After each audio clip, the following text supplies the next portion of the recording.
searching for love, I always had some hope to find a steady ground to ease my mind. So I'm changing the scene to be all that I've dreamed. I know I have to believe in, and the look in your eyes came like stars in the sky. I'm sure I was meant to find you. I'm burning on the inside, waiting for someone like you. I'm burning on the inside. I'm burning on the inside, waiting for someone like you.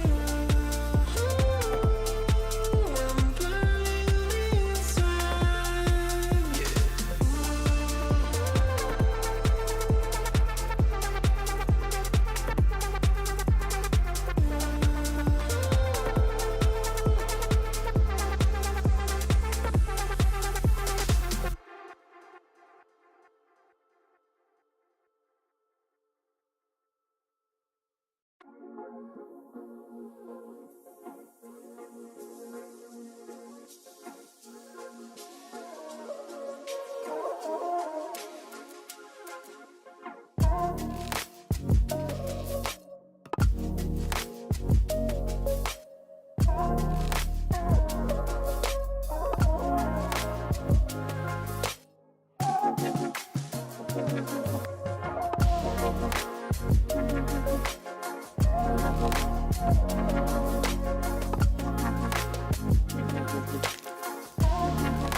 I'm on the concrete now.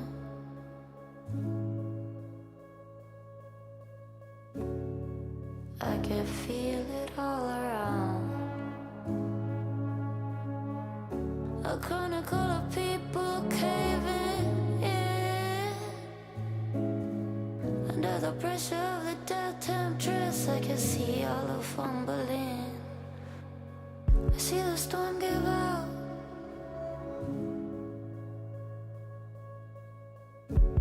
Umbrella weather, not a single cloud. I can see the storm give out.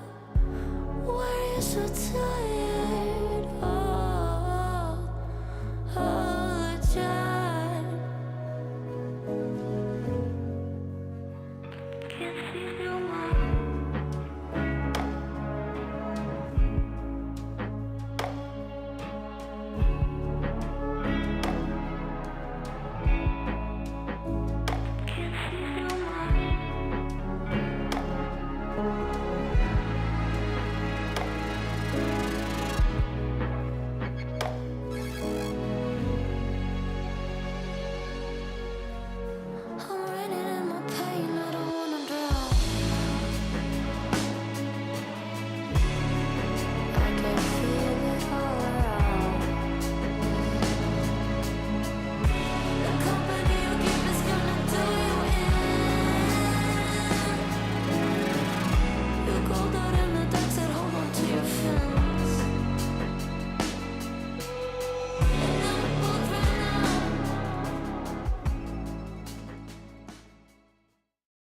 IEM Rio 2026, we're live in the Pharmacy Arena for the media day. Bit of lobby going on. I'm stalking players, trying to get them to talk to me in between hero shots, interviews, social, and a litany of other bits of media.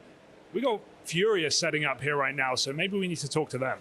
IEM Rio 2026 playoffs about to go down. We're here at the lobby. I'm here with the Akindar. You've got a busy day ahead of you, or what? Yeah, it's very busy, and it's 9:45 maybe a.m.-ish, and honestly, after all the late games that we had, it was a little bit hard to wake up today, but yeah. Hey, you can't escape late games. Europe, Brazil, every time. What's that about? No, but this was good, though. 5:30 game, amazing. I don't even consider it the late game, because usually we have the late games that I consider late games are like 9, 10. Those are awful, but this was 5:30, like great. Okay, nice. You slept well. What's your coffee of choice? You go milk, or what's the situation? Listen, so it was interesting because I saw like café con canela, which means coffee with what is it? How is canela in cinnamon? Cinnamon. Yeah, and it sounded very good. I love cinnamon and everything, but the only thing I don't understand about Brazil is that like they put so much sugar in the coffee. It's actually crazy. Not a sugar guy? Well, I used to be like Crashing. when I was a kid, but now I feel like I'm on this like mature kind of like age where I want to feel a little bit dead inside, you know. so I don't really like sugar with my coffee. All right, well, I hope you wake up. I hope you feel good. I want to talk about the games we've had in the group stage as well, because a pretty smooth run for you guys. Obviously, I feel like some people kind of maybe doubting FURIA a little bit coming into this year with some slower results. I don't count Pro League, just given everything that was going on with Fulham not being able to play playoffs, etc. How do you guys feel like you're progressing? Because you've made it out really clean in the group stage. Yeah, I feel like we started the year a little bit slow, but ended up kind of coming into the finals in Krakow, so we kind of knew that we have it inside. A little bit after, we kind of started doubting ourselves in a way. I feel like Mezzi actually said in like a podcast or something or an interview that they had this a little bit like they thought they were playing perfect CS on season 1 when they had like the insane run, and they kind of started doubting each other or like maybe getting a little bit too irritated from like some mistakes or something like that, and we kind of forgot how close all the games were last year, and to some degree started bashing ourselves a little bit, and I feel like that kind of lost a little bit of inside trust in between us, and like we started slowly picking it up back, you know, and thankfully like we didn't qualify for 2 playoffs, which was EPL and Blast Rotterdam, and we actually had like 17 days of just sit down and grind, and that's what's showing now. That's got to be some welcome time off as well, because I feel like just going back-to-back event, you know, especially for a team like Vitality who are reaching the final every time, deep in playoffs, like you get no time off, you're straight off to the next event. So how did you use your time off coming into Rio? Yeah, I mean, like that's the thing I'm kind of bringing up a lot during interviews and everything, is like the scheduling is just, it's just very hard to be. I feel like people are so like, oh, the level of CS right now is very low and everything. Yeah, of course, because there's event after event after event. You don't have any like at least a week of just like practice in between the events can do a very deep change in the playbook for a team or everything. And otherwise the team's leaders or whoever are like from the tactic sides or like the whole team, you have to do it like extra. Every event you need to change something, you need to think about new strats, you need to think about a new system and everything. And when the schedule is like so packed and tight, and you are a team like Vitality that's qualifying for playoffs and that's reaching this grand finals, I don't even know how they do it. Like it's super tough, you know, and having these like 16 two-week kind of period of time, this is like a blessing. Well, you're into the semi-finals, so you at least get another extra day off. Final question: would you rather play Na'Vi or Vitality? I mean, the thing is, we've played Na'Vi this year twice. I believe we played them in Cluj and we play them now, and it's very nice. I enjoy playing against Na'Vi, but it's always very hard. But I feel like every team in the world right now wants to play against Vitality, because even looking at the last year, like the biggest improvement happens when you play against the strongest opponents, and obviously we would want to have I think the arena would be sick for the Vitality FURIA game. All right, you're on the harder matchup. Well, best of luck, good luck, and enjoy your day off as well tomorrow, as well as the media. Obrigado. Bom dia. Let's keep moving. Let's grab someone else maybe. Fallen, can I bother you for a minute? Oh, busy day, you kind of just said, but is it nice to be back in Brazil? Definitely. A lot of familiar faces. We're playing very good. Everything's perfect so far. Your track record in Brazil has been semi-finals at best, so what's different today? What's different in Rio? Not really. I've been to finals. I have won 1.6 tournaments. Okay. You're just cutting half of the... You're too young for that. But yeah, but mostly I'm looking for a little bit more success in CSGO and CS2 events. So looking great. Yeah, I'm looking forward. Maybe we can do it all.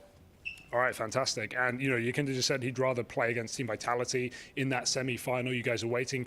You know, what changes from Krakow to now? Do you feel like you have more chance in a BO3 against a team like Vitality? Obviously, you took Mirage off them in the Krakow final. How are you feeling about that potential matchup if Vitality are going to go through? Honestly, I think both teams can really win. I think we have a chance to beat them as well, like we proved that in the past. But it's really going to depend on who's going to show up on the arenas, and they usually show a lot, so you've got to make sure that you're playing your A game as well. But the way we have been playing lately, I think we definitely have a chance. So cannot predict the results, cannot really know if we're going to win for sure, but there's definitely a chance there. And I wanted to ask a final question about the Na'Vi game as well. 9-3 down, pulled it all the way back. Very impressive show of resilience. Can you talk to me a bit about that game and what that was like on the T side of Nuke? I was very happy that the team never gave up during the match. Like, we knew that we were having some unlucky or underperforming on some rounds on CT side. They really had our number there. But when we changed halves and we switched it up, I told the guys, like, it's 9-3, and in CS2, that advantage can go off very fast. You win pistol is 9-4, you convert the force by 9-5, 9-6 is free. You win first gun round 9-7, you saw it, it's 9-8 in their pressure because they already came back into the game. So it's literally one pistol and one gun round, you can be back in the match. And I just took to it, I just really believed that we could do it. And there's many individual performances that happened, the many situations that we play well together, coordinated some decisive micros, some ideas from people who were dead. Sometimes they were just letting it happen. Some risks as well, like there are literally rounds where we sent this guy away, trying to sell the fake away, he kills everybody. Marek wants a big clutch. Like, I don't know if you saw that, but his character in game literally speed up so much that I don't think the guy was ready for the fight. So there's so many things happening in the game. And that's just how it goes. I think that watching the match back, Na'Vi kind of played some advantage situations with too much confidence, and that gave us a little bit of a margin to really come back in many rounds. I have to ask about Yuri as well. I just remember top 4 rated player of the event. He's put on some incredible games. His flash assists are next level right now. What's changed for Yuri at the moment? Flash assists? Really? Dude, I don't know. I've casted all your games. I feel like Yuri is just like every time someone's full white, it's Yuri in the kill feed. I don't know. Yeah, bro, yeah, that's nice to hear. I remember a round where we were going outside on Nuke and he threw a flash that we didn't expect him to throw. He blinded their Alper and blinded Maddox, but Maddox got the kill. But sometimes it just goes your way. Yeah, his flash, he's playing very well. I'm happy with the Yuri performance. I know he has been working on his game a lot lately. And, you know, he's very known for his strong T-sides, and a couple last months, couple last events, he wasn't really at his best, but this tournament he's proving what he's capable of and helping the team a lot. Awesome. Well, best of luck. See you in the playoffs, and enjoy your day off tomorrow as well. Thank you, guys. You thought you could escape with no interview? Maybe. Oh, why not?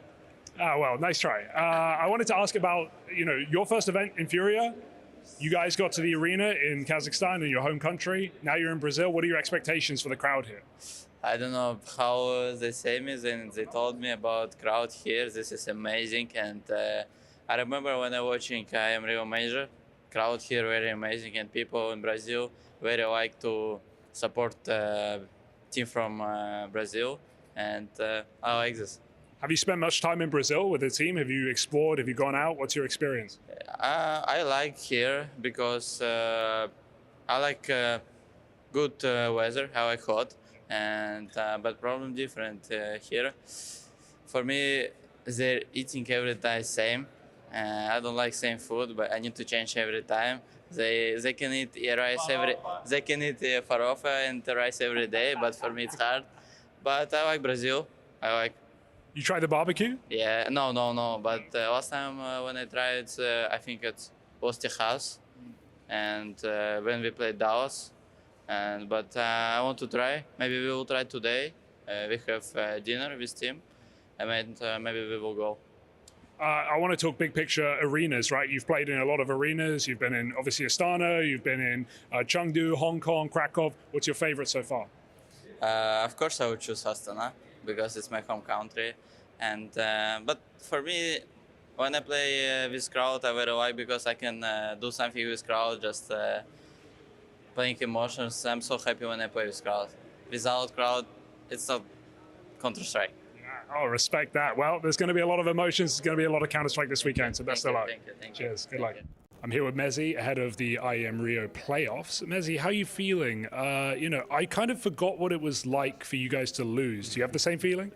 Yeah, I mean, it's definitely not a feeling I want to feel too much. I think it was a frustrating loss against Falcons. I think not playing our best CS, but at the same time, I think we showed still a lot of mental strength. I think after the first map, after Mirage, we probably should have won this, but I think a lot of teams at that point would probably just go down even further in the second map, just get blown out. But I think for us, we still managed to bounce back and show some good CS. And then, it's unfortunate to lose, but we'll just do it the harder way, going through the quarterfinals this time. Yeah, we don't see that often. More time in the arena, and of course, Na'Vi is your opening game. That's a matchup that you guys have had a very favorable history. I don't think you've even dropped a map to Na'Vi since Rops has joined that team. This is a team that love to anti-strat. We know Blade loves to prep, and we've seen them punish a lot of teams. Think about FURIA back in Budapest at the major. You guys still have a great track record against them, even in playoffs. Why do you think that is, considering they're a team that do their homework? Yeah, I mean, I think of course they always have their way of doing things with their preparation and kind of trying to anti-strat the opposing team. But I think a lot of teams also do that as well. But I think going up against them, we always have. I think our style against them is always favourable. I think just the way they play. Of course, they have their small things on trying to expose what they see in the preparation. But I think their overall way of playing is still always pretty similar to when we prepare. We see the kind of a lot of the same things in their kind of foundations of why they play CS and the way Na'Vi play CS. So I think we just match up well against them. But it's never easy. I think they're a team that are kind of improving with each tournament, and their individuals are shining as well. I think Makaza is playing some really good CS, so it's always going to be tough against them. And I think something that we need to step up this going into the playoffs is definitely our individual level. I think we're kind of not playing as well as we have done in the previous tournaments. So I think if we want to win, of course, our team CS and our foundations needs to improve, but overall as well, our individuals also need to improve as well. I think, including me, I think we haven't been at our top level, and I think if we can just add an extra 5% on that, I think it will become a lot easier in these games as well. And if you do win that game, you go on to face FURIA on home soil as well. Now, Apex is used to being the villain. That's nothing new. But are you ready to get booed by 10,000 people? Oh, no, for sure. I even said to the guys, I think, like in the Rio Major, when I went to the game in the playoffs when FURIA played Na'Vi, and it was like honestly one of the best atmospheres I've been to a lot of football games, different sports events, and this was like, it was insane. So I think if we can get past Na'Vi, which I'm hoping we can, and playing against FURIA in this arena would be crazy. I mean, we're ready for it. I think we've had it a lot of course it's maybe on a lower scale, but in some other arenas we've had it where the fans are against us. But I mean, Apex and all of us enjoy it. Whatever it is, if they're for us or against us, we're going to feed off that energy and do our best to win as well. You guys have been pretty nonchalant when it comes to pressure and all the streaks you've had and all the expectations and setting new goals. Now, obviously, you've had your map series or your map streak broken and your series streak broken at this event. Does that remove pressure? Does it not bother you? Do you not think about it? With the Grand Slam on the horizon, does that kind of make it easier or harder, or do you just not care? Do you just show up and play your games? No, I think those type of records are always nice to have. It's like an added little extra to kind of keep on pushing and keep on going. But at the same time, now they're gone, it's like, it wasn't like there was any added extra pressure or anything in our back of our minds like, oh, we need to keep this streak going, and we need to keep doing this. Like, of course, last year I think it was a bit different because we kind of had those records in mind and we kind of really wanted to keep pushing it, and it was maybe a little bit of an extra pressure. But now it's kind of like we've done it and we kind of just want to keep on adding to the record books and stuff, and now it's not there. It's also fine. Like, we just want to, at this point, we even said to the guys, like, our goal is to win here. We want to win the Grand Slam, and that's our main goal. Whether we do it the ugly way, like we're doing it now, not playing the best CS and kind of just getting through matches, or if we can kind of just blow out the opponents, then that's the way it is. But I think our main goal is just to win. Like I say, it's there's never that added extra pressure of these records or map streaks and so on. I think we just want to show up and play good CS. $1 million for the Grand Slam. What are you doing with your spoils? I don't know. I mean, at the moment, there's only so many things you can buy, and I mean, I've got a family at home, so probably some more toys for my daughter. So that's all my money goes to now, is the family. So respect the family, man. Final question. We saw you guys get a loss here. When's the haircut coming? Is it coming before the playoffs? Not before the playoffs. No, maybe before Atlanta or something. I mean, maybe I'll keep the same haircut. Just think a little bit different. It's getting way too long at the moment. But yeah, it's bittersweet. Of course, I don't want to lose, but at the same time, I definitely wanted the haircut, so it's coming soon. All right, best of luck in the playoffs. Thank you. You just said you've been playing volleyball on the beach? Yeah, so we just with UFC. So we were out with a UFC fighter called Caio Baralho, yeah, and we played football with him, and we had like a full day in Rio, a bit on the beach, a bit in the mountain. Like we've seen a lot of things. He took us out in Rio and kind of showed us the city, so it was cool. But I haven't swimmed in the beach. Oh, dude, the waves are crazy. Be careful. At the major, I almost drowned. Yeah, it looked so dangerous when we were there. We were like, no way we're going in. Probably not insured for that either, so got to watch out. What's you've been really getting into sport and exercise and gym and something you've talked about recently in helping your form. I see you playing the tennis ball dropping game. Is this all part of why you've improved this year? Do you think you've been focusing more on yourself as a person and your health? Well, to be honest, this year I've, I feel like in 2024 I was good individually, but the team was kind of shit. And I took the good things I did in 2024 individually, and in 2025 I tried new things, but the team was great. And I think I just mixed those here a bit, and it works out for me. The tennis balls per se, we started that in 2024. Me, my gym, my personal trainer, and Jack, the performance coach. That before every game we try to kind of get the hand-to-eye coordination warmed up a bit. During gym time, maybe you play a bit with the tennis balls. Kind of just mix things, and I think it's necessarily I cannot tell you like this is what makes me kill more in the game, but I just know that even if it works 1% more, it's very beneficial. So that's where I'm aiming at, like just to increase 1% by 1%. I think that's also the performance coach Jack goal, to kind of like offer every player the opportunity to kind of go 1% in 3 months, and that's like quite healthy, like it beats inflation. Yeah, true. Take any edge you can, right? I wanted to ask about Mirage right now for you guys. It's a map that I think a lot of teams have actually struggled on at this event. You lost it twice, obviously to G2 and to Falcons. It's even some safer Mirage teams like you'd think Spirit and Nows, they've also had some struggles. What do you make of this map right now in your map pool? It's looking like the weakest one at the moment. Well, I think against G2 we're kind of sloppy all day long, like not Mirage related or anything. And I think against Falcons we had like a really good city, but we decided we kind of rushed into some things. We lost like 2 rounds that if we won like those 1v1s, we win the game potentially. And I think they played well.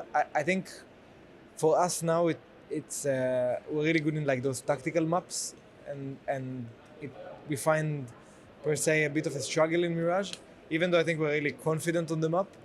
But for me, maybe it's different on the perspective of the coach, of Dan, the IGL. But for me, I'm like very confident on Mirage. I know we're good, and I know we're doing really good things. But just if 2 rounds don't click, if the headshots don't click in 2 rounds, everybody's so competitive that you cannot capitalize off that. So I think that's the case for now. Do you like MR12? Because I feel like this is a resounding thing I'm getting for every player about how quick these games close up. We see all these comebacks, 9-3. You guys did it yourself back the other day, or back yesterday against Falcons into overtime. Like, do you enjoy this more than MR15, or do you not really mind? But to be honest, I think that in the MR15 maybe people went for a bit more clutches. But I don't know. I think the faster the game becomes, the better it is. The more entertaining it is, the more like I fucking in the end of CS:GO when it was a bunch of nerds baiting, saving every time. I was getting bored of that game. So now I'm happy with CS2 being aggressive, and Donk kind of changed like how people look at like the way of entering and stuff. So people became way more aggressive in their rifling, like in how they rifle.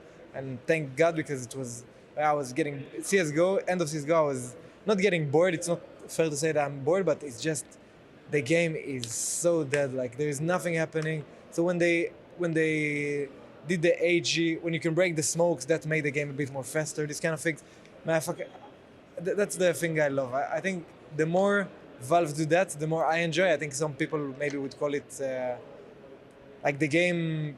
Actually, I think it becomes more flashy, but less smart, less like wow, what to play. But I think it's better for the game. It's more entertaining, less time that is like gray zone watched, like people saving, people doing nothing, people waiting. I think it's for me way more fun when the game is just round, over, next map. Like it's way better for me. I love that. On changes to the game, have you tried the new anim graph beta thing? I'm sure you guys are too busy to like get too deep in it, but I think we got a team playing it later for some content. Do you have any takes on this? Have you seen this? Have you seen the changes? I just saw some video on Twitter when it came out, but I didn't try it. I actually don't know how to go into that. But I think once we settle with all the tournaments, maybe I will try after Atlanta basically, but I'm not sure when does it come out. Maybe it's gonna come out soon, so I'm gonna have to play on it. But yeah, I don't care. Whatever they bring, they just gonna. I think no matter what update they do, nobody likes it for a while. Then everybody gets used to it. It's the same shit over and over. So and for me, I don't think it's too bad what they do. But I think recently they're trying to make the game a bit more realistic. But by those terms, a P250 bullet to the head should kill anyone from a lot of range. You know what I mean? So I think it's, don't try to make it too realistic. It's still a game. It's still, keep it between the game boundaries. So don't go crazy. It's my new AI, the Robin Cool. All right, we'll let you follow them. Final question, 5-7, busted, nerf it? Fucking nerf it. No, I'm joking. Keep it the same. I think it's okay. CZ we need to buff. Oh, okay. I respect that. CC, enjoy. Well, best of luck. See you in the playoffs. I'm here with Tessus ahead of the playoffs here at IEM Rio. Tessus, I wanted to start by asking for some Deagle tips. I feel like your Deagle has been pretty nasty this event. This event, yeah, that's true. I had a small clip on Mirage. I don't know actually. I played DM with it sometimes just for fun because it's just satisfying feeling to one dig people, but that's all I do. Okay, well, I'll start doing that, I guess. You've had a great event here. Obviously, taking down Vitality yesterday, that was quite a show of resilience. Vitality clawed it all the way back. Were you getting, a little nervous in that second half of Nuke? I got flashbacks to IEM Melbourne. No, yeah, it always has to be close against Vitality somehow, and props to them for coming back. But luckily, we got it over the finish line at the end, so happy with that. Well, it always gets close, but at the same time, you have a great track record against Vitality, right? That's 4 out of the last 5 times you managed to beat them. Why do you think you have such a strong head-to-head when you consider the #1 team right now? No one else can beat them, but you're the only one to do it this year, and you've done it twice. I don't know. We just feel really comfortable going up against them, and it feels like we have good answers to what they do in general, at least. So right now we have the kind of front seat of them having to find a solution to beat us, and right now we just kind of keep trying to kind of outplay them or at least be one step ahead all the time. And for example, yesterday on the CT Nuke, I think Nico, for example, he has had a good read several rounds, and that was what made us get this big lead in the first place, but also close it out in the overtime. And I want to ask about Eimenstein as well. Is he here with the team right now? Yes, he's here. And obviously he was a coach back at Bounty at the start of the year, but he's been working with you as an assistant coach behind the scenes. What does he bring to the table? Is he helping you with the prep in a game like that, in a high-impact game? Yeah, well, he's kind of working as assistant coach and analyst, so he's doing all the preparation that we watch and coming with pistols. So big props to him for actually making us win a lot more pistols than in the past and last year. He's doing a lot of prep and prepping every individual on their bomb sites or their lurks or whatever is good to do against certain people. So big props to him, yeah.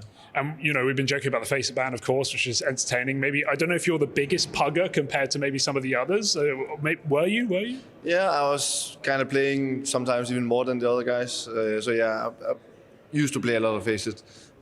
Also in this year and past year, I played a lot. I actually think that the Facet ban kind of helped me to chill out a bit and not overwork or stuff like this, and I can feel on myself that I have a lot more energy when we're practicing or coming to tournament, and I feel like this energy makes me having a lot better focus when we're playing. Do you still spend that time in the server doing other things, DM, like going over sites, or do you spend it off the game or talking with your teammates? Where's that time gone? Well, face it, it's definitely the biggest time spender you can do in CS, and a lot of it is also time wasted actually. So my time is going a lot more to off time, but of course there's also time for other things like watching the practice through, talking with your teammates about your sites if something has gone wrong in practice and stuff like this. So we go a lot more into details with things that we have made mistakes on in practice. Other than that, just using time on deathmatch and reviewing stuff for myself and other teams, of course. Awesome. Well, thanks very much and best of luck. Thank you. Cheers. IEM Rio playoffs. I'm here with Monacy. Monacy, that CT side of Nuke against Vitality, kind of crazy. It was nice to watch you and Nico completely disrupt outside. Was that kind of the game plan in the first half of Nuke? Because everything they tried to do, they started 3v5. Was it the game plan? No, it was not game plan. Nico Mastermind. Was he calling that just in the moment? Yes. Had the read? I think we always have some good reads, to be honest, on city side, on nuke. So we just trust each other, I would say. We often say it's like the Orpa's paradise, city side and nuke. Is that your favorite half? The nuke, no, like favorite half. Yeah, I mean nuke is my favorite, one of the favorite maps. I would say maybe favorite after Anubis, and I think open city side is too strong. So yeah. Orp is strong. That's a controversial take right now. I think people are struggling with the Orp now. On city side on nuke, or just in general Orp. No, Orp is still strong, and on city side on nuke, it's the strongest map for Opera, I think, in my opinion. Maybe after the two. And you haven't noticed the ammo change affecting the AWP. It feels like it only affects the USP right now. It affects USP. It maybe also affects some random spams on nuke as well through the smokes. So you cannot like shoot like 5 bullets and reload. You know, you need to shoot all the ammo. So you have to commit to shoot all the ammo, or you can shoot like 5 and reload. But oh shit! Sorry. Oh my god! Look, man. I left my sunglasses. Have you seen my sunglasses, Monesi? No, sorry. Fuck, man. Oh, this Chad man is lost today. Crazy guy. Yeah, I wanted to ask about, well, firstly, the group stage was really clean, but also you guys played Spirit again and you dominated them 2-0. Why do you feel like that matchup is so favorable for you? It's so favorable for me. For us. I mean, I have no like clear answer, to be honest. We just every time we play against them, we just play our game. We know how to say it, how to play the rounds against them properly on city side and on T side as well. So I think we always have like some good preparation before them. Before the game against them, and yeah, we just trust our instincts. How much of that prep specifically goes into playing against Donk, right? Like, you try and isolate him more than you would a star player on another team? No, we don't care. We don't focus on Donk. We just focus on the team. We focus on ourselves more as well, and we just do our things. And we, how to say it? We come up with things during the round as well. You know, like on T side, for example, we are not finishing the round immediately from freeze time. We are finishing it during the round. I don't know how to explain. Are you feeling less pressure at this event than usual? Less pressured? No, I'm just vibing around. Maybe, like, I wouldn't say so, but maybe we have less pressure on this event than on previous ones. Maybe.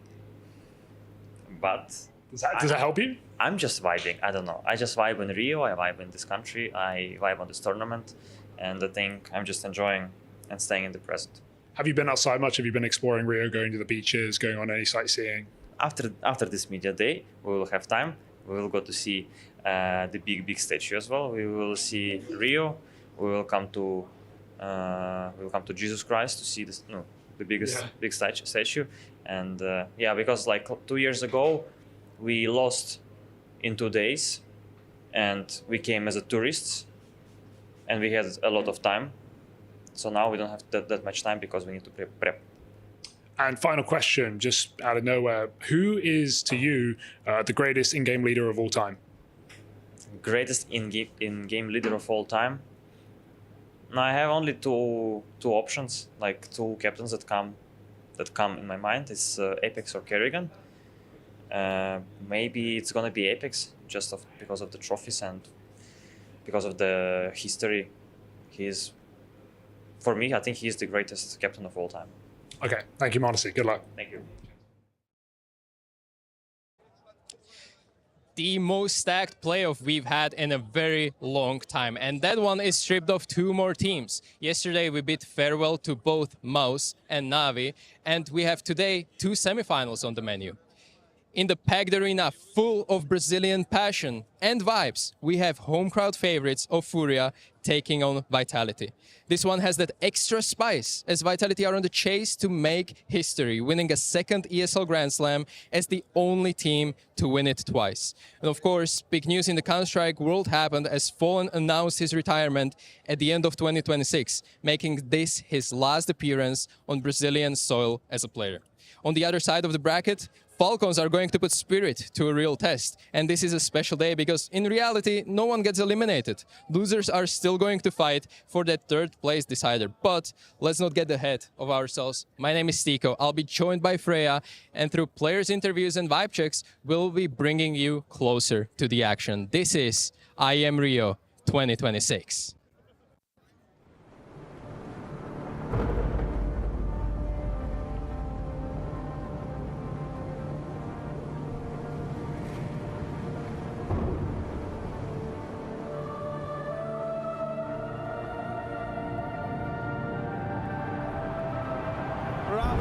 Really making history. Absolutely phenomenal. And Ace is the champion of the Intel Extreme Masters World Finals.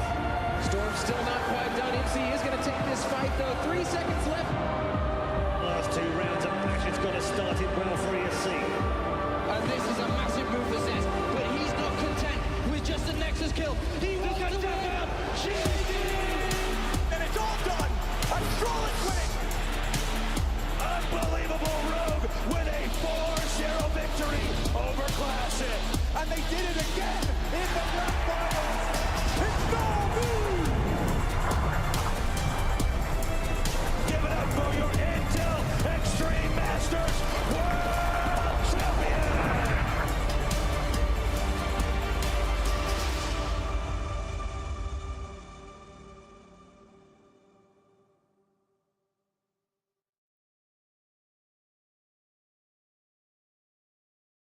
The Intel Extreme Masters Rio 2026 is brought to you by ESL in partnership with Intel,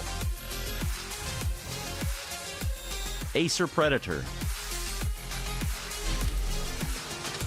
and DHL.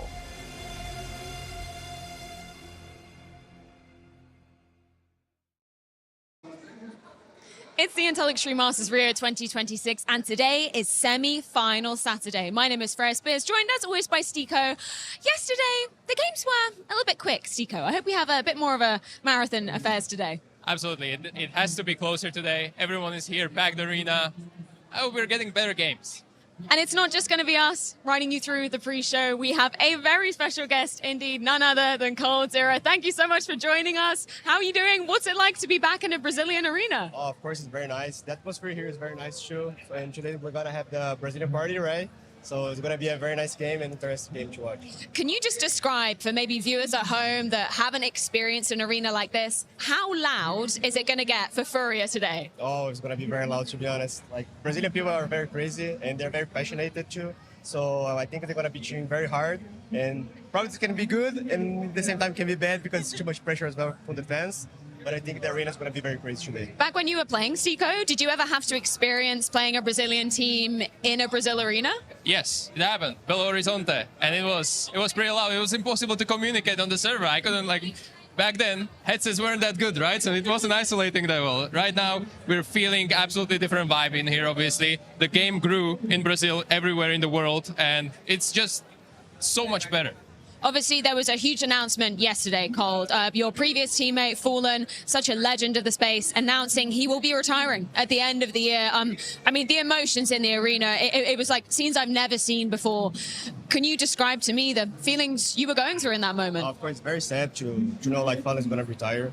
I played with him like for 7 years, since my beginning as well. He was a father for me too. He's a Brazilian father as well, so he take care about the community. He take care about everyone he play with. So Fallen is a legend, and I think now he need a time to deserve what he conquered. And I think my perspective, he did very well in his career. Like, he won so much in the beginning. He had a time that he didn't win. He didn't win a lot, and now he back to win. So it's was very crazy stuff he did. And I'm very happy for him as well. And I'm very happy as well he finds some happiness with FURIA as well and help FURIA to conquer a lot of things. I mean, we were standing by the current FURIA squad when this moment was happening as well. Like, to say the emotions were high would be an understatement, right? Like, and I think Fallen doing this at this moment in his career where he's still riding that high, right? He's still obviously making it to semi-finals, maybe the grand final of this very event. It's an admirable thing to do, and it makes it a very exciting narrative moving forward.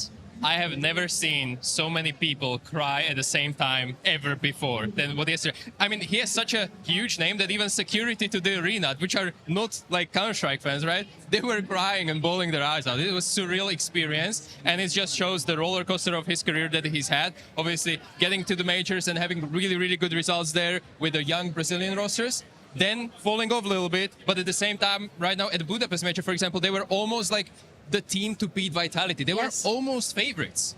So this is kind of crazy roller coaster that he's able to pull off at the age that he's at. Probably Fallen can be the guy who can have FURIA to beat this Vitality, right? So the game is going to be very interesting today. Vitality is the best team in the world, but Fallen still has 200 days to beat Vitality and break their records, right? We actually joked before with Colzera that this is kind of like his middle-age crisis, right? When he's just beating the kids on the stadium and in every game that he's playing, and obviously it makes complete sense. Obviously, younger roster, now international roster, it's different, but it's so great to see. Coldzera, let's talk about it. Some of your favorite memories with Fallen. I imagine there's quite a lot to go through. You won multiple majors with him as well. What stands out in your mind as the best moment with Fallen? I think the best moment for me was when we won the first major, right? So no one expected that, even us back there. So we didn't expect to win the major. I think it was super important for us as well. We brought so many things to Brazil as well, like a major to Brazil, some tournaments to Brazil, and I think we did very well for what we did. So I'm very happy, to be honest, to be part of this history. And as a player as well, I'm happy as well for Fallen to be so much successful in his career. I've actually got a photo from that very moment. Oh, thank you. What does it feel like to look back at that? This was a super important moment, to be honest, like in my career. We won the first major with LG. I won my first MVP as well. So it was very important for me, to be honest. It's incredible to see how he managed to bounce back as well, right? Because obviously the LG SK core for you guys, so instrumental. It's what really put Brazilian Counter-Strike right at tier 1. Then obviously with success, there does come a dip afterwards. The fact that almost a decade later, he joins this FURIA roster against all the odds. He gives up the AWP as well. What did you make of that when you heard that he was giving that up? In the beginning, I thought it was great. It was a little bit crazy because I played with him the entire time, right? So he was the helper. And after like so many times that he was playing, I think he didn't find so much success. And I think he found the success that Colin was the guy that I was playing. He always gave everything for the team. He gave up everything for the team. And I think he saw like the opportunity to bring an helper, and he take care about more the team, about to have like more successful in different roles inside the game. And I think he found it. And he found a super good team as well. Yakindar is very good. Molodoi is impressive. He was a rookie in the last year. He's super good helper. Caserato was playing very well too, and Yuri too. I think he found a good balance inside the team, and I think he do very well this kind of stuff. He knows how to organize very well the team, and I think that's makes him so impressive. And about giving up the AWP, he actually gave it to you a couple of times when you were at the peak, right? We remember the jumping ace on Mirage, right? Yeah. And it is kind of understatement to say that Fallen just knows how to win and use pieces around him how to win. If you're good at with opening, with clutching, he's going to give it to you. If right now he has an international team where there is Yakindar, obviously he's not going to push forward and let Yakindar do it because he's just better. And he also admits that Molodoi is just better opener. He's sharper, he's younger blood, and this is kind of a new perspective on the game that Fallen was maybe lacking. So it works both ways. It's not only him giving AWP to Molodoi, it's Molodoi giving a new life to Fallen as well. 100%. Just touching upon the FURIA era more, right? Did you expect him to be joining an international team, picking up Molodoi, picking up Yakinda, communicating in English? Did you expect the level of success that we saw at the end of 2025 and maybe could be started again here? Yes, I think like in Brazil, we didn't have too much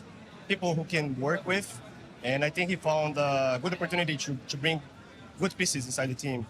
Yakindar is very good. Like, he knows how to control the game very well. He have a good active voice inside the team. He knows how to put up the rotations, do his aggressive kind of stuff. I think he understands very good about the macro and micro inside the game. And I think he did a good choice about picking Yakindar. And Molodoi for me was a surprise. So I think no one expected, right? And I think he did very well. I think Fallen is super smart on how to organize the team. And he's the guy who sacrificed everything for the team. He has zero ego, and that's what makes him so impressive.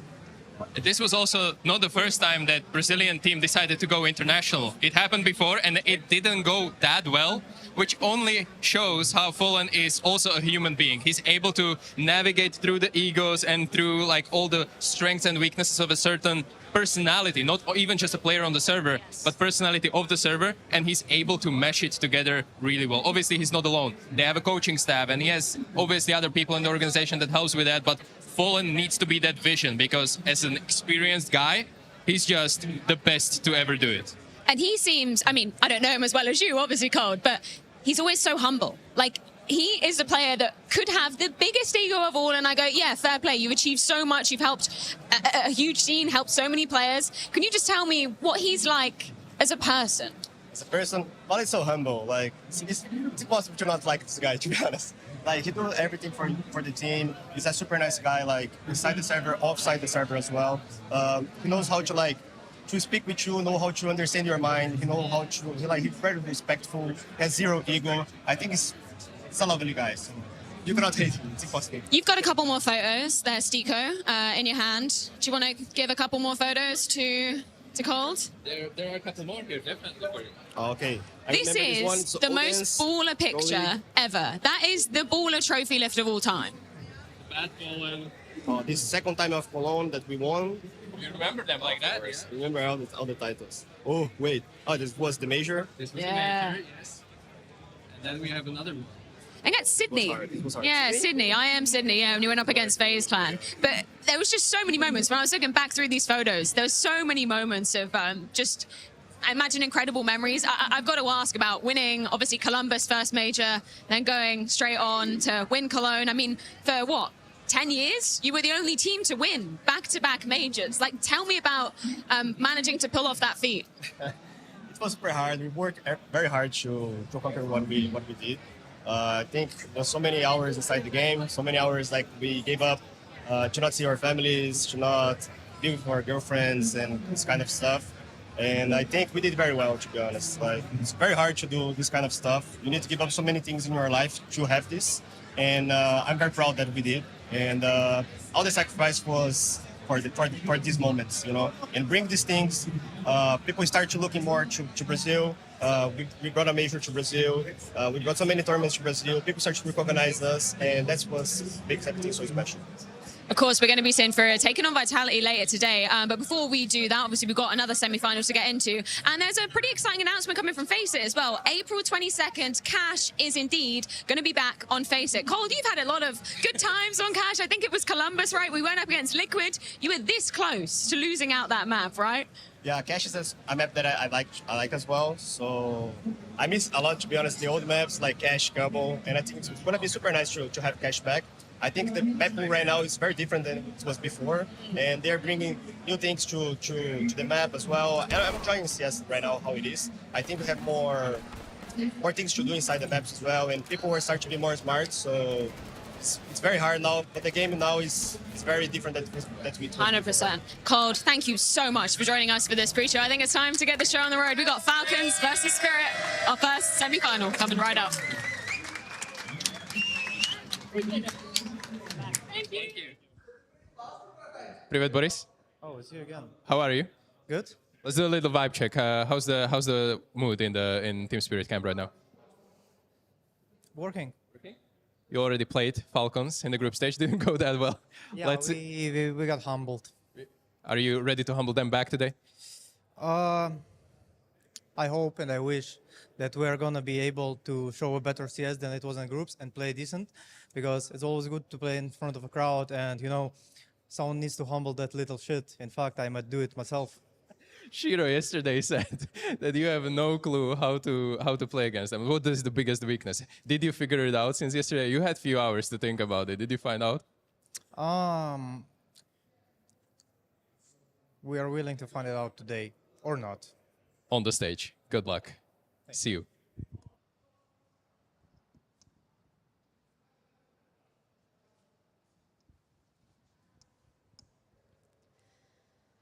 Falcons have officially landed in the building, and I'm going to bother Tezis for a few words ahead of this one. Welcome back to the arena.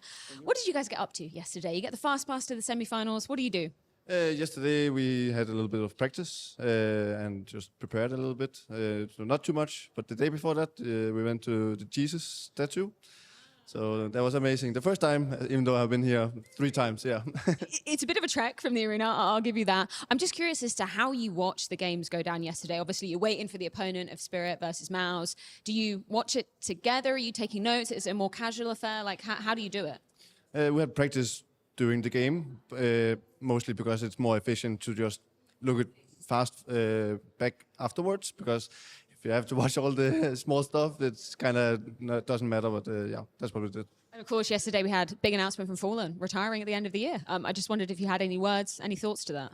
Yeah, it's crazy, the career he had. I haven't had the pleasure to watch him throughout all the years because he has played for so many, but he can be extremely proud of what he has achieved and what he has done and been inspiration to everyone. Thank you so much for your words. Good luck. Placement matches set your starting point.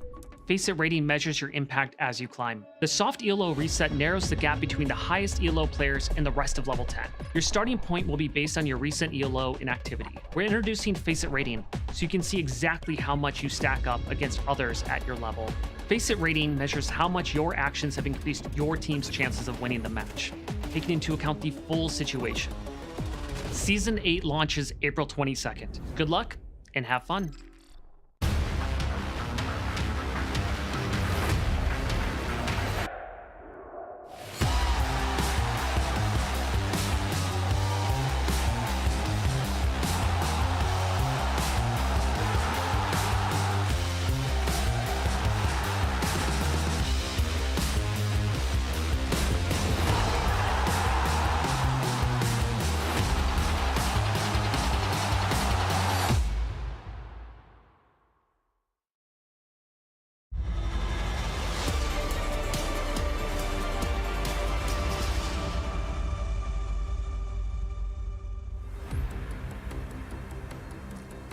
Well, it's always a good day for some Counter-Strike, but it's an even better day for some semifinals here at the Intel Extreme Masters Rio 2026. I'm Trace, that's Yanko, down on the end is Pimp, and we are here to walk you right into what are going to be our games today. First and foremost, how are you gentlemen doing today? Lovely, Trace. I don't know what the weather is like in Rio, but it's a nice sunny day here in Stockholm. I imagine it's pretty sunny down there, Jacob. Yeah, it's not often you see the sun in Scandinavia, so I'm pretty happy too, for once, actually. Almost unheard of. It is actually unheard of. I can't believe it. I can't believe it either. But we are inside the dungeon, so we don't even see the sun. What we do talk about and what we do see, though, is rather which of our teams are going to prevail through this awesome gauntlet of a bracket we have known as the playoffs. I don't want to spoil it for you just yet, Trace, but I think there's 4 teams in contention, you know, and 4 teams who potentially could win a trophy. Oh, okay. Well, that's crazy. You've said that. So anyway, go ahead, Yanko. Yes. Falcons and Spirit playing first, FURIA and Vitality playing second. How about you do your job? Okay, let me do my job. So they play first, second, and then there's this grand final, and then there's like a third, fourth place decider tomorrow before that grand final. And then you guys can tell me about any of that by doing your jobs.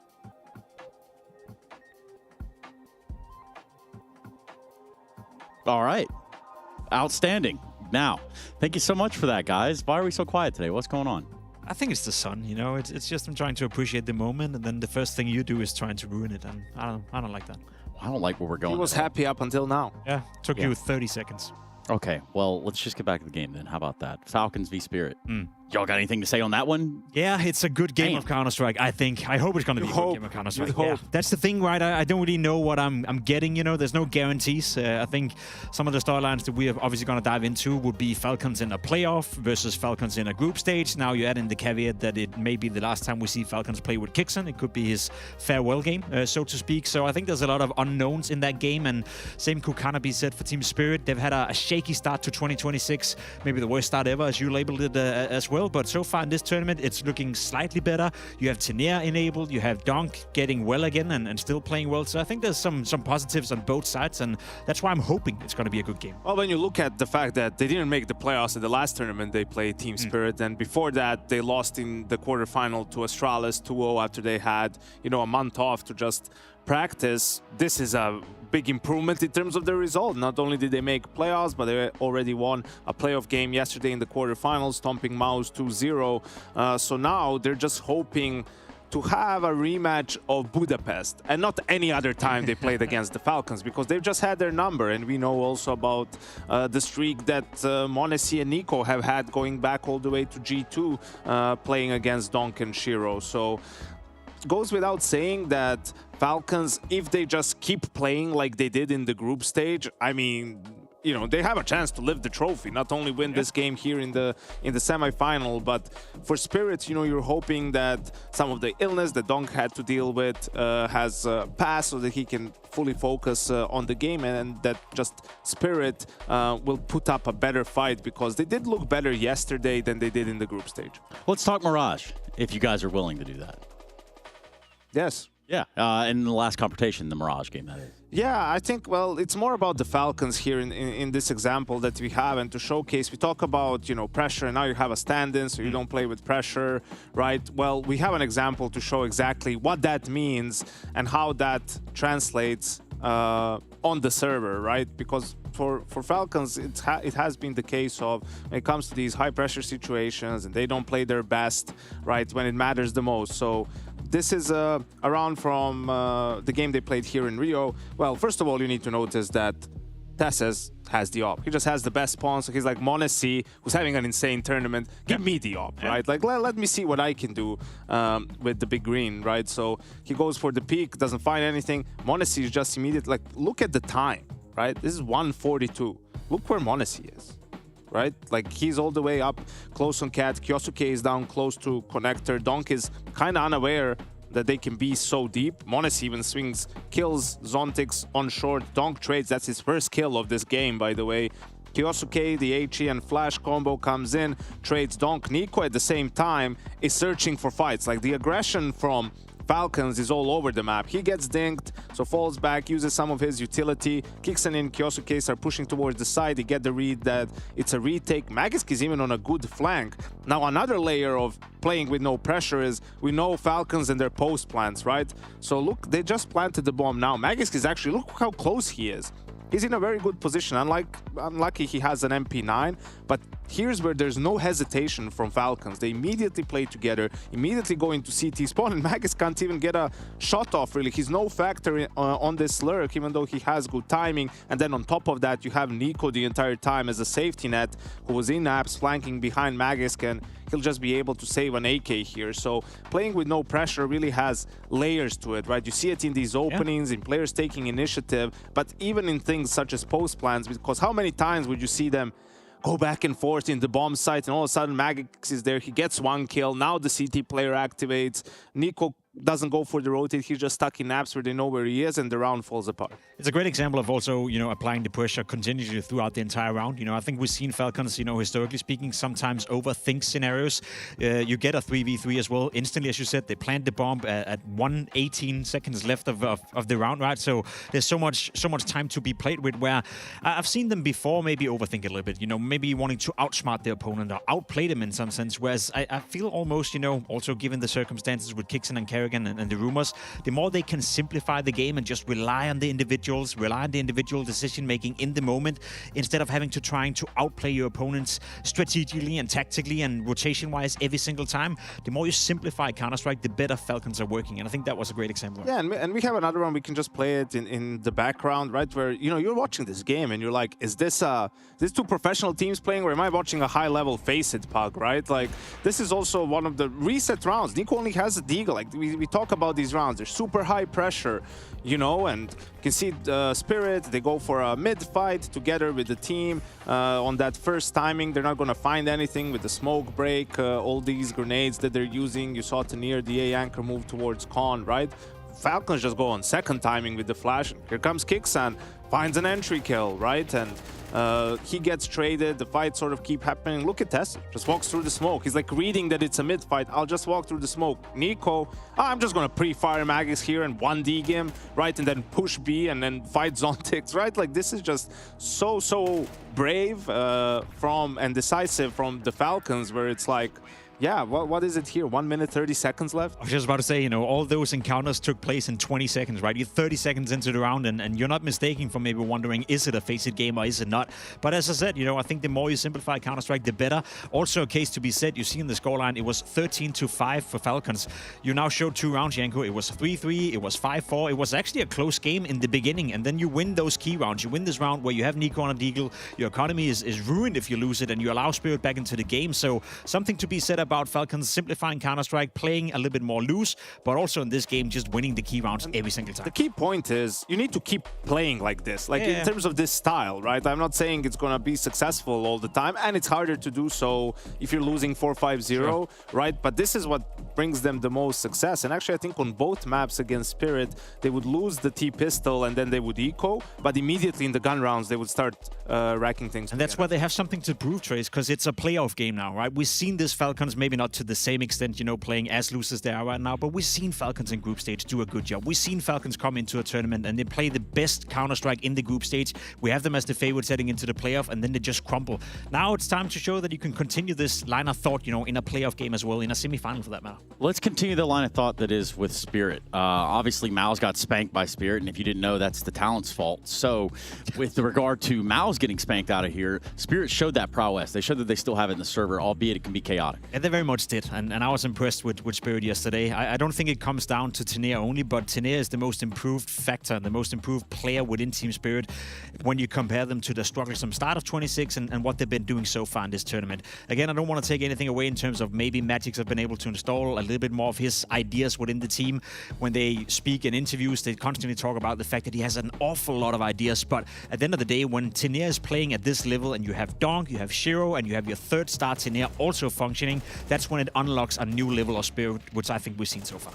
Yeah, absolutely. And, you know, we know the state of Mao's at the moment, but still, I think it was important, like you mentioned, that Tenir had a good game and also that Spirit had good T-sides, right? On Dust 2 especially, we saw some really good ideas, good approaches.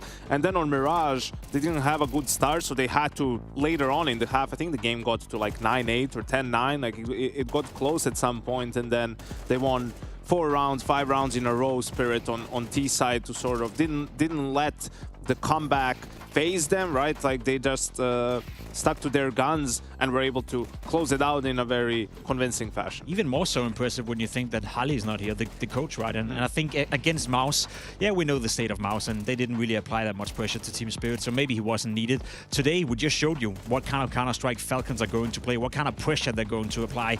Monesi, Nico, Kyusuke for that matter as well. I think it's a big disadvantage, the fact that Hali is not behind Team Spirit in a semi-final of this caliber, going up against a team like Falcons, who's probably going to throw out a lot of the, you know, rule book in terms of how do you actually play Counter-Strike in a semi-final in an arena. They're going to play it more like a face-it game, and we see Dunk be visibly frustrated about that. But there's a player on Spirit who knows how to counter them, right? Yeah.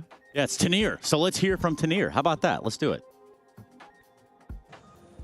Tenir is here with me, and we didn't get the chance to speak yesterday, but you had, on that first map of Dust 2, the best big event performance ever in your career. Can you tell me if this is arena buff for you? Are you feeling sharp here?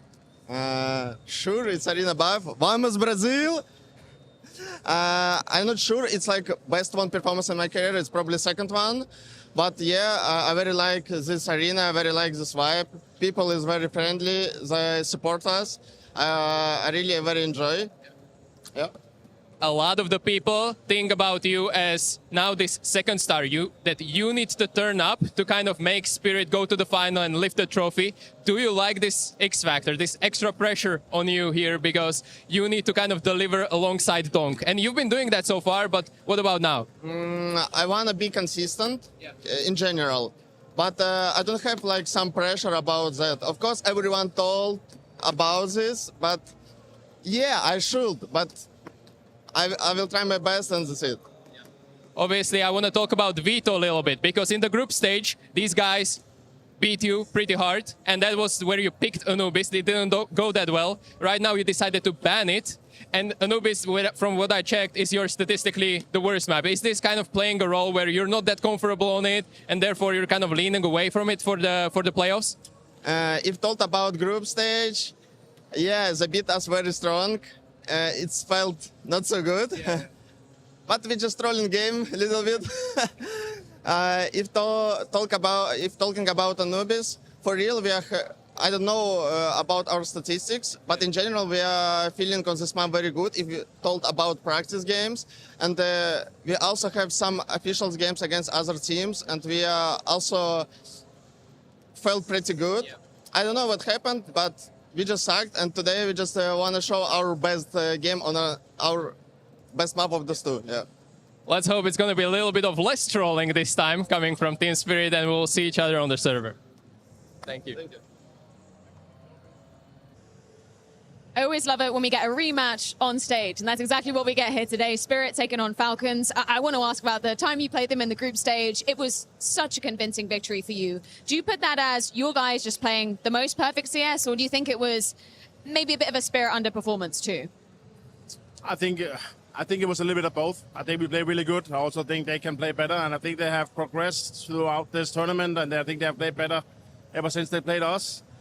I think it seemed like they were a bit lost also with the map pick and stuff like that, but I'm expecting a much tougher day at the office. Yeah, Anubis was a bit of a weird one in the group stage today. We get that tried and true Dust 2 for them. Is there any particular reason why you think they've gone for that, and were you expecting this one a little bit more than Anubis? I mean, yeah, we definitely expected Dust 2 in both games. This time around they picked it, so we came in prepared, obviously, but I don't know. I think it's just they're trying to find themselves. New IGL coach is not there. I know Hallie has a big impact on the team. Maybe they wanted to try something else because of the history against us. Maybe wanted to try and surprise us, start on their map pick. I'm not entirely sure, but this time things have seemed to have gone back to normal, and I hopefully the results will as well. I've got to ask you about the kind of duo. I was going to say rivalry. It's not really much of a rivalry because Nico and m0NESY dominate Donk and Shiro pretty much every single time you face them, right? It's only been one back at the major. Do you think there's any reason for that, for why it's so one-sided for your guys? I think we have players on our team that can match Donk pretty well. Where he usually gets multi-kills, we have players that will maybe even win the duel against him. I think we have a pretty good read as well on them in general. I think the last time around at the major, a lot of it was on us. I think they played really good, especially Sway was a tough opponent for us in particularly. But yeah, I think we have a pretty good track record. And sometimes when you lose that many games in a row, it starts to be in your head. And I think that is some of the explanation from their side, I think. Just ending on a bit more of a personal note, we were just chatting about it. Obviously, the Fallen news yesterday, retiring at the end of the year. What did you make of that as somebody who's played with him, or against him rather, for so many years? I think it was in 2009. I played against him one of the first times in the US. I mean, he's one of the biggest legends. We were practicing yesterday and had to delay our practice for 10 minutes just to watch it, even though we didn't understand much of what was being said. It was still beautiful, and I'm really happy that a guy like him gets to announce such a big news for him in front of his home crowd. So I'm just proud to have been part of his history, just obviously playing against him. But yeah, he's an absolute legend of the game, if not one of the biggest. Thank you so much for your time. As always, Zonic, good luck. Yeah, and well, for the side of Zonic, they've definitely had their work cut out for them over the better part of the year, but obviously stacked up against Spirit, it seems like they've figured out the mathematical equation to make it work for them to silence this big man known as Donk.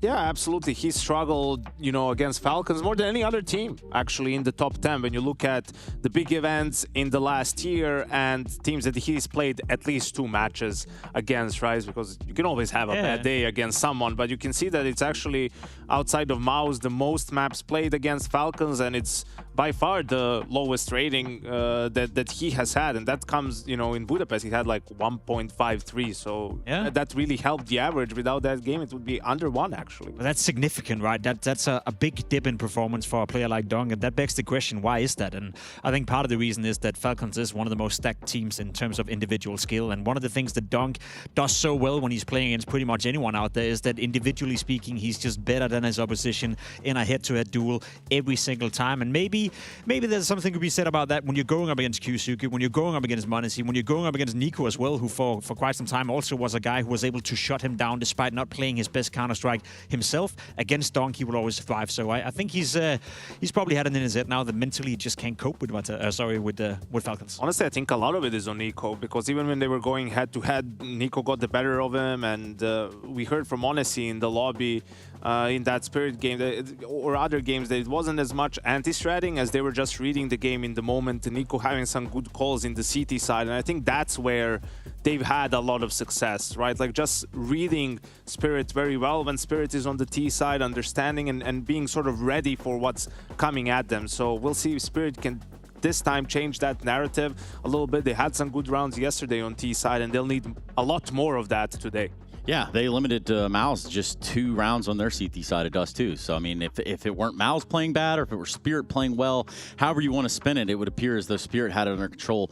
Just to go back to what Zonic was saying, and the idea that they have shooters that can match the output over there with Donk. You want to identify exactly who that is? On the side of Falcons, I mean, obviously, m0NESY has been having an unbelievable tournament, right? Like, he's leading in the race for the MVP, and across the board, they've been playing well. Their actually lowest rated player is Kyosuke, right? And that's someone who's going to have a bit of spotlight on him, right? Because he is one of the players that has the biggest discrepancy between group stage games and then playoff games. And we talked about yesterday with Makazi, you know, and these rookies. Well, he hasn't shown a ton of growth, really. We know that his mechanics are great and everything, but I think they would have loved to have some more output from him when it comes to these high pressure situations. 100%. It's a big test for Kyosuke. I almost label it as a good thing, the fact that Falcons have looked so good in the group stage without Kyosuke playing at his best. Now, in relation to this matchup and the playoff, as you said, that's where he needs to show that he's improved, and especially sorry, when you look at the map pool, we know it's going to be Dust 2 in the first map. Actually, one of the better maps for Kyosuke in terms of his T-side impact. He's one of the few players within Falcons that gets the job done, involved in more than, I think, 37% of the opening duels on the T-side as well. So without Kyosuke playing well in this playoff game on Dust 2 specifically, it's going to be tough for Falcons. What about on the side of Spirit and Shiro? Where does he fit into the big puzzle in the big picture today? I mean, Shiro is a known quantity, and I think that's the best way I wanna describe him. Right now, he also has a bit of an issue, you know, playing against Falcons, and I love this quote, you know, just saying that they have no clue, they have no fucking idea as to what's going on, just to say it out loud, and I love that honesty coming out from Shiro, but I don't think they're too worried about it. I know we can play into the fact that, yeah, for the vast majority of time, Nico and m0NESY have been able to beat Shiro and Donk. But as you said as well, when it mattered the most at the Major in Budapest, they were able to win. So they've shown that they can do it. And if anything, I think Shiro is one of those players that I always know what I get from him. Sure, is he going to have a game where he's blowing up the server? That's to be seen. But it's never the player I look at and feel like, okay, you didn't show up today, or you made a lot of mistakes, or you played this clutch badly. I feel like he's a very known quantity, and it's just one of those players I can trust whenever I watch him. And right before that sentence from Shiro, he said, you know, at different times, I thought it was because of different things, and now I've run out of, you know, answers and ways to explain it. So for Spirit, you know, of course, Zonic mentioned it, like once you lose to a team many times, it gets in your head a little bit.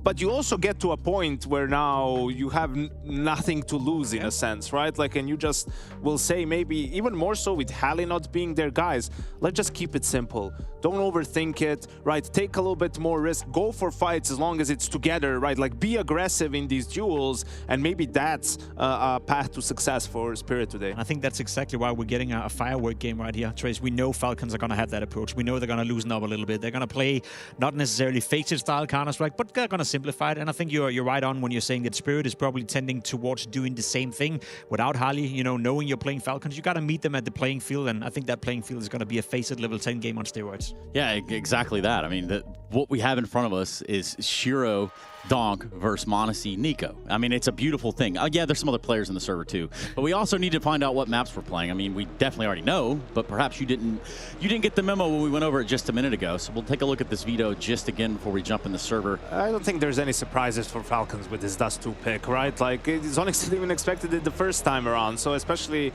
with how Anubis went the last time they played, Falcons, no reason for them to change. You know, you say it's hard to beat the same team in the same tournament twice, but how they're playing at the moment, Mirage is just a very well-suited map for them, and also they played a ton this tournament. So just keep rolling with what's worked well for you, beat Vitality on it, too, with a very strong CT side and that new decider in case we need it. Feels like every series ended up with Nuke as the decider. 100%. I love the fact that we most likely will get to see Nuke as well. It should be a close matchup. The Dust 2 pick, as you said, is not a big surprise, and it's also one of the maps where Falcons have shown weaknesses. They played quite a lot with the stand-in situation as well, but even when Kyusuke came back, they've had a tough time winning the games. A lot of them are close, a lot of them are competitive, but they can't get it over the finish line, and one of the reasons for that is the man on the way out, Kixon. He's performing horrendously on this map. His CT side rating on average in the 12 times they played it the last 3 months is 0.81. You know, he's worse than Kerrigan in terms of output on the server, and that's hard at the moment to do that. So I'll be honest, that's a weakness. Together with Tessus, those two will be under a lot of fire coming in from Spirit, so that's something to watch out for. Yeah, it is. Also, this arena just slam full. It is a Saturday in Rio, and it is definitely a FURIA Vitality game after this one. That's our second semifinal. This one, Falcons v Spirit, gives us Dust 2, Mirage, Nuke, and sooner rather than later, me asking you guys who's winning this whole thing. Like, where is it going from here? I don't know, man. I don't know why Kerrigan just caught fire, by the way, as well, in my mind. But I think in terms of winning this game, I'm edging towards Falcons. I think they've looked great so far. That team buff, Falcons going to the final. Yeah, well, let's watch. Let's see what happens. Let's get them on stage.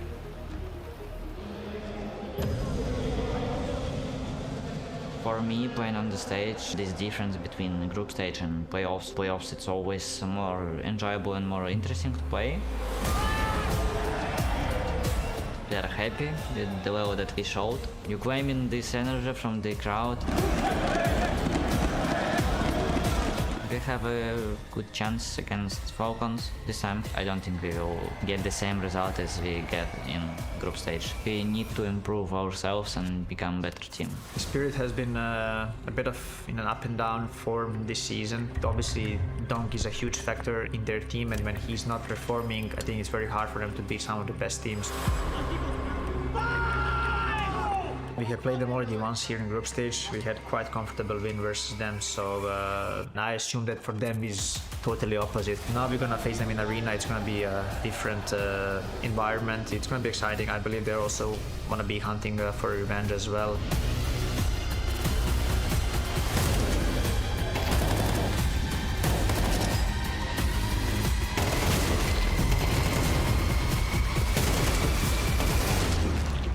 We want to make sure that we give ourselves the best chances of going far and potentially lifting a trophy. It depends how everyone will react to the crowd.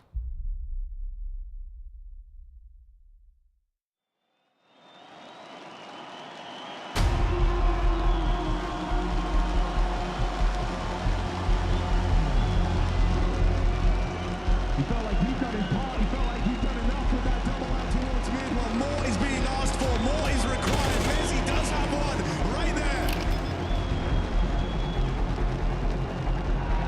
Holiday in full. Different generations.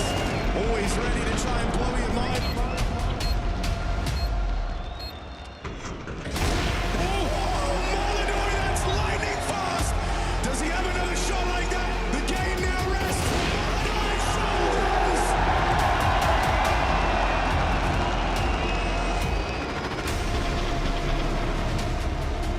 On the long side, Shiro, the dome looks imminent, some bias. Catch that. Shiro doing it all. Oh, and it's a beautiful sequence out of Shiro. Takes the fight, takes the head off, bro. The Falcons right there as Odyssey is desperate. Donning his weapon of choice. It's the other kid.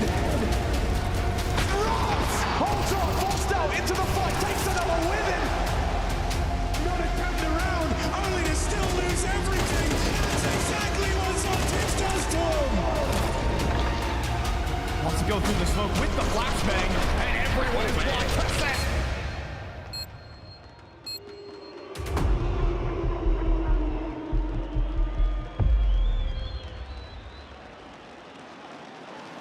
Bom dia, Rio de Janeiro! Acorda, Brasil, porque hoje é dia de FURIA! Sejam todos muito bem-vindos ao IEM Rio 2026. Esse aqui é um evento para ficar para sempre nas nossas memórias, fala sério. Ontem a gente teve um dia realmente inesquecível, pro bem ou pro mal. E foram 2 vitórias bem tranquilas, bem consistentes, mas hoje quem que será que avança para a grande final? Eu quero que faça muito barulho somente quem veio aqui para empurrar a FURIA!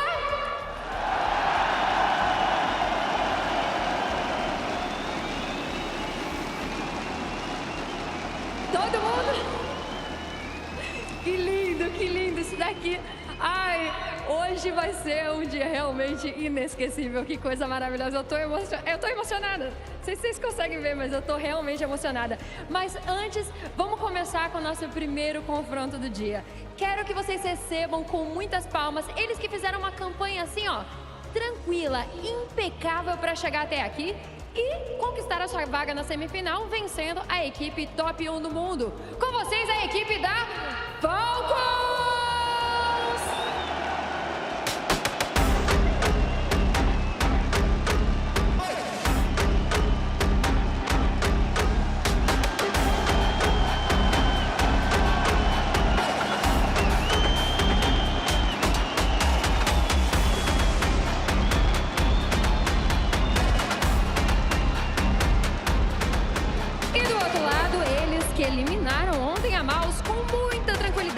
Será que eles estão confiantes? Recebam com muitas palmas a equipe da Spirit!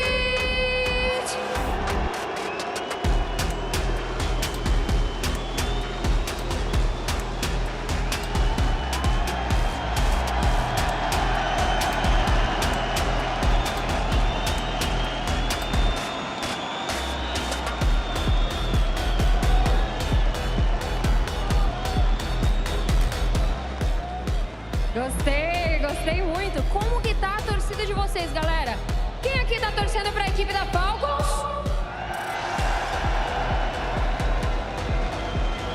Quem aqui tá torcendo pra equipe da Spirit?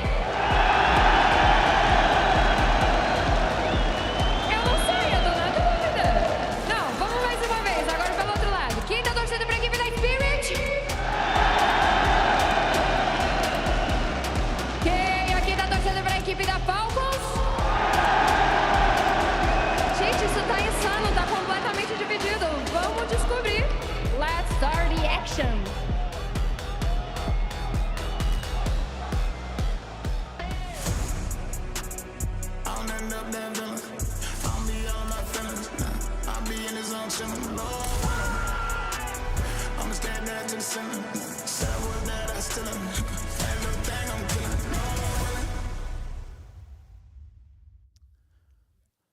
Now, I'm pretty sure that the word that Neva used there was Linda, which I think means love, which is exactly what I love right now, what's going on in front of us. This is a sick matchup with the Falcons and Spirit going toe-to-toe for a berth in that grand final tomorrow, Yanko.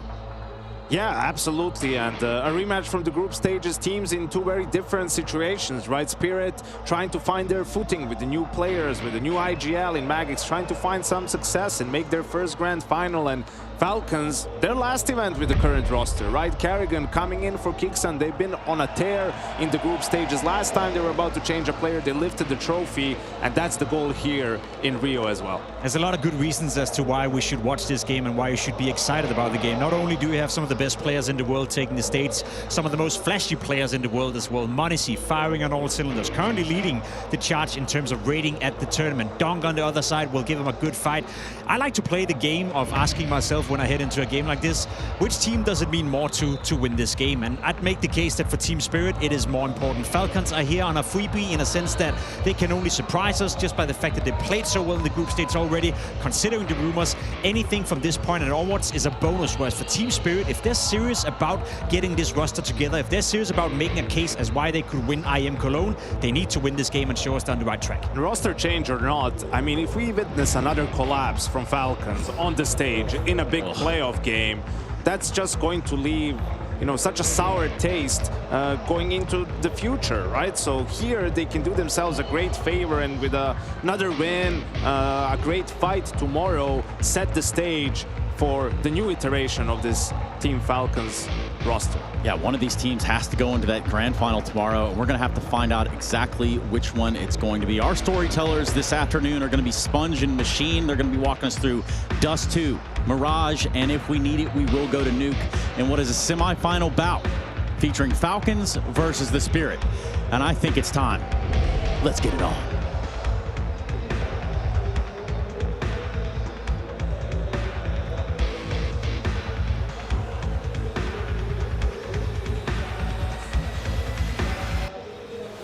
Semi-final Saturday in the Pharmacy Arena.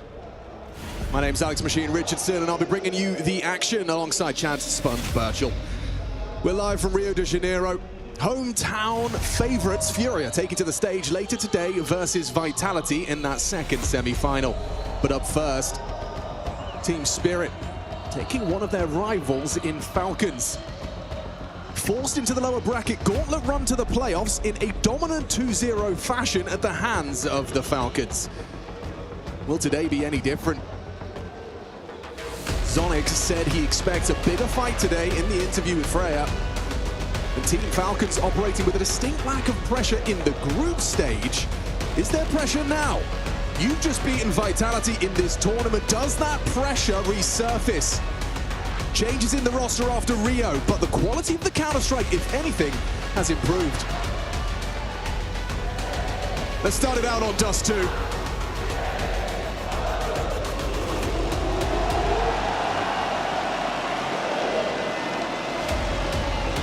Expectations have changed, but so has the map pool. You mentioned Dust 2 last time round. Spirit picking an Ubers. This is their home turf.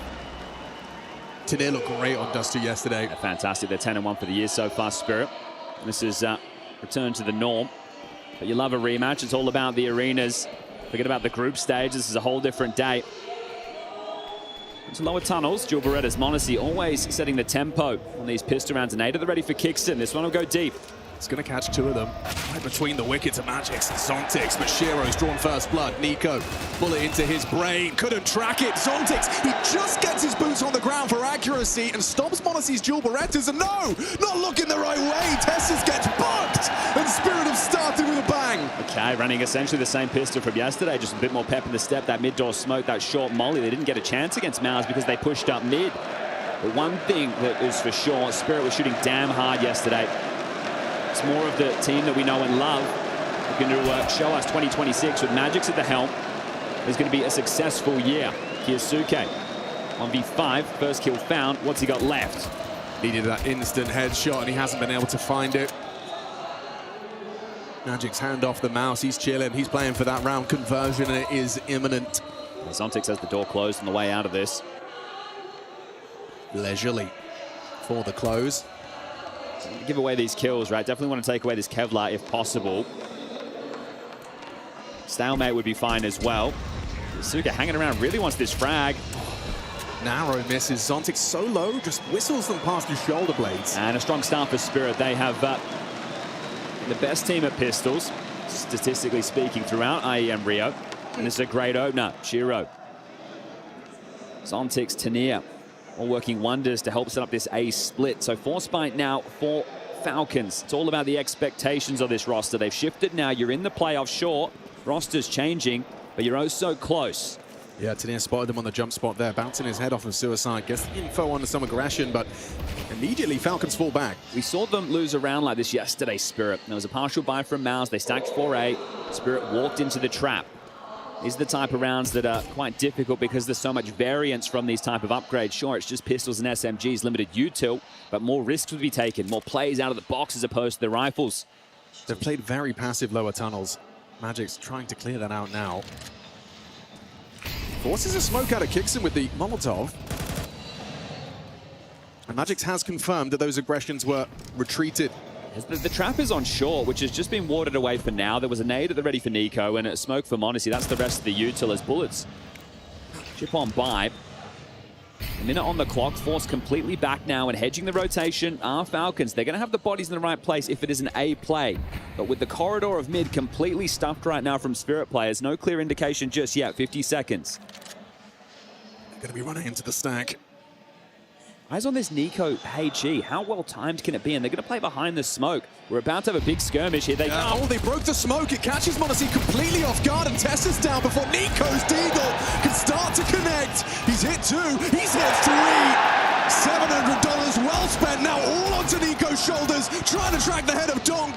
Partners up with Shiro, connecting bullets. He's making this one work as close as he could. Look at the damage, 33 points of health left on those two, and he knows he could have done better. And that's the kryptonite right there. Almost kicking things off in the second round. If you don't know, Nico and Monacy versus Shiro and Donk, they have a heavy record. I want to focus in a little bit more on recent history. Falcons versus Spirit, 4 wins, 1 loss for the Falcons. but that one loss coming at the major in the playoffs. Everything else being group stage games. The stages that make the difference, and it's where Falcons can go missing. Okay. In with an eco. Should be fine. Should be a MAC-10. Yeah, catching wind of Tessus and getting himself a free frag. It's already a different looking Spirit than the group stage matchup. And I felt the same yesterday when they took on Mouse. I understand a lot of people want to dismiss them, but you hear from Apex, a team like Mouse, they're not an easy beat. So the way that Spirit took care of business was extremely impressive. And it was more that the players' aim on display. No wobbly moments. Zontic's hitting headshots. Magic's looking sharp. And that's not even the firepower of the team. It was Tania. A career best performance in the Spirit jersey on Dust 2. And speaking of career performances, Donk, in that group stage game that we keep referencing, had his career worst. So it's another nugget there as far as that head-to-head is concerned. But we've got a bit of a bonus round going into the first rifle. All power for m0NESY, not the same for Shiro. A couple of MAC-10s carried through. There was some tone-setting maneuvers from Spirit yesterday. The crisscross smokes with a mid to A split, and then later a fake where Tania went mental. So what is the calling? Remember, Hallie's not here, Saltfic is. There's no way for m0NESY to threaten a smoke break. Doesn't have the equipment. Enables the Magic's SMG to get up close and threaten for a door's push. Lining up his util now as Shiro and Tania round the short corner. Are they going to make this look similar, right? Do we see crisscross or something of the same vein? m0NESY patrolling for this. Can he flick up? I saw the head. Yeah, I guess the information. Lurk smoke on B at the same time. That makes this B defense of Kyosuke and Kixon feel a whole lot of pressure. Oh, he's tagged him. Magix catches a bullet through the doors, and now aggression from Donk. He's committed to this. Nico versus Donk in a head-to-head. Some chip damage from the HE, but he'll tuck Gandalf. m0NESY trying to end a hand. Hard shot to hit, just the top of the head visible. Nico begging for an overextension. They know they've got the rifle advantage, but the gap was closed. MAC-10s, this bonus is working. Spirit still with 5 alive, and that site is theirs. Yeah, saving now, or at least they want to. Shiro's already trying to head them off at the pass. Magix has dropped down to CT.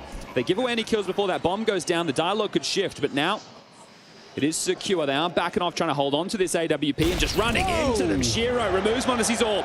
Yeah, I think Kyosuke's going to be able to get away with the retrieval. No one else really hot on the hunt. But insane output from Team Spirit. You might see this highlighted by the desk once we get to the segments, but I was just discussing the crisscross and they used it here. So the prep last night, Falcons are going to look at it. Okay, this is what they did against Mouse. They see those smokes come in, and as soon as they're donned, they're running out short. Yeah. So a different variation. They're going from game to game with these openers and then just changing the finish. So the expectations for Falcons, sure, you don't know exactly what the play is going to be, but you've looked at the tape, you've studied it, and you're making some educated guesses. And you're exploiting the expectation. Exactly. So a really solid start, and this is more of what we saw from Spirit yesterday. So 4-0. Yet to get off the starting blocks for a couple of members on this Falcons roster. m0NESY 0-4, Kixon 0-3, Tessus 0-4. And they also were able to get the staging area, pause, more util came in, and they were just poised on this. So well handled. All does find itself in the hands of m0NESY. Partial investments around, decent amount of util, will be a full gun round into the next, and another one. The AWP sounds off. Do they want to continue into B? That's 2 tags in 2 rounds from m0NESY sniper. There's the fear factor, right? They started 4-1. It was just m0NESY's AWP on that side. They're not to know that.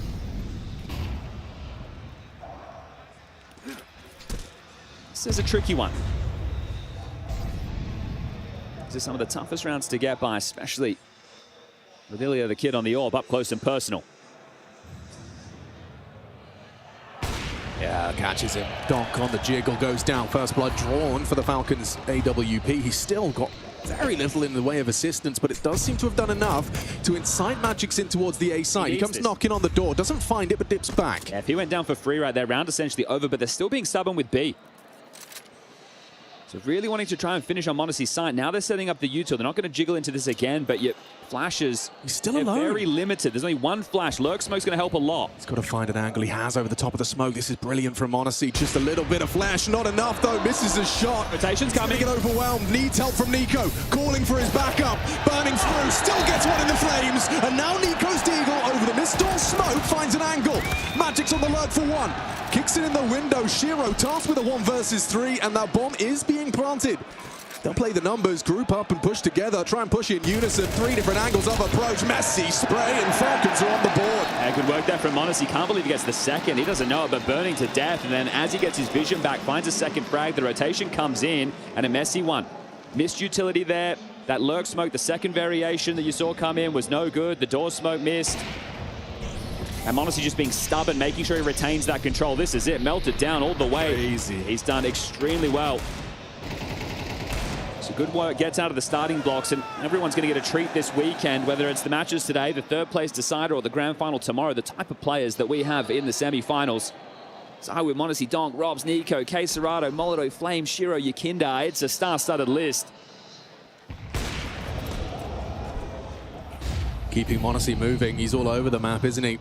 He's ready to catch you again. 2 for 2 now. Back-to-back rounds. Monosy's brought Donk out of the round. In an opening capacity, no less. Tessa's just been flashed forward through that long corner smoke, so he has just gotten back this information. It wasn't secure a moment ago. He needs to worry about blue bin short.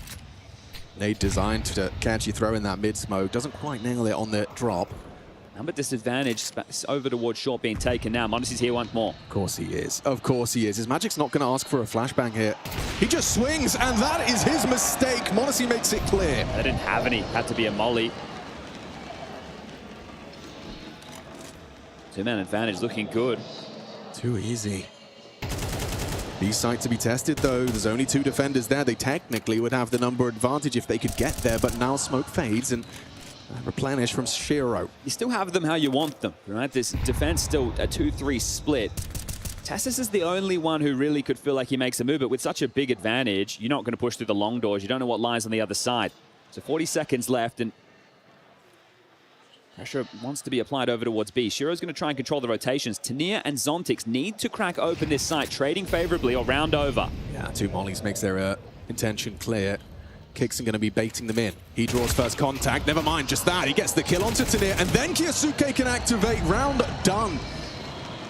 Clean as you like. Falcons going to string together 2 defensive rounds. Yeah, beautiful work there. Money not completely in the mud just yet. Shiro looks to retain this AWP. They are starting to press on in and track him down. He's over towards green box. He might go undetected as they were surging in through tunnels. But one of the differences now is Spirit are not winning 2v4 scenarios like they were able to do versus Mouse yesterday. And it's a different comparison. Mouse on Dust 2, they've really found themselves in a tough spot. Last season, Anubis wasn't in. They were able to ban Dust 2. 2026, it's back in the pool, and Dust 2 appears to be a real point of contention. So great work from Monosy, silencing Donk in back-to-back rounds. But they haven't humbled the money just yet. Spirit are able to buy back in one more time. Nothing from Shiro on that mid-cross. It's crazy how they're just swinging out mid without a smoke there, Monosy. Nico might get caught by this. This is faster timing than he's ready for. He's just walking away with his nades. He's got his nades out. He's not ready for the walk, and an instant headshot plucks Nico from the sky. Accelerating. Monosy. Hold it off. Seen enough. But they really wanted to press the issue there over towards A. Tania has been able to get out long. Tesses. Did he catch a whiff? Communicating a lot? No, it doesn't seem that way. So worried about the plume of that smoke. Faded now. Whoa. As they come back, Tesses might find himself in an awful lot of trouble. Monosy does have a flash. He's a dead man. He's a dead man, Chad.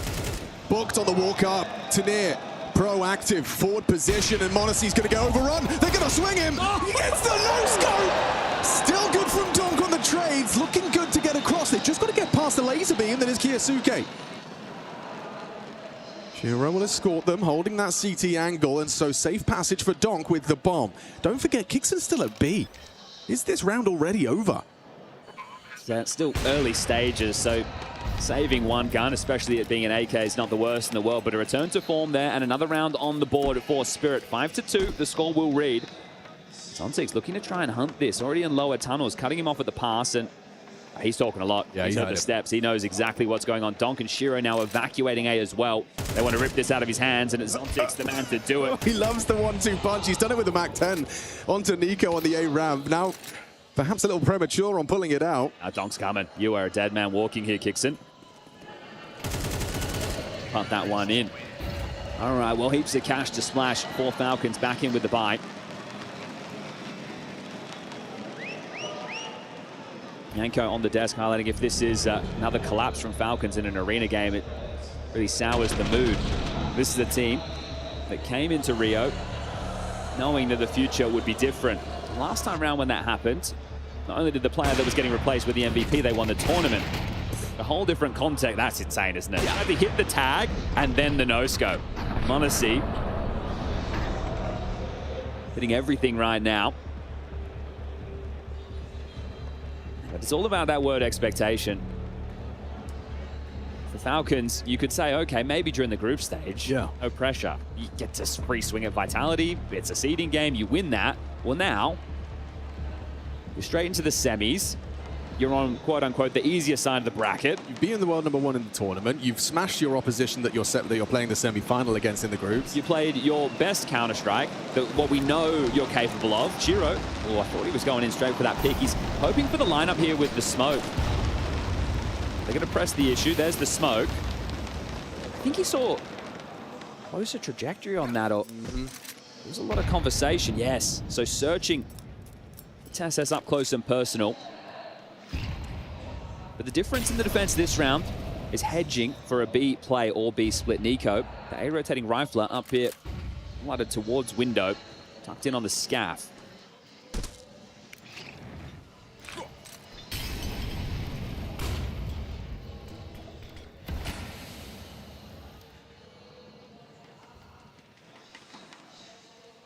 Starts his pathing. So nobody patrolling mid. And Magic's, it's that short space. Oh, the timing completely nullifies the lurk smoke on B. Kixon synchronized that with the one thrown by Spirit. The bomb coming back through lower tunnels. Maybe they're going to pivot here. Fake the mid to B, or at least just leave Donk lingering and try and execute out short. So it's a late long. Use Donk as the fake. How often is Donk doing this on his own? Nico heard the step and swing on out, looking for the clear. Instead, Donk draws blood. Now m0NESY's got a lot of work to do. Spots them around the short side, pulls the trigger, doesn't connect. No flashes. Incendiary might buy time. He's still got the line. He's still got the line. The uncrouch from Shiro, his demise. Clean one in the head-to-head. Bomb making its way across on the back of Zontix. He's made it safely, or at least it looks as though he's got there safely. Still through the box, he gets tagged up. They're waiting for that late long. They know Tanir could be arriving anytime now. What? Through the black smoke of the HE, now flanked from Dom, catches Kixon. Quick trade from Nico. Advantage for Falcons. Magic's knows he's got to try and find the equalizer. Does so, swings on out for 2 on the spray, and Tanir, he puts that cherry on top. Oh, that is agonizing for Tanir, knowing that you have to play that lurk as late as possible. You're being watched, the skirmish kicks off, and he catches the perfect timing.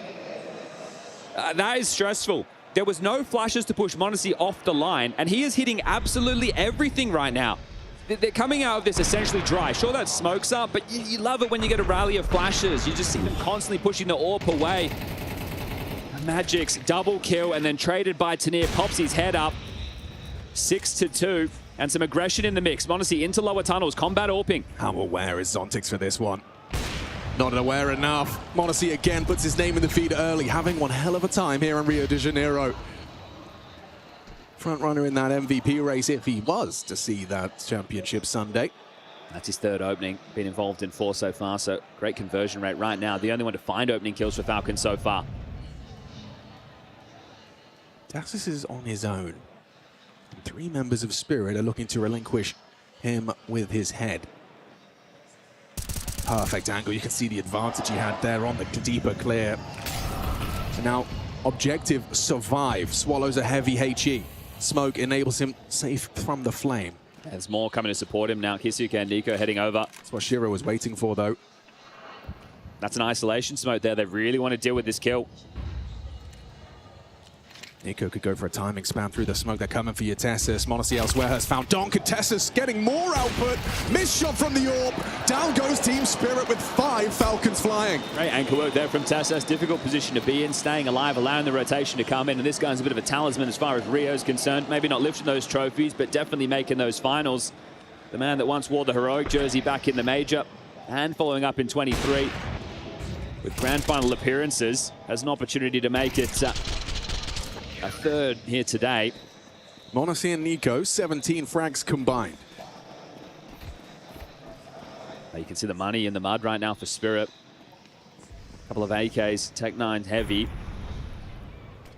Lining up for a B pop, so they've only got a handful of smokes, and the flashes are key. If they get stalled out when the first flashes are rallied in, that's essentially their only move done and dusted. It's actually a HE that Kixon was holding. He's going to need the smoke, trying to catch anyone walking and progressing from the lurk smoke. Gets no info, but could be bad info. Kiyasuke, Incendiary. It's very quiet on the rest of the map right now. Very focused to this B pop. Here they come. Kixon anti-flash Kiyasuke. First headshot before the flashbang does catch him. Donk in the entries, using that AK for one, and then a running Tech-9 from Magix has seized the site. 3-on-3. Nothing on the smoke break, worried about bricks, it's all site-centric. Right now, you need to talk about this retake. You've got a lot of utility here. You've got the defuse kits. Sure, the time is ticking against you, but calculate how you're going to get back into this site, Falcons. Such a powerful angle that Magix has adopted. Feels like he's destined for one if they do go through that window. Honestly, will be flashing. Going to set these riflers up. Here they come. Tessus and Nico side by side. Flashes rain in. Tanir has vision. Loses it on the second. Still good frag from Tessus. Nico through the window, and down they go. A solid post-plan setup, but ripped to shreds with a synchronized Falcons retake. That's a tough retake. That's an under-pressure moment right there. The fact that that is so casual is beautiful work from Falcons to make this a 2-round game. Not only do you deal with the Tech-9 and AK investments in this one, you set them back with finances into the next. This is tough. If I'm heading back into this, as Tessus, Nico, and m0NESY, this isn't meant to be as easy as they made it look. So impressive work on the retake. Good flashes and good understanding of how they wanted to get back into that site. An eco, or the closest thing to, will be taken from Spirit before they buy in the final round of this first half.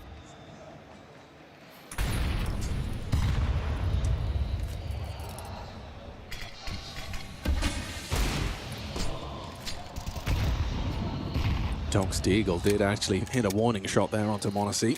Can't be Poppy, right, because of the Deagle investments right now. So this is going to be a little bit... poke and prod. Yes, searching. I say that as they all do start to congregate again back over towards B, but you don't have the run gun potential of the Tech-9s. So making space is harder. You want to plant your boots a little bit more to take those shots with the Deeg. So really looking to punish this Kiyasuke Kixon defense. I think they should be more than well equipped to have a shutdown.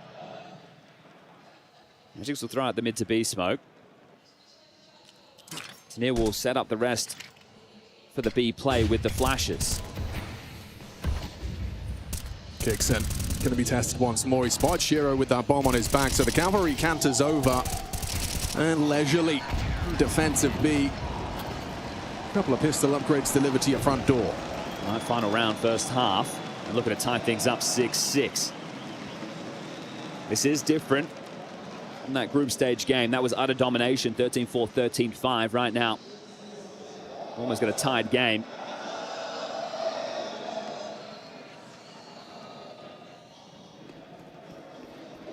Limited util means limited options, but Shiro gets out his all. No pace on this one. Shiro taking his AWP in towards lower tunnels. No boost to deal with. Nobody close short.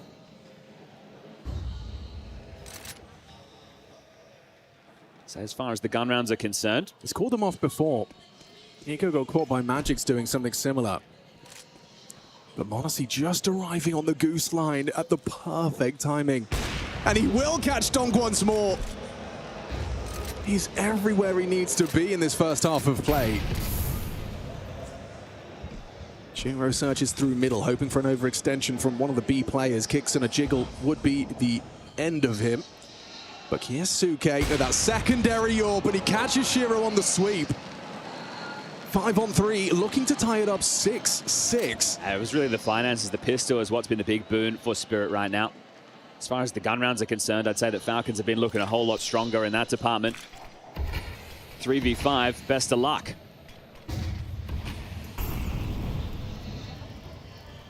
And he knows they don't have it all. He'll stay on this angle. Kiyasuke dropping out the window now, hoping that with the time against them, Spirit are going to fumble this. They are going to ask questions of this Kixon Kiyasuke crossfire. What have you got, Kixon? Oh, Nico onto Zontix elsewhere, so it is still those two. Magix is in CT today, completely disconnected, can't get it going. 6-6, what a response. It was a 4-0 start for Spirit. Falcons have found their form on the gun rounds. Spirit's pick, how does it end?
Dead even on the first half of play here. Semi-finals live from the Pharmacy Arena here in Rio de Janeiro. The crowd is all filled out for Saturday's games.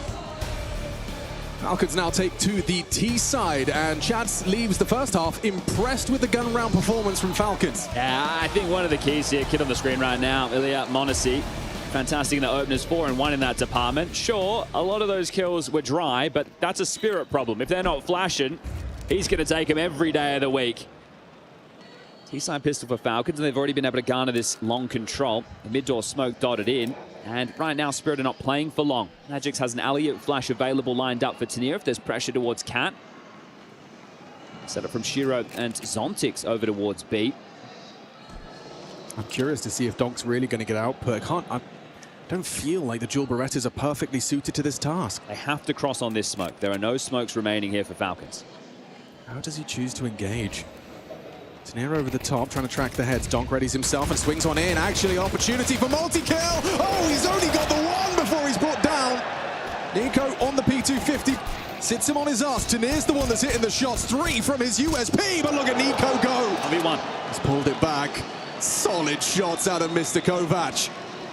Magic spotted. He triangulates the position. He just needs to find that precision now. Magic's with empty hands in this pistol versus Nico, and he denies it. Big from Magic's. A couple of extra bullets expended into his corpse as Spirit take the pistol. Look, it might not have been as flashy as Magic's clutch on the pistol around a Mirage in the group stage of the tournament, but That's this one may be more impactful. Boris has taken over the in-game leadership reins of this Spirit squad. And with him at the helm, they are yet to find a grand final. They are yet to find a grand final in 8 months. Tanir would love to be a part of that. I think our expectations for him quite high with what we saw him do in the heroic jersey. But realistically, an inexperienced player going in front of our very eyes. No bomb plant. It's a tough-looking force, but m0NESY has been given the AK-47. Thanks to Nico. You can see he's the only one without any armor in this. Just going to wield the Deagle. Already had a couple of bangers with this so far in the map, and short control taken for free. Magic's highlighted in the pip there. Traditionally, the A-rotating rifler playing for a mid to B. Looks like m0NESY is communicated. He doesn't need his nades where he's going. Well, speaking of nades, almost out of them. Our Spirit, very limited for crowd control now. Nico's been heard. Magic's boosted up on that CT box, and m0NESY is searching for Shiro. Playing a dangerous game. Yeah, they know that that's not the type of fight they can be taking. You need to let them scale, take a bit of space, create the trap. Here comes the set piece, and Magic still, I was going to say was, playing for that mid to B, but rotating in now. Yeah, CT smoke's going to make it more difficult for Magic's to lend a hand as Tessus actually breaks his legs, drops down, and catches flag from the spray. Shiro's MP9 connecting. Same from Tanir on the M4. It's all falling into place for Team Spirit. Second round investment in the absence of a pistol, and all Falcons have got to show for it is a single frag. Make it 2. Nice shots again. The pistol working wonders for Nico, but it's not enough. First 2 rounds of this half go Spirit's way. Max value out of that one as well. I can't read Portuguese, but I know what's going on there. Next generation of FURIA in development. We've learned how to birth panthers for the 2. So scientific research going down here in Rio. Already watching the games. They were able to not only get that AK, but make sure that they upgraded the MP9s and the FAMAS right there. So carried through 2 M4s and the AK. Max value. This Falcons will just be in with a couple of digs. Look at Donk. Oh, he's got his weapon of choice, doesn't he? There's the AK and immediately wants to take every fight that's available to him. I think once the Deagles sound off, you show a little bit of respect, right? If he tumbles early up against a class opponent like Falcons, you're in a bit of trouble. But I wouldn't say so far what we've seen from Falcons is anything concerning regarding, choke or misplays, right? They're also not getting frustrated. Both of these halves have started with Spirit, winning the pistol and finding the conversions, and that's essentially their foundation of rounds, excuse me. Magic's finding the opener, and we'll just continue to punt this one in.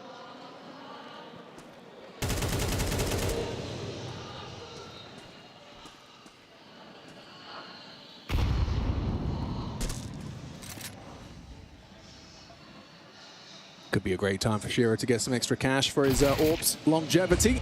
I think he was considering the exact same thing. Look at his aggression now from Shiro. You don't see this every day, do you? Shiro being the one looking for the fights so deliberately. $600 per kill would be nice for the cash in the coffers, and a bullet knocks him down to 22. Fumble on the nade from Magic. It's not the end of the world, though. The rifles will see to it. Okay. Now the purchases. m0NESY can bring out the AWP. Shiro the same.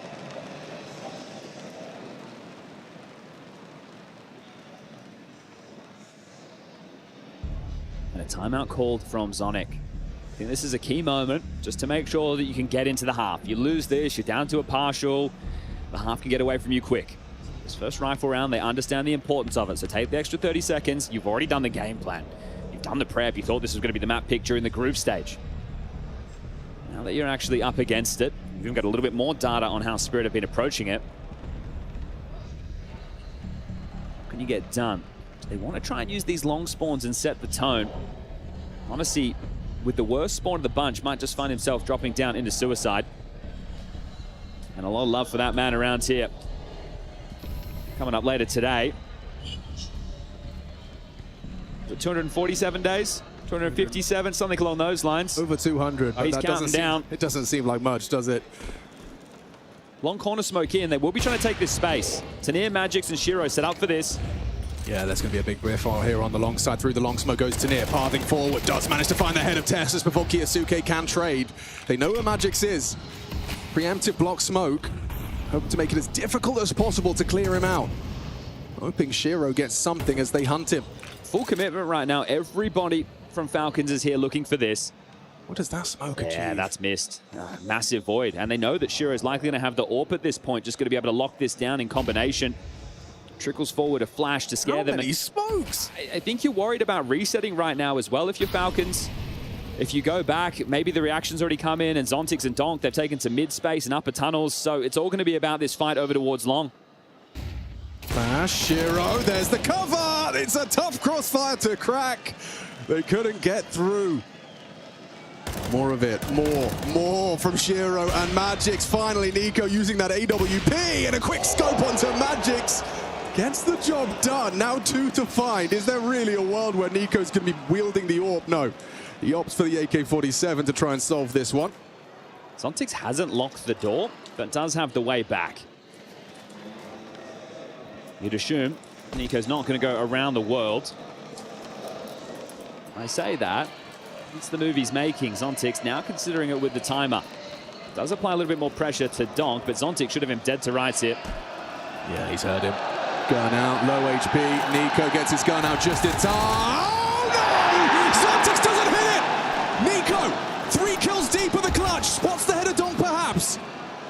Perhaps not. He's going to commit to this plant. A well-placed HE to deny. Can't get around the corner. So many close to brilliant moments out of Nico. Map 1. I don't want to say that they're lucky to get away with that one, but the crowd surge definitely playing an impact there on Nico's awareness. It's part of the arena games, but you could see as soon as the decibels went up, so did his spidey sense, and Donk denies that plant, confirms the round, and gets the 10th now for Spirit. A 4-round gap as we're into a partial. Oh, we got so much talent in the server. Both this is these a B-rush. That smoke right there is a twist smoke. This is a B-rush. Okay, Zontix has got his work cut out for him. He doesn't have much in the way of assistance either. Falcons flooding into this site. Here comes the cavalry. Zontix eating the flashbangs, goes down with empty hands.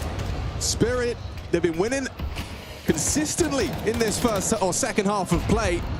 4 on the trot, but with pistols, the bomb goes down. Armored Tech 9, rifle for Tessus. Zontix feeling a bit hot under the collar. How good's the retake here? Double nade being juggled by Magix. Nico looking to maybe go for a late lurk on middle. Kixon safe from the initial incendiary. So many nades to be dumped on in. That time continues to tick in Falcons' favor. First fight's everything. Donk knocking on the door. Magic's down for 1. Nice from Kixon onto Donk. Hang on. B250 on the doors. It's only Shiro. They've done enough. Falcons breaching the B site. Pace the name of the game. And a blade to the belly. Falcons steal one away. Their first round on this T side. And that's going to reignite hope in this one. That was very likely going to be the 11-6. It's just a B-rush. That smoke you've come into play right there. That's an oldie. Bounces off the big box in the site. Gives you something to work with on the entry path. When I see that flying in, it is guaranteed to be the pedal to the metal finish over towards the site. I think Zontix there even copping maybe a couple of team flashes as he's screaming, boys, I need help. And the money for Spirit, it's not in tatters, but it will be if they drop this one. Horrible feeling, everyone knows it. Everyone who's played Dust 2 knows what it feels like when your B-Anchor's begging for backup and you see them die instantaneously. A little bit of hope indeed, Chad. No Shiro AWP. That advantage is with Monacy. The fact that they've won that off a lighter investment means that there's a bit more cash in the coffers going forward. Very quick stride out mid. Pulls the util out of Magix. Big nade. Huge nade. And Tanir's just tried to push long, a response, expecting there to be more pressure for the mid to B. Tessus was waiting. Opening incision in a very important round. Finances are going to spill open. This one worth 2 for Falcons. Who's going to be the difference maker to claw this back? That man advantage for Falcons. A smoke spam, not far off. Great read of the game. He understood what that smoke implied. So late lurk, Tessus long. Bomb yet to be committed. Yeah, I can't blame them right now if Spirit want to go for a gamble on one of these 2 sites. You lose the round, sure, you save the guns, you give yourself something into the next. If they wipe the board, Spirit are in a whole lot of trouble. They're coming towards Donk and Magix. Magix, clean headshot onto Kiyasuke. Donk just the one. Shiro, though, wasn't cleared. Tessus, he's going to rue the day he didn't clear alongside. Now it's an advantage for Spirit. Flash not going to be committed off, neither the second. Kixon and Nico are begging for an equalizing frag, and with 18 seconds left, Nico hasn't got the bomb across. He's going to have to get past all 3 of them. There's no time for this. Just by virtue of surviving, Magix is winning this round, drops on into his demise. Spirit straight back to the win. Yeah, you can see why this is home turf. 10-1 for the year, about to become 11-1 in just 2 rounds' time.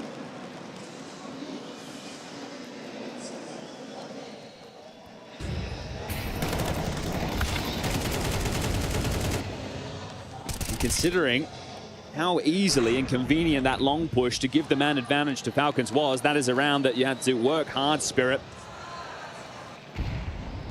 There's a biff straight down suicide here. Kiyasuke isn't going to push the issue. They're doing this high-low setup. Flash designed for that, exactly that. Pulls both Zontics and Donk on the double swing. Nico gone. No fear. Not afraid of you on the line. Could have been Monacy's AWP, but no. Nico goes down, opening death. Now it's the roles reversed. It's Falcons that have to overcome this disadvantage, and on the T side. That head-to-head, it might be 4-1 in favor of Falcons as far as series are concerned. But it's the arena games that matter more, and that's where Spirit have their 1. Tanir has that one-shot potential. So does Kiyasuke, though. Puts his to good use. Takes Shiro out for the equalizing frag. Now that bomb goes down, so they know Tanir's long side. At least they'll assume. Spirit crawling in for the retake. Want to see on the short side. Forced back by the incendiary. Plans for him, though. Kicks in to be that first attempt. Oh dear, they've lost both of them. Monacy, he's got to stand, he's got to deliver, and deliver he does. Not able to find the third. Magix finds him onto the Orphan Tessus. In a clutch, he has to win this, and Magix denies. Impact from their captain. Time after time we're screaming his name. That's 19 frags deep. 3 in the round to put Spirit on 12. Yeah, he's had a couple of position changes, and this is a key one. The in-game leader taking over the A rotator rifler from Tanir. Tanir looking more comfy, locking down long. This is the Monacy Bloodlust. Right, 2, beautiful. But this is the thing, in the moment, he's a highlight machine, but overstepping the mark, goes down to Magix. Now it's a 1v2. Tessus has no chance, and that's 12. Happy with that. So they just need 5 more frags to put them 1 to the good, a grand final. That's the goal. Well, look at Donk. He wants to try and end it on his own. Shiro's been spotted, but look at the quickness. Straight onto Monacy, top palm. Tanir's ready to biff. It's just Spirit welcoming the engagement, and this one's already done. 1 minute 38, the clock reads, as Kixon is thrust into a 1 versus 4. Odds stacked against him. And you want to talk about bloodlust, Zontics and Donk want to get this one done. 13-7. Absolute domination on display, and Tanir trying to turn himself into a bit of a crowd favorite here in Rio. It's Mirage up next, but Falcons, that ain't good enough. And for Kixon, this could be his last event in that jersey.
There was a little bit of fight right there. It was just a little bit, but not enough from the side of the Falcons to overcome that of Spirit, leaving us at a 13-7 scoreline on the first map of Dust 2. And welcome back to the Intel Extreme Masters. We're truly in the thick of the playoffs now, and for Spirit to be one-up map in this semifinal sets them up pretty well in what is a best of 3 overall. Pimp and Yanko with me here on the stage, or I should stay in the studio. What's up, guys? What's up? What's up, man? It's hard not to say it's fair enough that Spirit ends up winning. I think part of that obviously is winning both pistols, converting both scenarios. You know, getting off to a good start in both halves obviously helps when you're playing Dust 2. We knew Falcons were struggling a bit on the map, but you don't have a good win record at it at the moment. I think that's the 5th loss out of the last 6 times they played it, so that doesn't really bound well. Also, I think it's a game that, you know, scoreline is probably not justified in terms of how close it was. There was a lot of rounds, you know, that came down to a 1v1. We had Nico in a couple of clutches, first with a Deagle, later in the game with a P250, where he's just lacking 1 kill in order to kickstart Falcons and actually do the dirty stuff to Spirit. But whenever there was a moment to fight their way back into the game, they just didn't capitalize. Zwei might have moved on to Paravision, but Magisk continuing in that spirit, right? Like, he had a blinder of a game.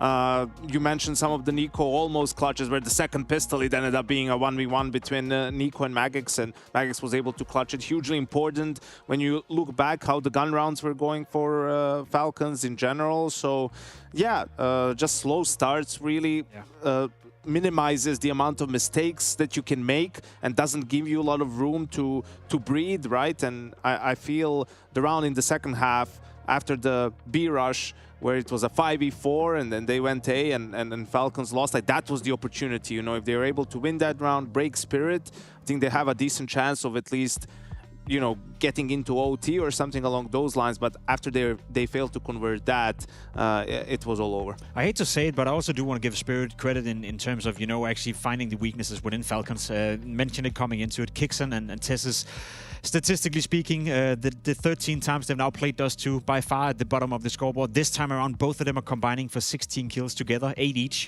Didn't really get anything done whatsoever, and had a couple of moments in the game where they just didn't hold up to their end of the bargain. And I think Spirit knew that coming into the game, and they took advantage of it. Yeah, it's unfortunate, you know, for Kixon, maybe a slightly limited opportunities, considering that Spirit was going A lot on their T side, but for Tessis, you can't necessarily make the same excuse. And also in some of these situations, whether he got overzealous or maybe the communication wasn't on point, right? But there were situations where you're just sort of scratching your head like, well, what's he thinking here? You know, like, what's going on? Like getting caught out long, basically, for example. What was a tumultuous round. Speaking of tumultuous rounds, also a good one. Yeah, we talked about pressure in the pregame and showed examples for that. Let's show an example for confidence. So 4-0 start for Spirit. Falcons win 2 rounds in a row. Money is all but tapped out for Spirit. This is their last buy. So m0NESY opens on mid. This was a little bit strange. So he opens on mid. There's no smoke. And he leaves it, decides to go back to A. You can see Nico is going fast short. Spirit throws a delayed mid-smoke, but I think this is all just to fake, right? Because they're already super close towards Cat, right? Nico threw an HE, but you can see that he's going to get completely caught off guard by the fact that Magix and Donk are close. Whether m0NESY was supposed to hold it or not, whatever the case may be, m0NESY is there to find the kill. And Spirit tries to speed up, m0NESY gets a kill, they delay, but in that time, look at Tanir, right? Like, as soon as that happens, he understands the attention is going to be towards short, and he walks out this long smoke. And also props to him, he doesn't push too hard, his team fell back, so he just tucks in behind Bull, right? Tess says there was no sound cues, there was nothing going on. He tries to get back into a close position with m0NESY coming to support him, gets caught off by Tanir. m0NESY in no man's land gets traded after that nasty no-scope. And after that, it's a pretty straightforward round for Spirit. And that's the sort of plays that you were missing from Tanir. I don't need him to have 30 kills, but having that initiative and taking some space and going for plays is why he was brought to Team Spirit. Yeah, I love that you point that out in this round. You know, crazy influential in this instance. He only had 4 kills on the T side. We saw one of them right here.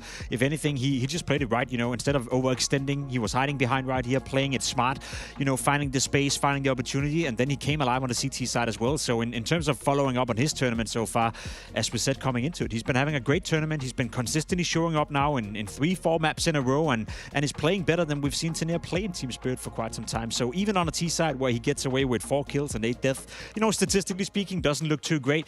Stepped up on the CT side and were able to find impact regardless. Yeah, and we could skip right into round 10, get going with the end of what would be that first half of play. right there. Right. I mean, this was a good round from the Falcons, right? It's a half buy, or rather a force from Spirit. They do a B-pop.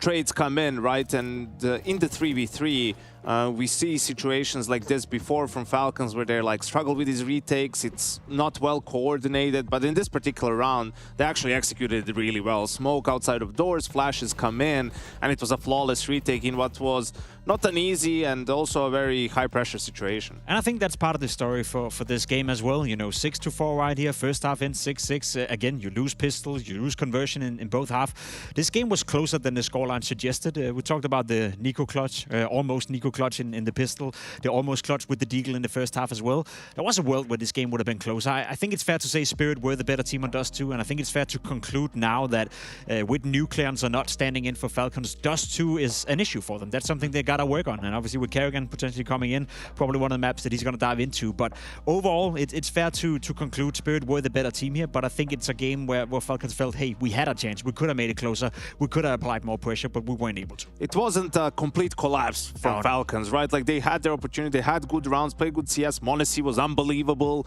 Again, just a slow start at the very, very beginning, but, you know, from round 5 onwards, he was definitely the difference maker. Nico very solid. Unfortunately, couldn't finish a couple of those clutches, but, you know, they have things to look forward to going into their own map pick of Mirage. Then a small note on QSuke as well. Like we highlighted him, right? A player that needs to step it up in the playoff game.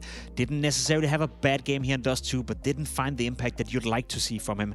As I said, T-side normally for Falcons, he's involved in 35% plus of the opening duels and winning, you know, a vast majority of those. This time around, couldn't get anything done. So it's just one map, you know, I'm not going to count him out. Mirage, as you said, coming into it, usually his playground as well. But if Falcons wants to turn this one around, you need QSuke to step it up. He hasn't had the best tournament for his standards. Yeah, between him and Tessus, you want a little bit more output. Is that right, Jacob? Yeah, you always want more output, you know, and especially what Janko said, you know, m0NESY is continuing to play well, and I think Nico had moments in this game as well where, you know, he could have made a massive difference, you know, scoreboard-wise, it looked great. The impact of those rounds never really came to fruition, you know, not backed up by his teammates. The economy pressure that he applied by getting 3 kills with the Deagle round, you know, then you expect him, okay, if you win the follow-up round, then maybe that was the impact he came with, but it was never really followed up. So I think there's room for improvement in the Falcons camp, but that's why Mirage is a good outlook for them. Yeah, that's where we're going. Janko, Mirage, let's get it started. Yeah, absolutely. Last time around, you know, Falcons, we showed a couple of examples in the pregame. They were just very aggressive, playing with a lot of freedom, being decisive in their decision-making. Like, that will probably change at least a little bit on the stage, and they're 1-0 down, but also on the other side of things, with Spirit picking their level up, you know, there's a chance they get shut down trying to make those moves. And then it's about, okay, how good is your plan B, plan C? How good can you get at adjusting? And, you know, no matter the track record with Falcons against Spirit, if Spirit can keep getting these good starts, I mean, that's a recipe for success. 100%. I looked up it yesterday. I think Spirit, up until this game, had won 15 out of the 22 pistol rounds at this tournament, make it 17 out of 24 now. So throughout the entirety of this tournament, they've been getting off to good starts. So it sounds a little bit silly maybe to say it, and we can't cook the game down to the fact that you got to win pistols, but that's been a point of conversation for Falcons for a long time. You know, a lot of tournaments have not been ruined, you know, but has been made significantly harder on themselves by not winning pistols, not converting, and you're going against the team in the tournament right now who has the highest conversion rates in the league. And also on Mirage last time, you know, they lose T-pistol, then they eco and win the first buy round and get rolling. I think maybe they got baited a little bit with Nico getting so many kills in that failed clutch, so he could drop the AK to m0NESY, and they bought. If they just eco there and then buy in the first gun round, I mean, they've had success with that. So perhaps tone it down a little bit on those early force buys if you don't get the bomb down, and focus on getting the guns out. Yeah, what's going to happen when they have to focus on starting on this T side of Mirage? You know, if you are the side of Falcons, you've kind of, yes, you're down a map, but you've got your work cut out for you going into the second one already, right? I just want to see more of what you showed us heading into the game. You know, that not careless Counter-Strike, but aggressive Counter-Strike, in-your-face Counter-Strike. Don't be afraid of the time. Don't overcomplicate it. You got a 3v3 with a minute and 10 seconds left. Don't fall back and try to outplay your position. You know, play with a bit more flair, as you showed. You know, it worked in the group stage, and that's the kind of Falcons I want to see. The group stage Falcons and not the playoff one. Yeah, well, let's do just that. But not just yet. We do have a little bit of a break. We do come back, and we jump right back into the semifinal. It's the Intel Extreme Masters in Rio 2026, and it's more Spirit and Falcons when we return.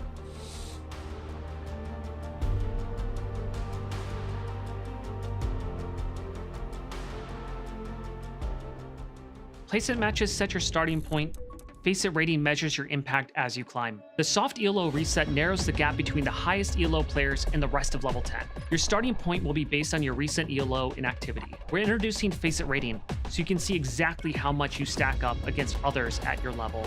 Face It rating measures how much your actions have increased your team's chances of winning the match, taking into account the full situation. Season 8 launches April 22nd. Good luck and have fun. The pounding heart of esports beats louder here in Katowice.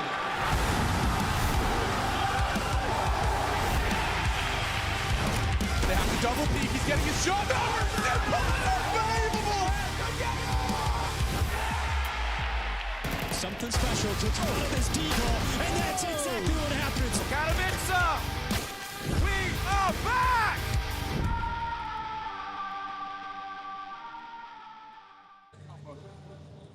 Here we're zoning. What do you think about the game so far? Obviously not the way it's going. It's not how you expect, but any specific point out where Falcons needs to step up? I mean, I think it's mostly around the communication right now. I think we're not really, feels a little bit scared to play. I think Spirit is also trying to be in our heads, and we have to dictate the game. The rounds on CT side where we actually go for first kills, we get them, and just need to do a bit more of that. We need to bring the fight to them, because we have been giving them too much respect, and obviously it doesn't help if you lose both pistols as well. Why is the respect there? I mean, you trashed them in the group stage. Shouldn't the confidence be oozing out of you, right? Yes, exactly. We should go in and remember that game, and then bring the fight to them, because right now we're giving them too much respect. See you on second map and see how it goes. 166 бит. 166, да, 167, да, 100%. Let it snow. Boys, Nikola, Damian, here are some gifts from me. Nikola Kovac, Damian. Thank you. Open, check it, enjoy. A book. The Art of War. One of the most influential works on strategy of all time. Good thinking. It was actually on my list of reading. Oof, a book? Learn Mandarin Chinese? No, it's always good to expand your horizons. Oh, for the Chinese fan base. Now it makes sense. Maxim, bratan, give a gift to Nikola. That one. What do we have here? A checkers board? Chess. Zonik always told me that Glaive was a mastermind. Don't worry, bro. We actually got another one for you, Damian. This thing. You will love it for sure, man. Take it. Yeah, open up. What about me, boys? Don't you worry. We're saving the best for last.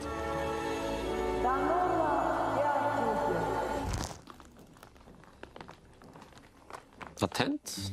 Yeah, I mean, you never know when you need a tent, right? Super useful. I see what this is. You want me to lead a team building expedition? For example. Nikola, come on, brathan. Oh, boys. The management have spoiled us this year. Everyone ready? Oh.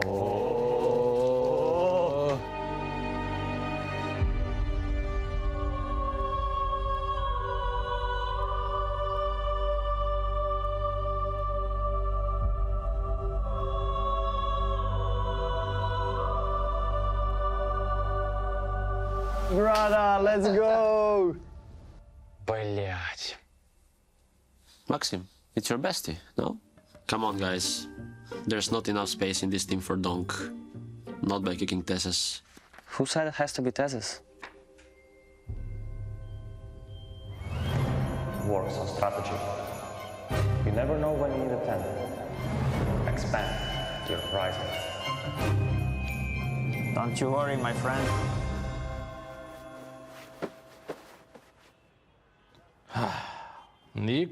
Nikola Kovac. Classic. Shout out to Russ for the sleeping bag though. Real comfy.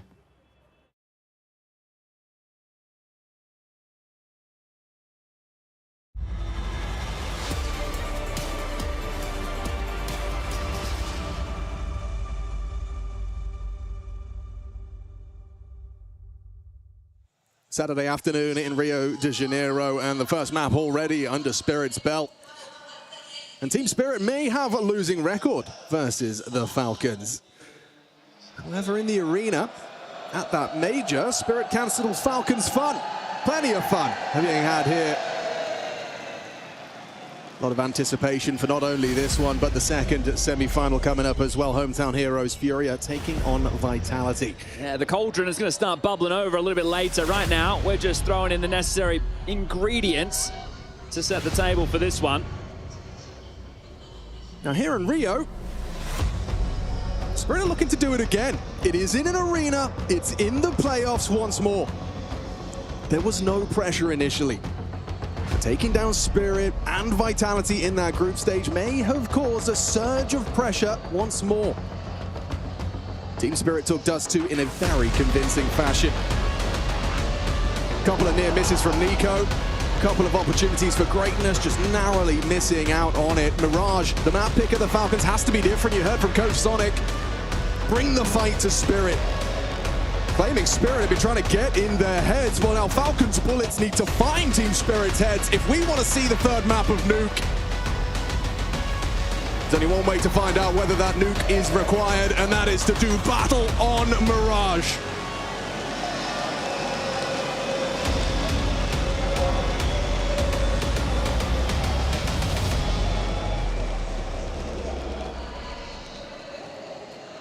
Spirit's pistol round prowess continues to grow. 17-7, with a 70% win rate in the event so far.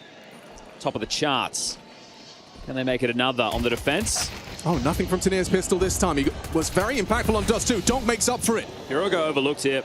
Yeah, hiding out on the side of the dual Berettas. He is the trap to be sprung, but Monacy pathing. Oh, catches the smoke walk of Donk now. Hoping to be overlooked was Shiro, but Kixon cleared him.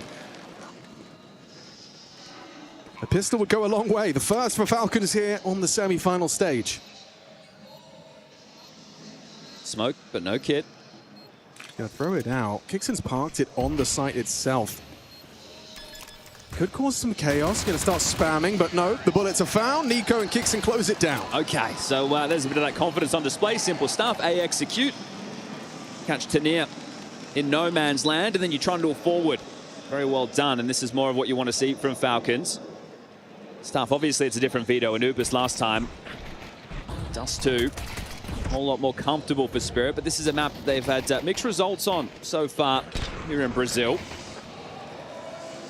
The most glaring being the loss to Red Canids, a 13-8. Have since then picked up 2 victories, one over G2. That was part of that lower bracket gauntlet, and the other over Mouse yesterday. They're going to force buy in. Heavy stack over towards the A side of the map with just Zontix towards the ladder room. Responsible for an awful lot, but if it is a B execute, essentially, Spirit will be conceding that site and hoping for the save, unless they can chip one off the pack before then. One being juggled over towards Monacy. In the early stages, there haven't been any aggressive moves from Spirit, so going through the motions for the map control, window smoke and deep connector. Dotted in. Zontix keeps looking over towards that window, hoping he's going to catch someone up on the fade. Here comes the first fight, and he does connect onto Kixon.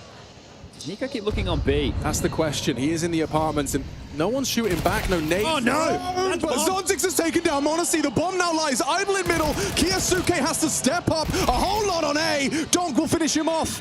It's fallen apart for Falcons.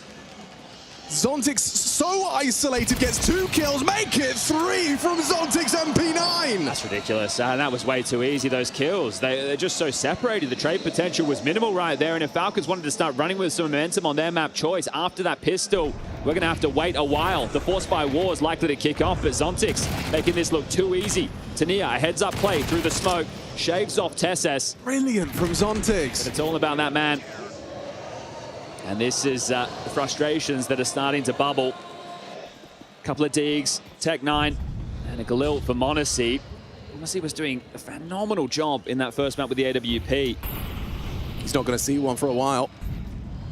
And last time, empty hands for Zontix. It's Donk.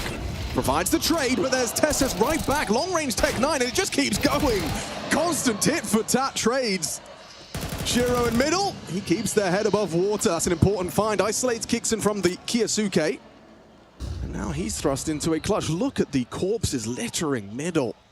As they go for the swing, they go for the fight. Shiro wins it out. Look, at least it was a good brawl in middle, but the confidence on display from Spirit, they just kept swinging. There's another one. There's another one. There's another one. Everybody just throwing themselves at that mid-fight, knowing that they had the firepower advantage there. And the finances will have to mean an eco for Falcons. 1,900 loss coming into this, 2,400 into the next before there's a buy. But for Spirit, this is beautiful. It means that this patch of rounds is relatively stress-free. You hate to see it go down like this for Falcons. Hopefully, once the guns come out, we can see more of that form. The ones that absolutely dismantled this team during the groups. The ones that defeated Vitality. You talk about that pressure, right? I think it's about expectation. When you're coming into this and you know that the roster will be different, all of your prac, the hard work, everything up until this point, it still exists. And they all take to the interviews saying, hey, we're professionals. Nico saying, yeah, there's no distractions. Maybe not for him and the rest of the team, but I think, oh, hold up, we're going to farm fast. Shiro, MP9 under the balcony. First is good, second is there, and he's even got more for his trouble. Shiro somehow survives. 4 frags in that one, wipes the sweat off the brow, and now he has 11K 4 rounds into the game. I think he might treat himself to the AWP. He does invest. That's something Modesty can't do. No, sir. Round 5. He'll be forced into just the AK-47 as a product of losing out on that second round. Being on this T-side start, Falcons, you are the ones who are hoping that you can dictate the tone. Sonic in the catch-up with Stico between the maps saying that need a bit more of that. You need to be the ones setting the pace. Well, there's pace in middle once more. Kyosuke pathing forward. He's going to get to tap. Zontic's Donk looking like they want to clamp in off of a flashbang. Flashes, and here comes the clamp. He's trapped on tap. Kyosuke begging for backup, goes down to Zontix. Opening kill for Spirit. Do they want more? He does. Keeps his chest puffed up. Nico parting from the bench position. Will have an angle onto Zontix if he sticks around. Oh, that nade didn't do too much. It's actually a smoke grenade bounced off his backside. Zontix down to Monacy for the equalizer. Smoke fades on Tessa's Palace. Donk versus Nico, and Donk bests him. Trying to worm his way through connector. Good timing on Kixon's push here. How cleared will he get? It's Magix that's taken Zontic's place on the short side. Yeah, you can't swing if you're Magix because of Monacy rattling off on short. So Magix will just have to sit here. He's also responsible for B during this. About 40 seconds left on the clock now. Shiro leaves window. He'll deal with B outs. Magic's contend to short. There is the issue with the window boost, and that was something that Mouse did well yesterday. A couple of their rounds, able to get this space and cause some concern. So Donk, high alert as the pip there shows Tanier tucked in. If Tasses plays on the lurk, he's likely to go down. One spotted, bomb down. Stunning from Donk. Magic's as well connected. It's in perfect unison. I'm trying to jump shoot right now versus Tasses. It's too easy. Way too easy. Comfortable conversion. Finances in ruin. At least they'll have the AWP into the following. So we'll see the partial. 7. Yeah. Well, that's what happens when you win the pistol, lose the force. Just stuck on tap, no way out for Kyosuke. Nico trying to draw something back, but Donk too aware. And there's the final frag from Shiro. Not in it just yet, Falcons. This is flying by. You earned that quarterfinal bye to book yourself straight into the semis. Spirit, they're already warmed up. They already enjoyed this stage. They had Tanier. His best performance in the Spirit jersey on Dust 2 versus Mouse yesterday.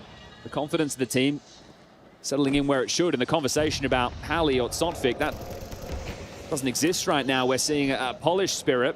Yeah, the interview that Shiro gave as well with HLTV discussing that Sotfik and Halley are very different coaches and that Sotfik's actually immediately been drawing attention to the micro of Team Spirit.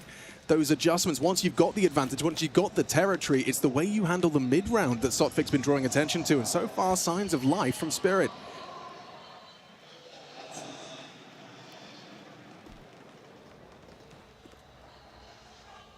Everyone has a dig. Sub 1 minute now. Honestly, the spearhead of this.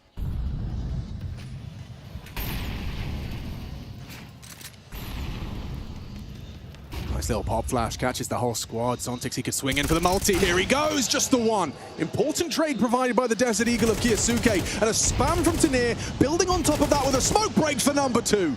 Kicks in Kyosuke, Tessa's gone too. All added to Tanir's naughty list. That put a smile on the face of Nico there. They're just getting thrown around the serve. Now, sure, that was a very light investment.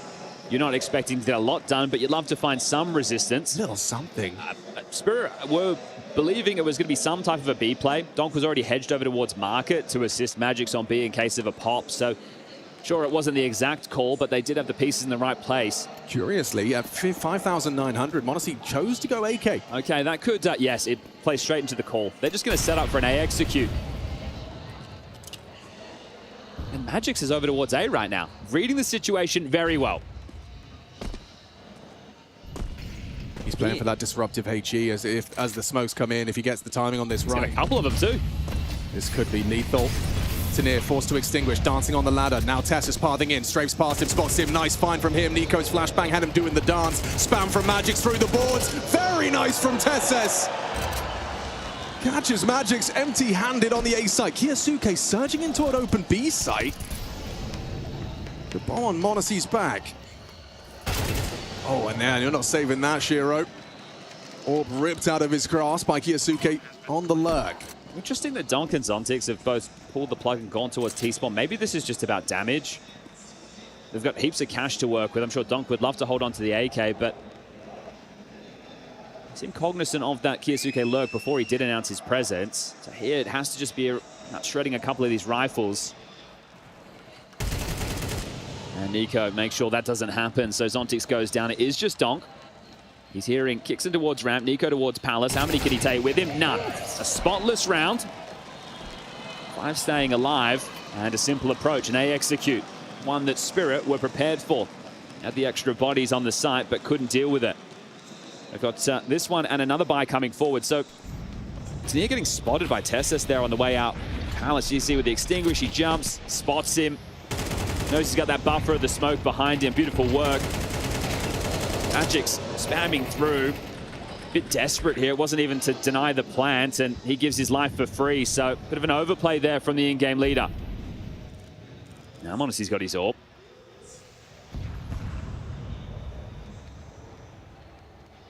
He starts at Palace. Tanir's going to go for a ramp aggress here. Partners up. Tessus. He anticipates this, and Crouch peeks into Donk. Still can't connect a bullet, though.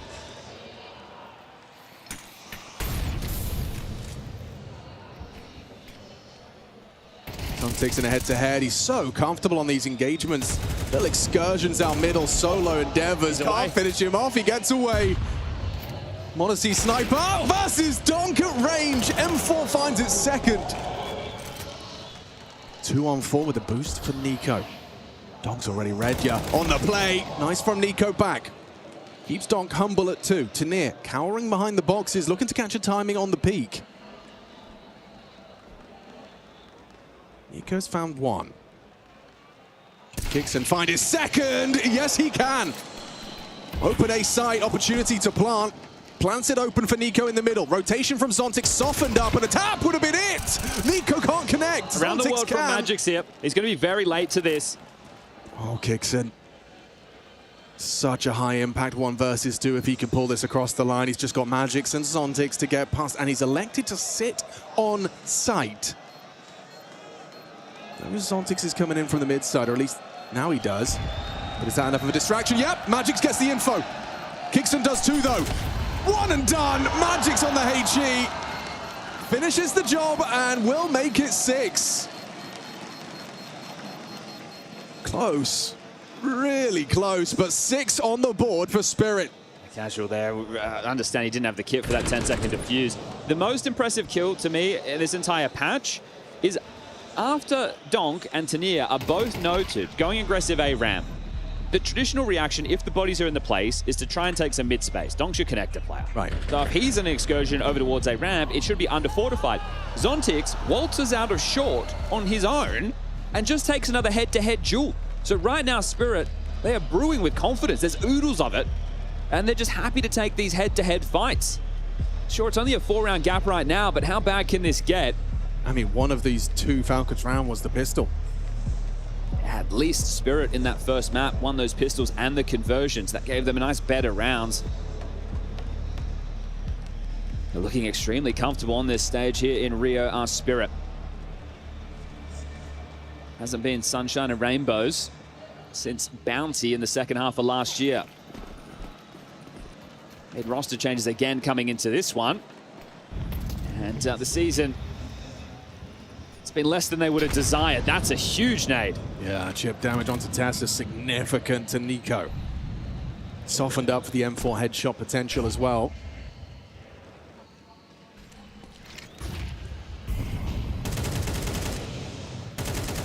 A lot of admiration for how Zontix has managed to kind of stamp his authority onto the short fights in middle.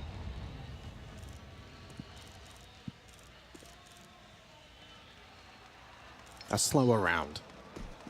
And so many nades still for Falcons. They haven't really used anything to get this map control. Very scarce use of utility, so plenty of options available for the finish. We've seen this one before. Alex, they grouped up for a mid-clamp. 2 players short, 1 connector, and donk floating window. It's going to make Kixon's life miserable. He's supposed to be acting like a fake mid control. The fact that they leered forward, they saw nothing. Now they're reposing, so the B defense means that it's likely Zontix, alongside of Magix, can just focus B apps. Tanir hasn't been smoked off. He still has vision. He knows nobody's up catwalk just yet. He's going to play behind the smoke con. So now he doesn't have the info. That might force a reaction. Kixon working on this short flank. Magix primed and ready. Perfect back turn. Messy spray, but finds Nico. Then Zontix springs to action, and it all comes tumbling down. 1 back from the m0NESY sniper. Knows Zontix likely hiding out towards the bench. Kiyasuke's trying to run at him. And Zontix still gets another on the uncrouch. m0NESY with a quick flick. Lightning fast, but Shiro's holding.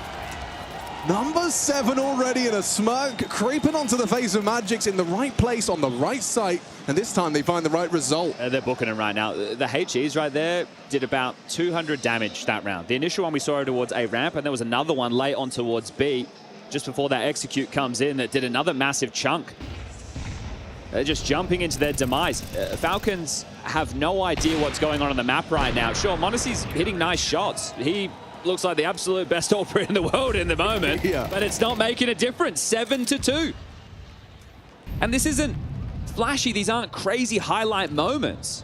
Maybe from m0NESY, sure, but from everybody else on the Spirit side, yeah, exactly. And this is what we were impressed with on day 1 when they took on Liquid. It was functioning, comms were there, the teamwork was there, and another m0NESY. Wow. An opening onto Donk. Individually in that head-to-head, he was ahead on Dust 2. Now Zontix, the timing of this is a little late. He's missed Kiyasuke being window boosted, but now catching Nico, and Magix is there to tend to it. That's the comms you're talking about, Chad. Magix just in time to catch it. Now Zontix getting a little pushy, is punished. Tessa's out Palace, bomb moves in through middle. This is so weird. Shiro's actually going to go around the world to come back through middle to take a line. Oh, okay. Where's he off to?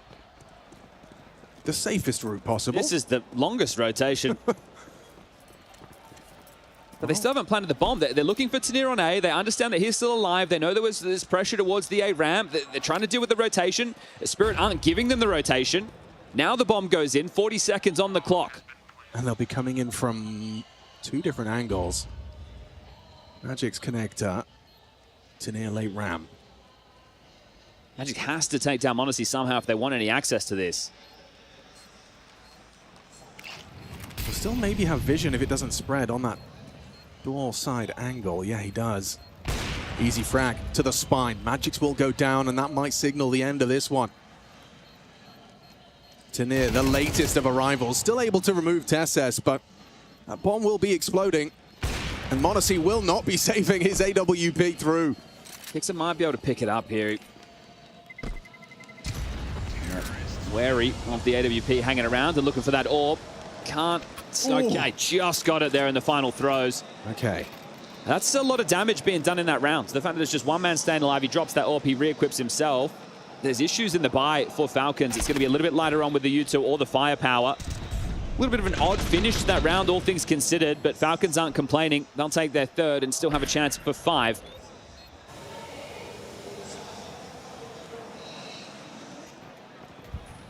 Feels like a necessary 5. Boosting up.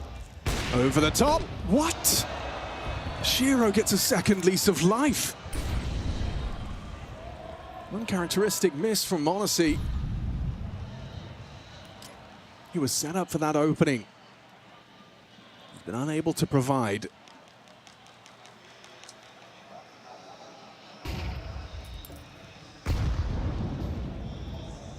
Not too much from the HE, nor the second either. Kyosuke's done well to avoid it, but you can't avoid Donk.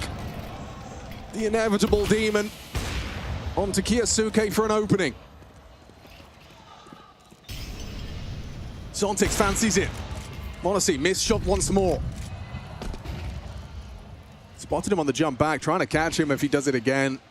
Threatening smoke, though, implies potential for aggression. And how's this for aggression? He gets boosted up for a deeper line into your approach on Con. Nico could get caught by this. Over the top of the smoke, Monacy on bench as Tessus works out Tetris.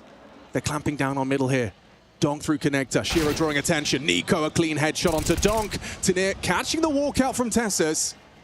And with Monacy dead to Zontix, it gets really uncomfortable. Nice shot from Nico. Needs another. Spots one onto Zontix, but Zontix stubborn. One hell of a performance from the short player here. 12 and 8 individual prowess. Zontix is impressing. It's so comfortable in that position, and I just think the fact that he's willing to take a lot of these fights, it's making it so difficult to be able to hold on to this space. So 8-3, this is the shot from Monacy. Considering that he's been hitting absolutely everything, you're asking yourself, where did that one go? Could have been a very different round. This is looking like another quick start to the day here in Rio. Fast A split. Okay, Don's going to look for a couple of fights in middle. One and done. Kickson's Mac 10 revealed. Shiro's around the connector position, and Tanir just taps his head off. Nico goes down. Look at this fight. There's so much tenacity from Team Spirit. They just want to brawl. With Tanir down to Monacy, it's again Zontix winning his fights in middle that gives him the advantage, and Shiro wants to extend it. Good find from Tessus, clears out Magic CT. Shiro over the top, tracks Tessus down to 18.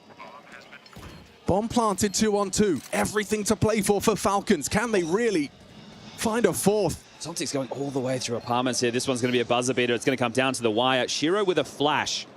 Oh, he could act bigger than he is if he wants to flash CT, draw attention, hope to catch Tessus looking the wrong way.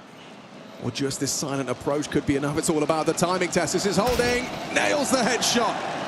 Just Zontix now, knows where Tessus is, and he's going to put some bullets into the boards, but can't hack it. 4 for Falcons, none of them consecutive.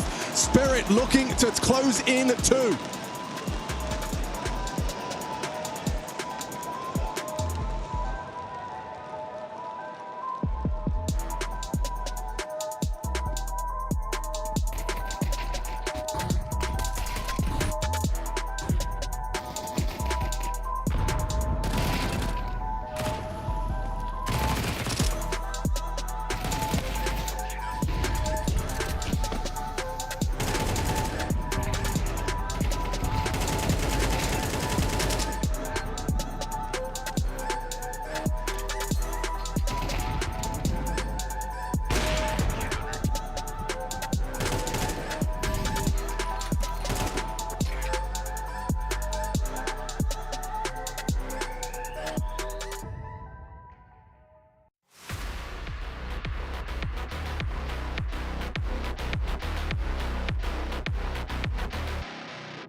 Changes in the air, but it is the same old Falcons. The future, it looks different, but right now, Spirit are the ones who are changing the conversation from that group stage game. A completely different look from what we saw just a few days ago. And the confidence for Falcons, it's not there. The fights are on Spirit's terms. And the grand final, a handful of rounds away. Are we done? Or do we need Nuke? Only Falcons can change that discourse. Leaving the bomb outside B and spreading out for clues.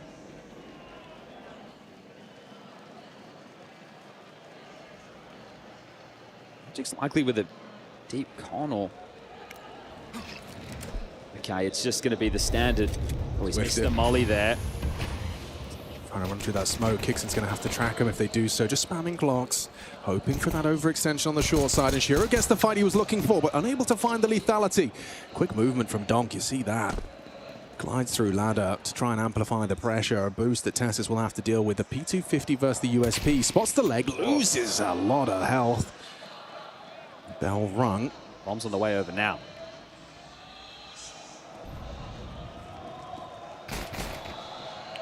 Apply some pressure on the A side. Donk as well, trying to keep Kixon on high alert. Pull rotations. Look at the rotations. They completely evacuate the B site. They've sold it brilliantly.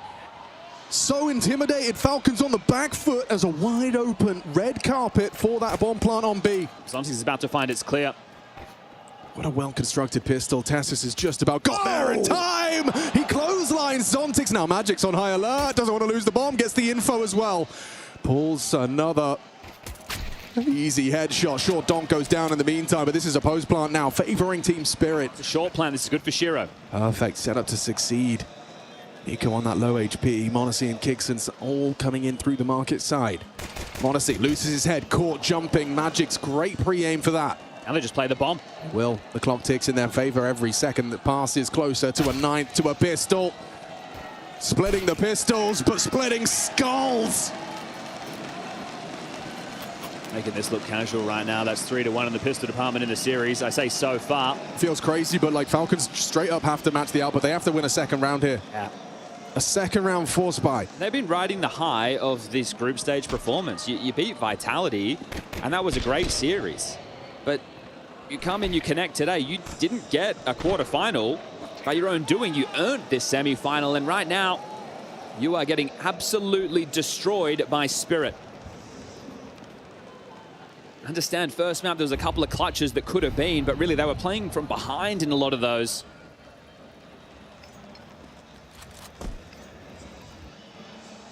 This leaves a bit of a sour taste in your mouth, knowing that the future very likely to look different here.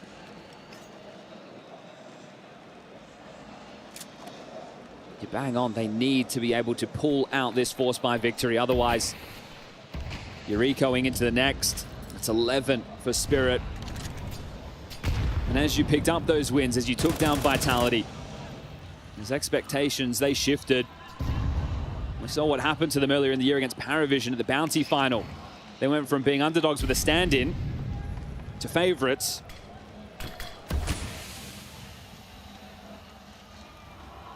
And that's happened again here in Rio. Feels like Spirit are just flowing. If they do go short into... No, they're not, obviously. Magix is clearing out A, but that B site was where the stack resided. They found the path of least resistance, and they'll still send Donk in to try and keep them rooted on B. As soon as that bomb goes down, oof. Okay, I was going to say pressure gets alleviated. Oh, no, pressure's been amplified instead. Monacy's being walked on. Magic's in his blind spot. There's no way he's going to be clearing this close corner, so Magic's exercises some discipline.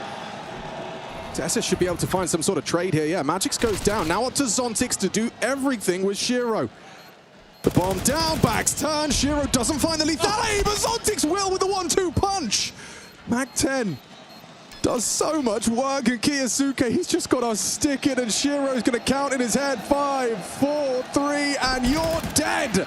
Spirit take 10. Storming through the semi-final. A threatening one from Kiyosuke. 3 kills deep, short. But Falcons are running out of opportunities. It will read 11 before we see guns in their hands. Sure, that one was a bit tense. It got close. I think once the bomb is going down, even though it is a 3v5, Spirit have the rotations. They're in strong positions. It's a shot. More of this alley-oop with the nade as Zontix. I swear. Kill. He's always lobbing out the HEs mid-fight. Mid-fight HE, it's becoming a bit more of a signature move for him, and look at him thrive. 16 and 11. It's not just that CT side where we've seen Zontix have impact. Been a bit of a discourse considering the poor results of Spirit this season so far about was Magic's the man. And Apex taking to his defense saying, hey, I'm glad you guys didn't judge me after my first couple of months. Well, it's not just the last couple of months. Spirit, since that bounty lift, remember, they replaced Magic's with Zwei. Then Tanir came in for Zontix, and that was way late. Eventually, they got their men, but they didn't get their results. And then things changed. Chopper out, Magic's back, taking over those in-game leadership realm.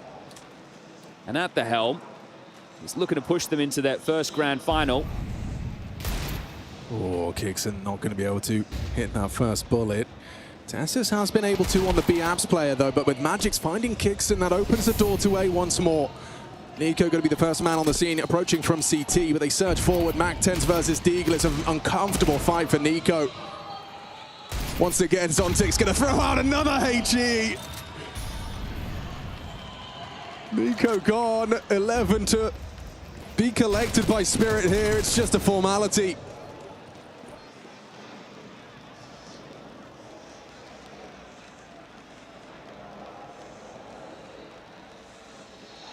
Been nothing to really get Falcons going throughout this series so far. They had a couple of flashy moments, sure.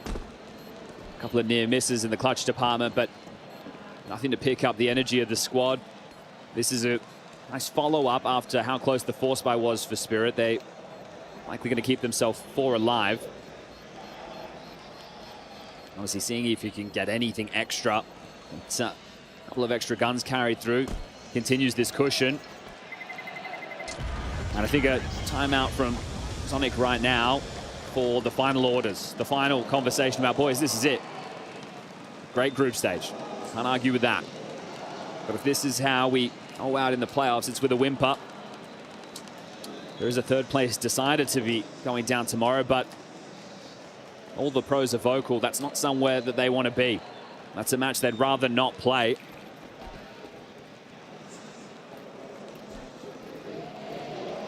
Don't have to be a rocket scientist to see what this start from Team Spirit implies.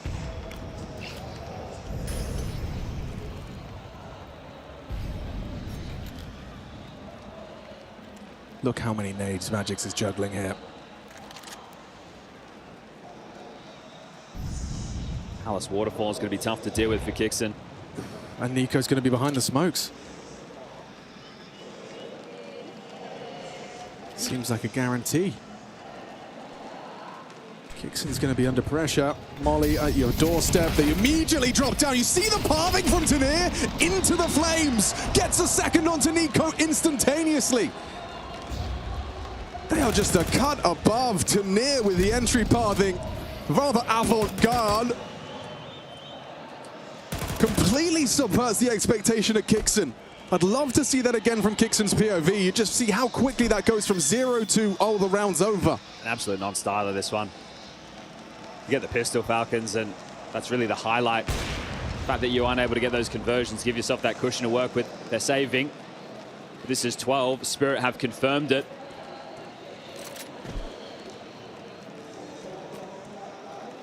Another blink and you miss it series to kick off until Extreme Masters Rio.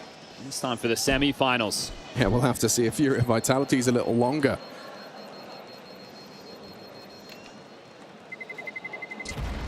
So it'll be a whole lot louder. That's for sure. Crazy turn of events. Timeout called, understandably. Coach Zonic needs to see his boys turn it on. 8 consecutive rounds required, or Falcon semi-final ends in a whimper. And it would be 2 for 2 as far as arena head-to-heads with Spirit that go Spirit's way. Look at this from Zoni. All you can do is use these 30 seconds, right? You're not a miracle worker. You've got limited words, you've got limited ways to get them fired up. You can't make them do it. They're the only ones who are going to be able to pull themselves out of this. And look at his pathing, by the way. Down the ladder, instant jump off, straight into the headshot, through the flames, and number 2 into the smoke for the entry.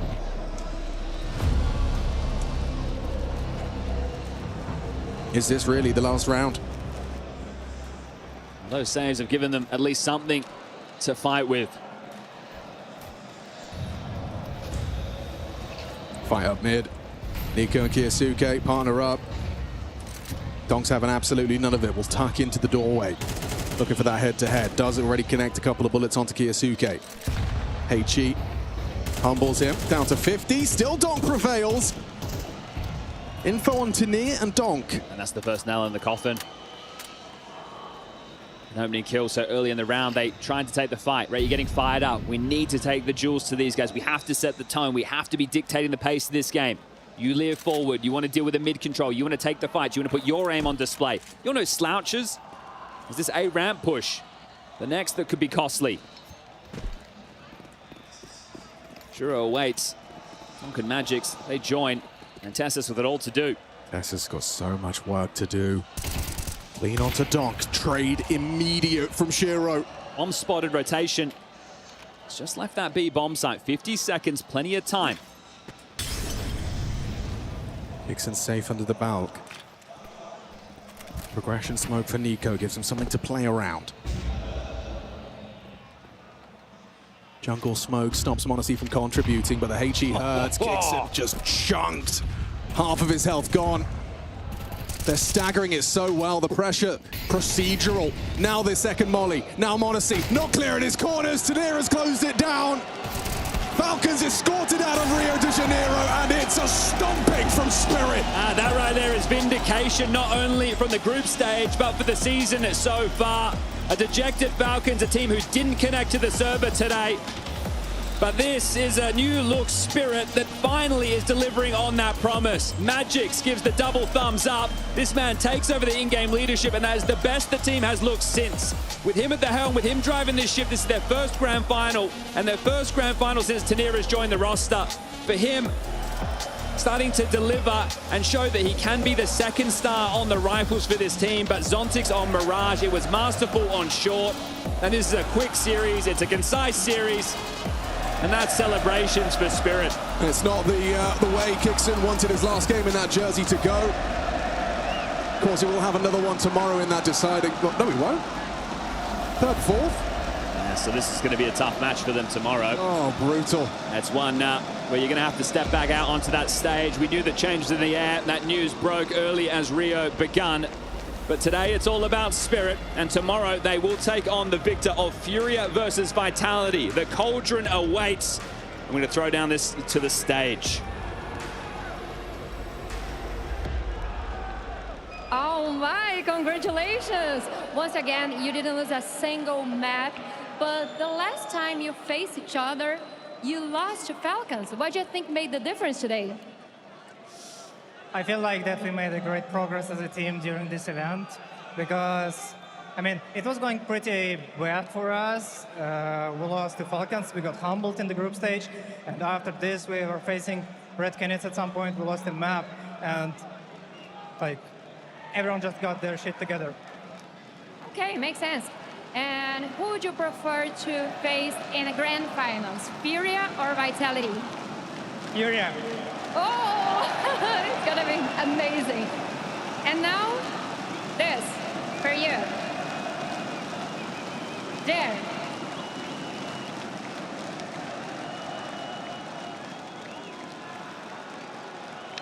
Oh, that's Magix, and he said exactly what needed to be said. They got their shit together. And it would appear as so, because the scoreline would indicate that they have absolutely eradicated these birds from the server. They definitely did. It was a complete 180 to the group stage game. Like Spirit were doing to Falcons today, what Falcons did to them just a couple of days ago in a different environment. Yeah, absolutely manhandling Falcons in this game. Left no room for doubt whatsoever. The better team ended up winning, and they won in a fashion where to me, that's the impressive thing for Team Spirit. The fact that they've been able to turn it around, as Magic said, you know, getting their shit together. But also the lack of fight coming out of Falcons is a little bit concerning to me. Now, obviously, in terms of the future, doesn't really matter. They're going to make a roster change. Who cares? But in isolation to this game, I would have hoped for more. I would have expected more. And I would have hoped for Spirit to be tested a bit more than this. And I think, frankly, that they're surprised that Falcons didn't put up a better fight either. I think it still matters, though. Like, we have yet another tournament where Falcons look great in group stages, then in the playoffs, they're nowhere to be found. Like, what's the big deal? Like, what's the difference every single time? No, I mean, you know, now you even are making a roster change, so no one cares. Like, there's no pressure for you to do anything at this event, right? It's like, what's the problem now? In this sort of a scenario, you're not ready to play. You have slow starts again, players missing one more time, right? Like, m0NESY, yeah, he had a great series. Nico had a great Dust too, but a terrible Mirage. You know, he had a lot of opportunities on T-side, some duels against Zontix, which if he would have won, I think could have swung some rounds towards Falcons' way. Tessa's nowhere to be seen today. You know, it's a lot of the same things repeating themselves. And sure, Carrigan coming in, right, it's going to be a big deal. He's a veteran. He knows how to lead in these games. He can bring a lot of energy to the team, bring some real leadership as well.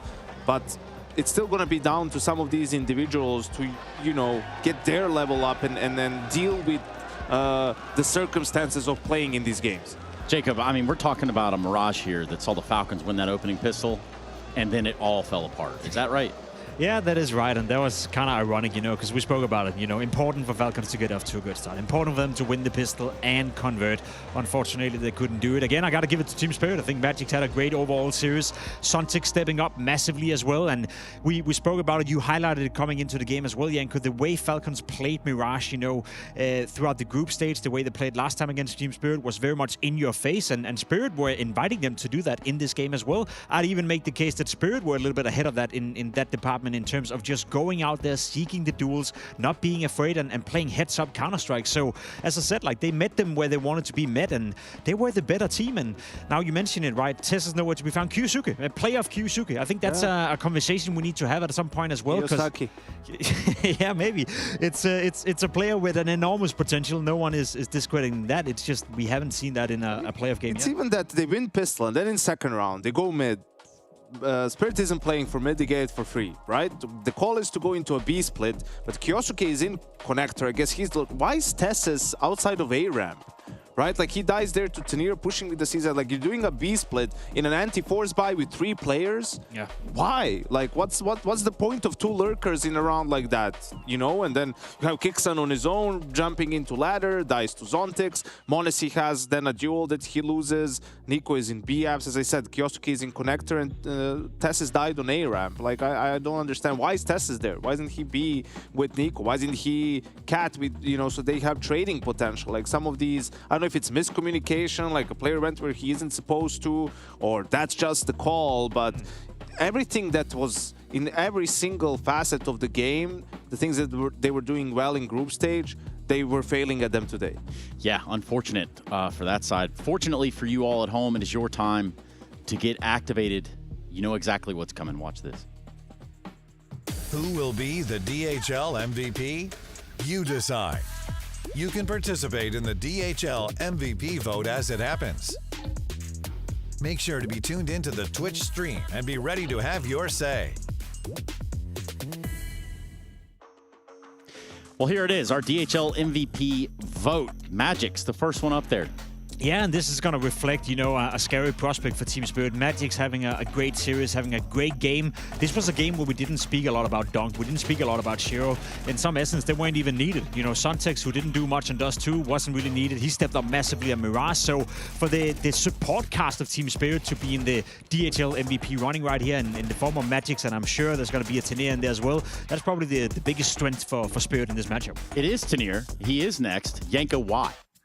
He's been stepping up, right? On Dust 2, he had a few moments, but they were impactful. And then also you could see on Mirage, right? You could just see the confidence is oozing from Tanir at the moment. Like that first gun round on T-side where he's going down ladder into the molly to clear Kixan, and then he just got to it. This is it. Like, look at this. This is the first gun round. See ya.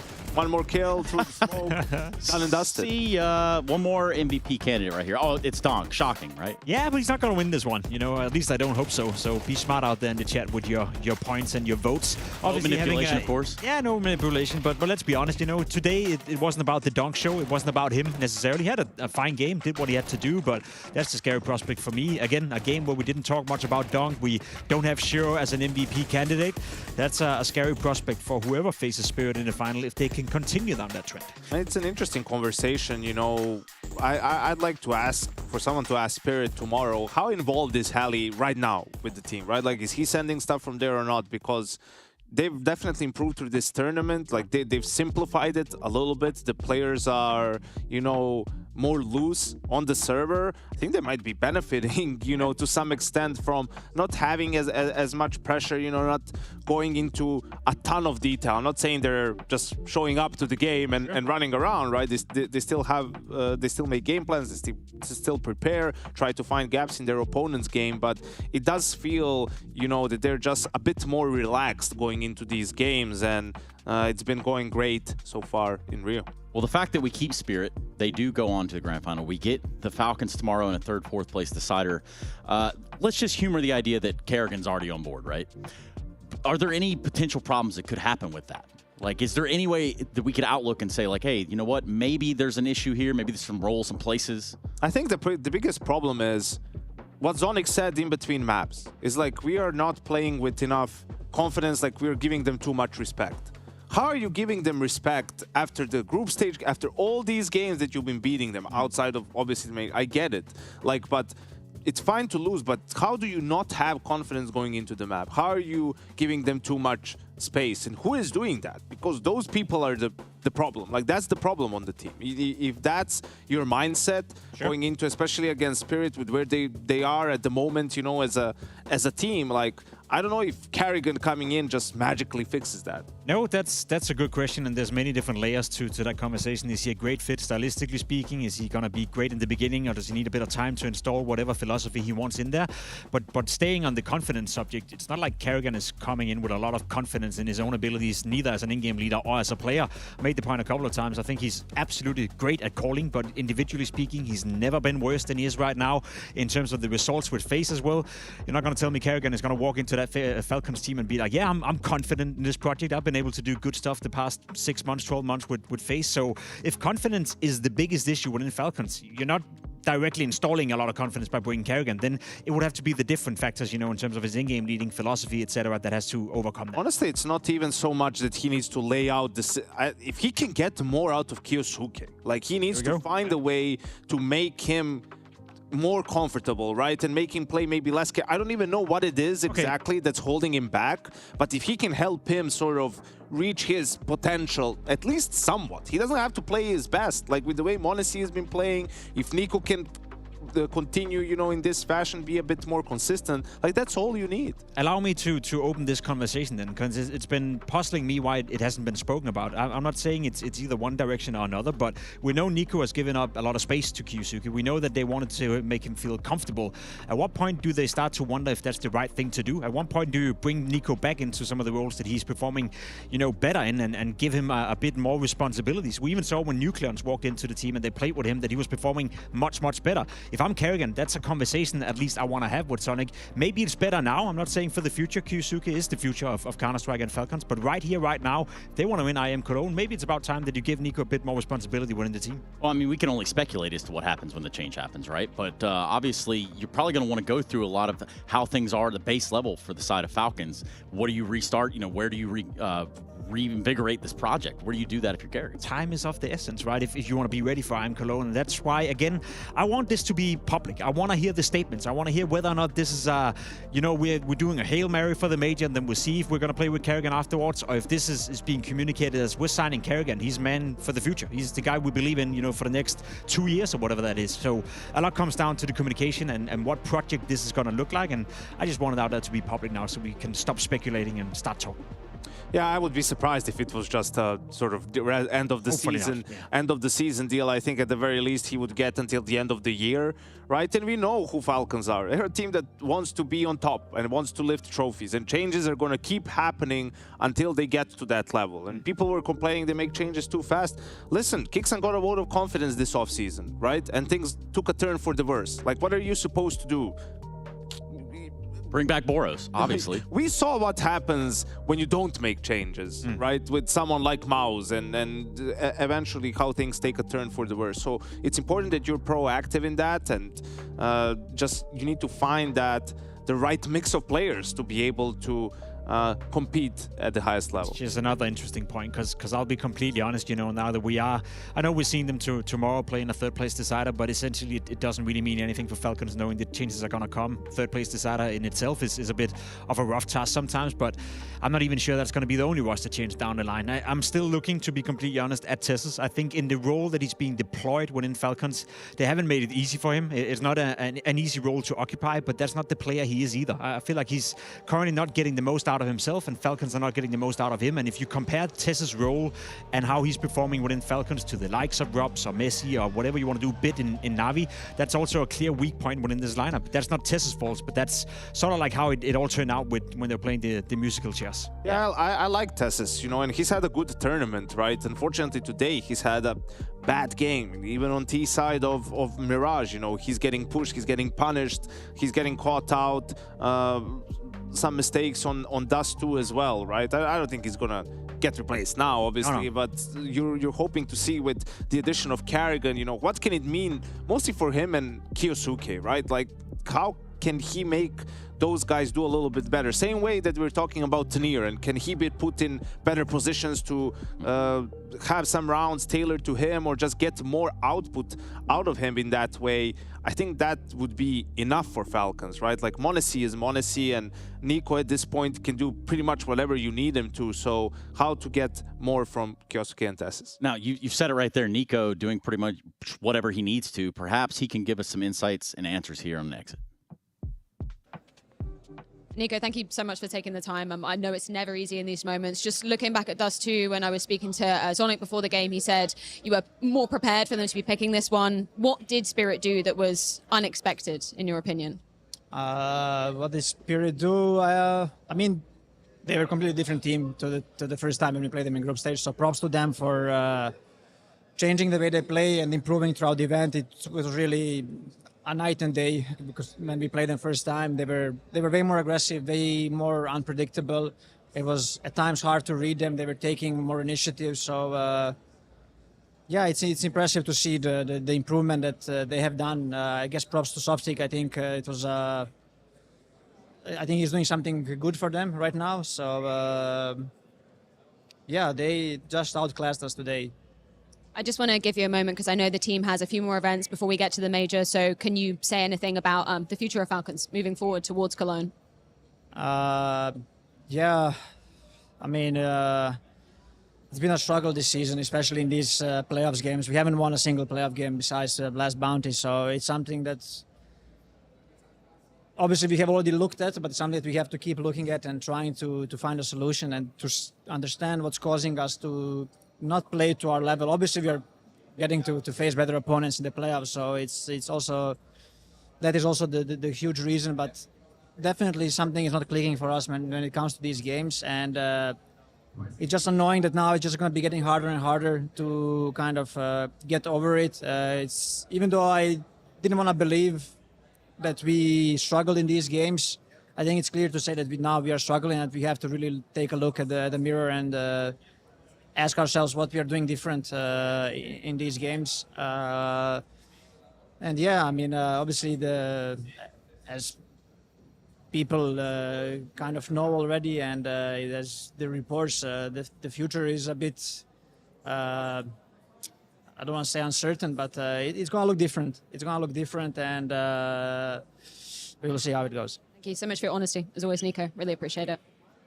Well, almost only counts in horseshoes and hand grenades, and in this instance, it was the Falcons that didn't even get the almost in this series. The words from Nico right there kind of putting a quell to what we're talking about, the speculation that is. Yeah, don't they say that the first step of you know, getting better and realizing is accepting that you have an issue? And hear that, Trace?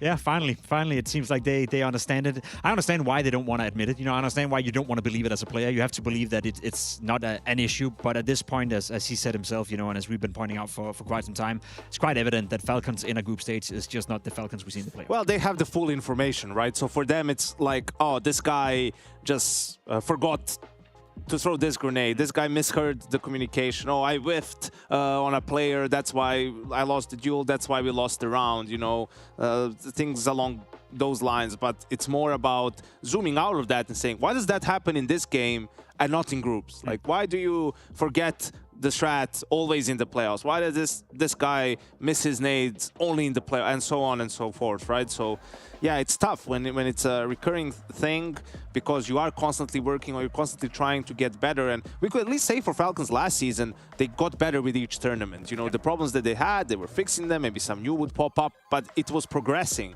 You didn't see that this season. No, you can't fault them for not trying though. You know, whether that is, you know, changing roster now, bringing in Kerrigan and changing a big piece within the team. One thing is changing a normal player quote, but an in-game lead has a big role, obviously, within a Counter-Strike team. Have Kerrigan work together with Sonic, that's going to be interesting. And the Face It ban as well. You know, you can't really fault Falcons for not trying. It's just whether or not any of the things they're kind of trying to cook right now will prove to be fruitful. Yeah, it's about finding that rhythm to their rhyme, right? The things that are going to keep them in front of that trophy or keep them in pursuit of it, not just crashing out, falling out at some point in the playoff bracket. Gentlemen, I think we put a pretty good bow and ribbon on this one. If you guys are feeling pretty good about that, I think we can head right into a break.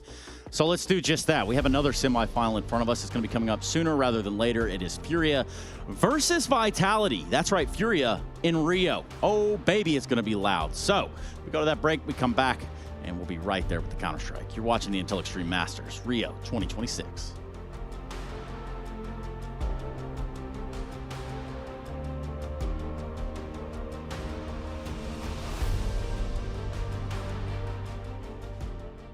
Placement matches set your starting point. Face It rating measures your impact as you climb. The soft ELO reset narrows the gap between the highest ELO players and the rest of level 10. Your starting point will be based on your recent ELO in activity. We're introducing Face It rating, so you can see exactly how much you stack up against others at your level. Face It rating measures how much your actions have increased your team's chances of winning the match, taking into account the full situation. Season 8 launches April 22nd. Good luck and have fun.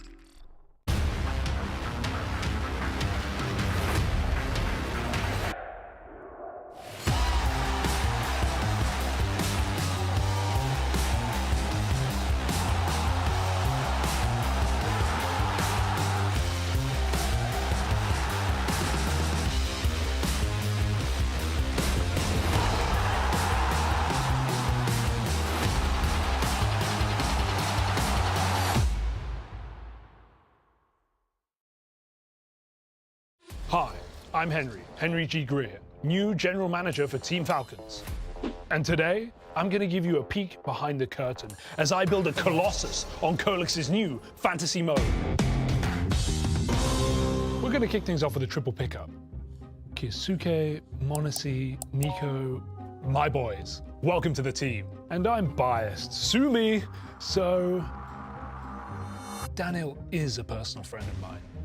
Lovely lad. Seems the site has a technical error. Cut! Right. You've gone over budget. What do you mean, gone over budget? It's fantasy, right? The idea is you build a team within your means. Well, that's not very realistic, is it? Look, it's classic fantasy. You can pick any player within reason, and you can build your roster. The best part, with Kolex, you can win actual prizes. Yeah. That's all great, but one question. This budget thing. If I'm maxed out, how am I going to afford Esatag? What? Can't build a Colossus without Esatag.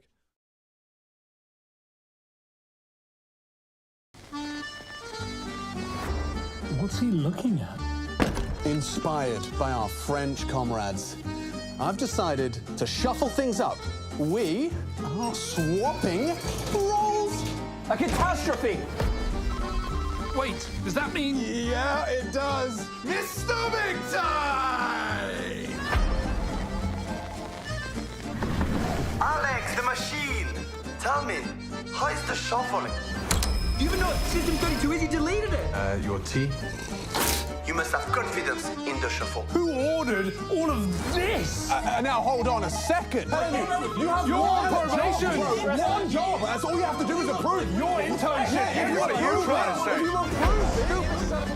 say? And if things get tough, we shuffle again. What on earth is going on here? Bye-bye, Alex. Merci beaucoup. Zontex is here with me. Pretty convincing semi-final from your side. Do you agree that this was the best spirit we've seen this whole event? Yes, 100%. 100%? Very comfortable in the arena? Yes. Okay. Zonik told me after that first map that actually Falcons guys are super unconfident. They're kind of like scared to play against you. Did you feel this as well, that it was kind of too easy to play? Yeah, I feel like when we played against them a lot of matches before, they played more aggressive. There was a lot of like default breaking things they're doing on city side, for example, and it's just hard for you to play your default and end rounds being 5v5, you know? You're always dying somewhere. And this time it didn't happen, and when they tried to do something, they just died. It makes sense. What Hali saw it probably from home. Do you think he's proud of you guys, what you're showing here? Yeah, I think so. Last thing is, any preference for the final? Obviously, you can play the best team in the world or the local favorites. So anything you want to touch onto that? I would like to play against FURIA just because of it would be something I never experienced before. It's because of the arena. They will cheer for FURIA and it will be loud. So it never happened to my team and to me before. So I'm just curious how it will feel. But playing against Vitality as a best team is interesting as well. So it kind of doesn't matter, but I think I will have more of something unique if we would play against FURIA. Whatever happens, it will be a great final and you are in it. So congratulations one more time and good luck tomorrow. All right, I'm here with Shiro. We're going to do an SSD setup right now. We're going to check out all your settings. The people at home, they've been asking for this one. They want to know, how does Shiro set up? Are you ready to take the world through your Counter-Strike setups? Я не понимаю по-английски. Я не понимаю по-английски. Вообще не понимаю. That's incredible.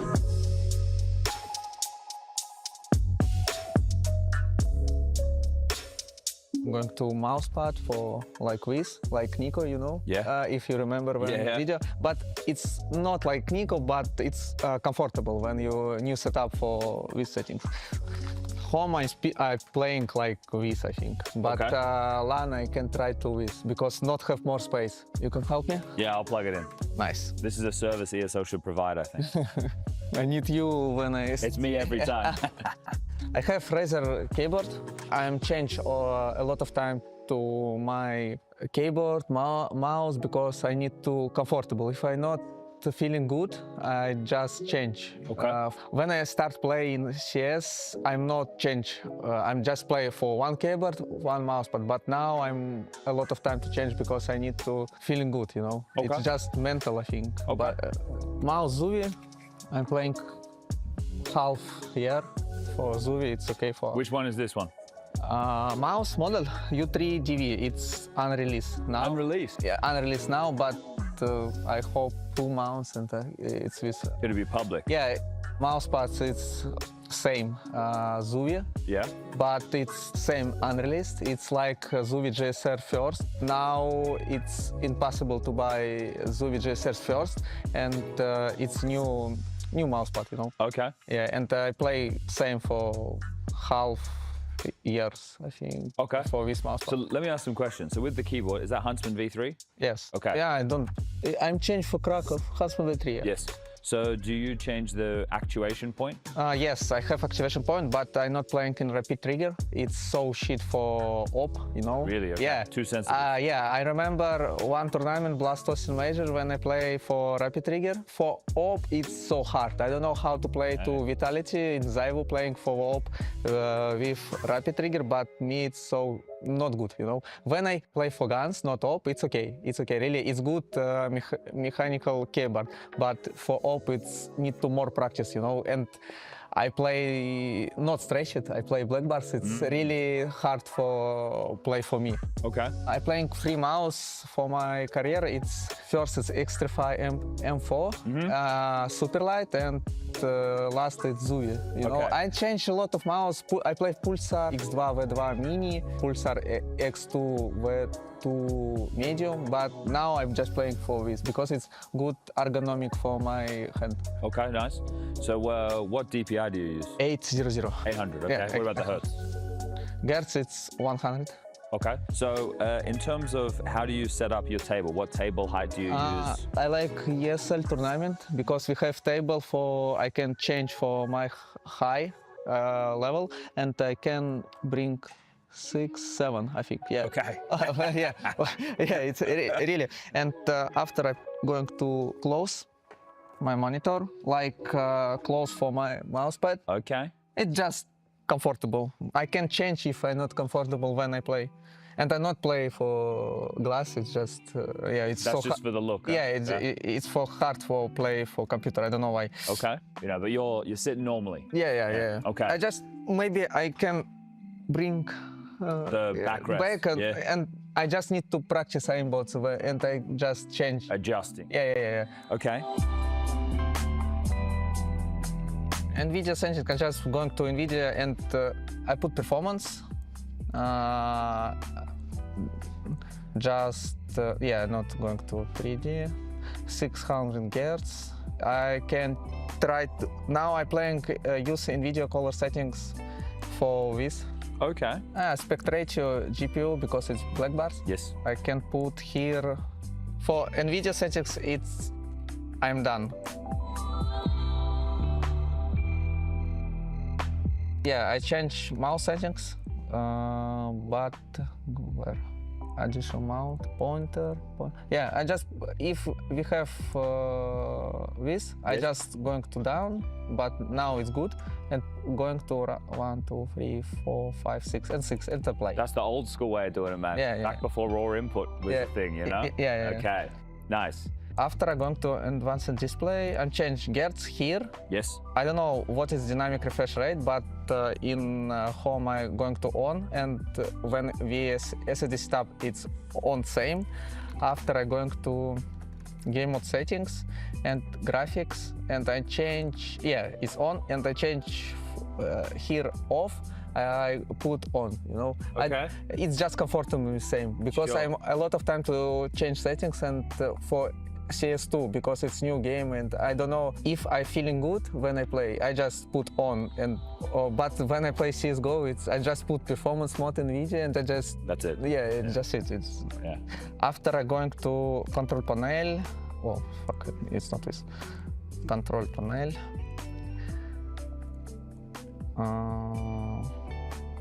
Power options. If I have a problem for tournaments when I play like micro lagging, I just put for balance.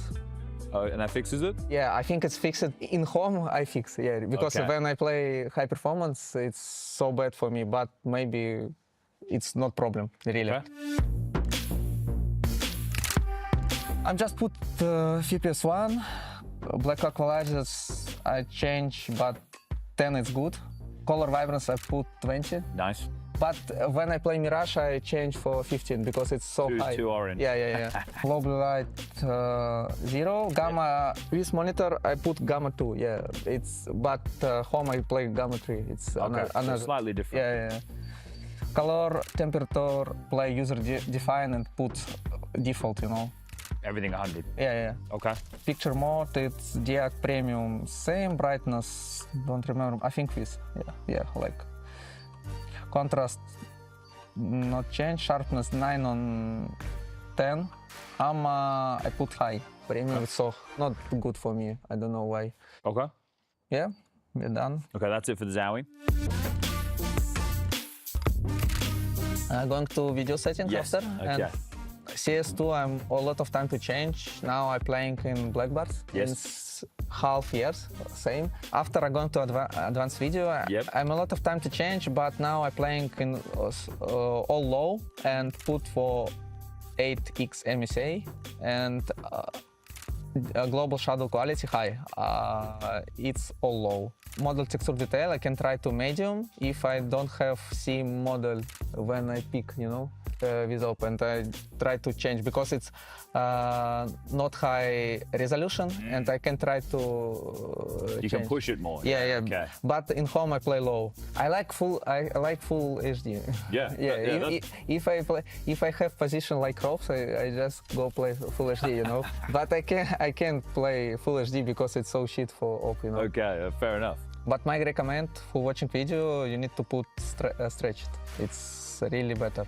Yeah? Yeah. No need play black bars. It's stretched. It's so good. But Shiro plays black bars, but recommends people play the donk resolution. Yeah, it's 8 times, global shadow high, low, bilinear low, disable. Okay, nice. Yeah, and maybe you can try to dynamic shadows sun only, but it's not good if you play ancient, you know. Yeah, amen. NVIDIA reflex, I put enabled. I try to disable it, enable it, but if you have Intel processor, it's another for AMD, you know. If you play enabled, but I not recommend enabled boost. I think for CS2 it's so not good, you know. Okay. It's just my practice when I play.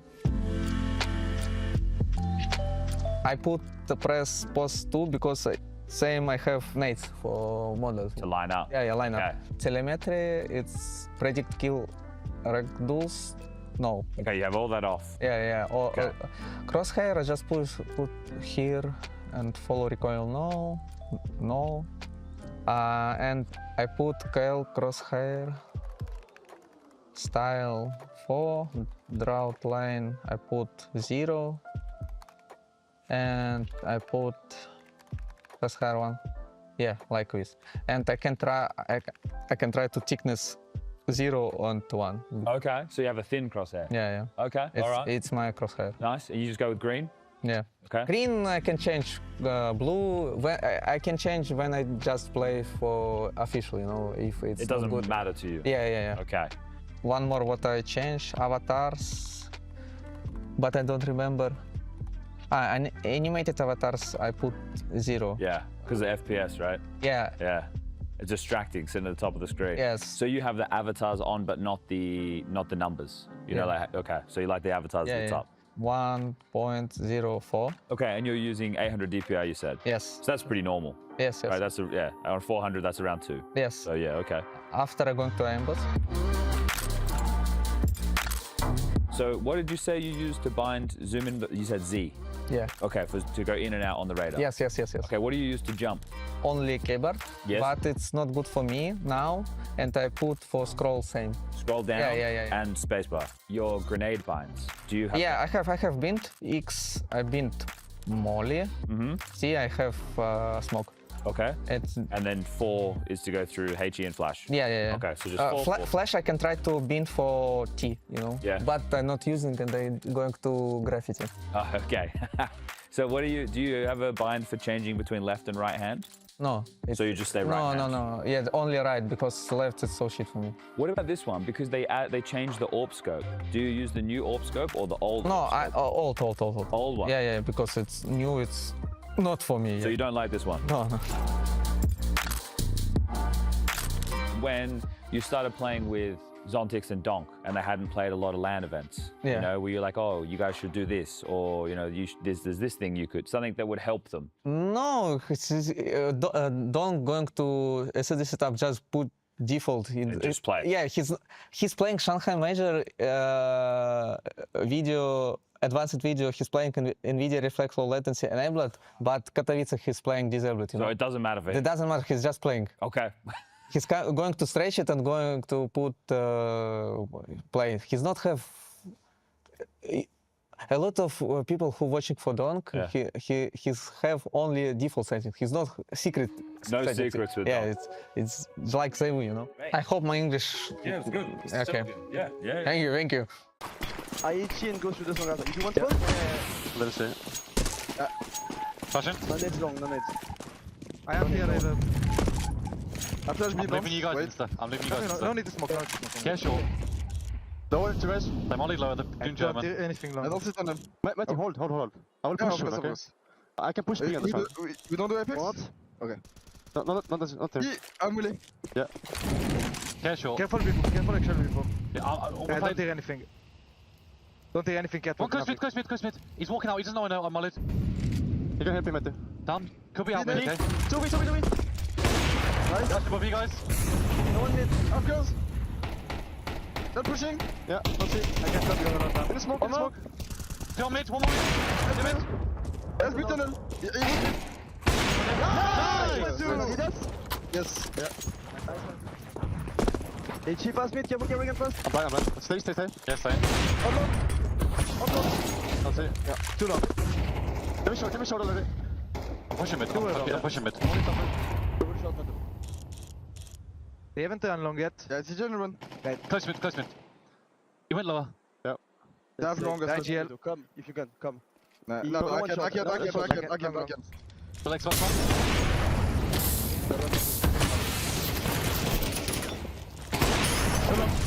Come in. Go, rush. Could be in the car smoke. Could be in the smoke. Could be in car. Careful, Robin. Yeah, when you pick. I'm waiting. Yeah, Matthew is still alone. Fuck it.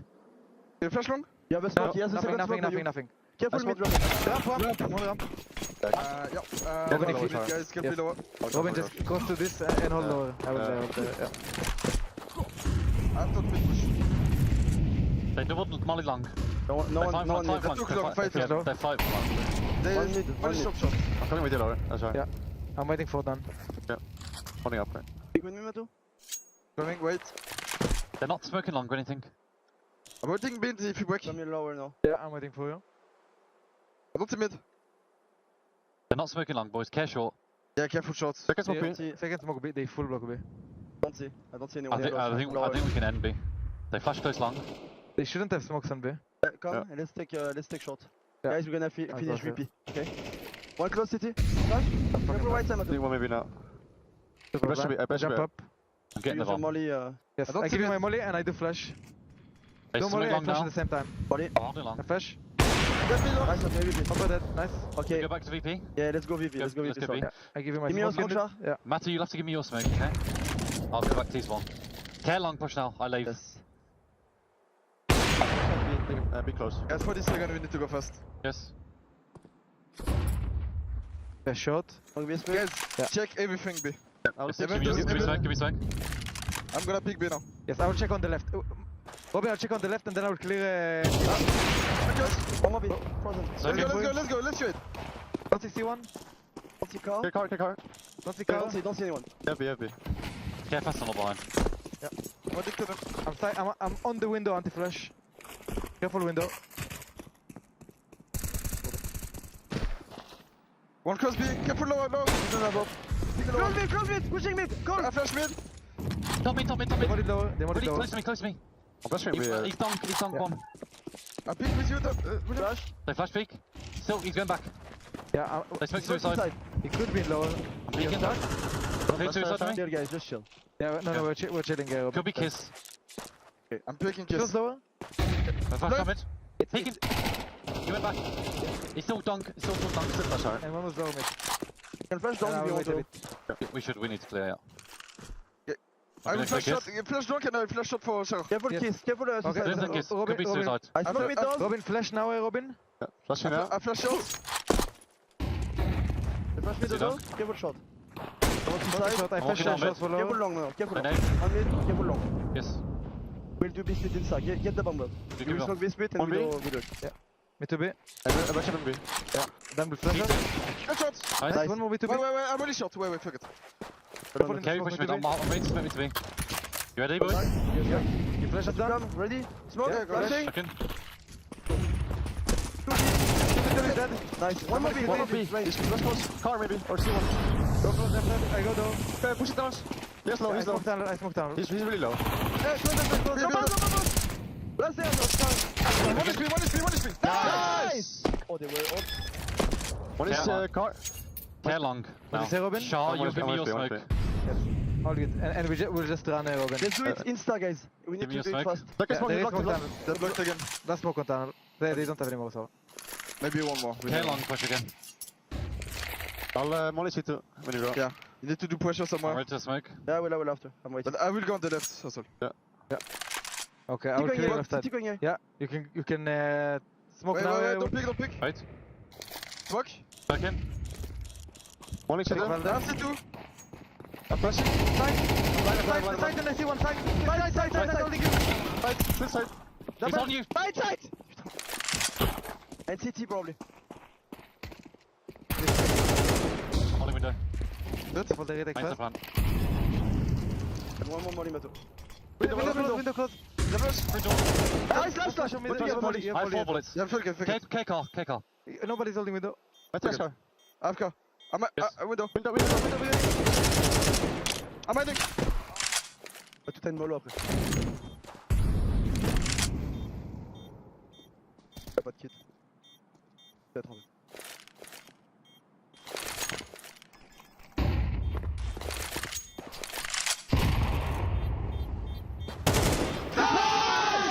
Nice, Matthew! Sick, guys! Sick, Matthew! Take round. Sick more, bro. Yeah, tell us if you can be lower. No lower, no one. Okay. Doing nothing long as well. Care short, really care short. Short. Yeah, I will. Go for it when you can. I'm flashing long, delayed. Go mid.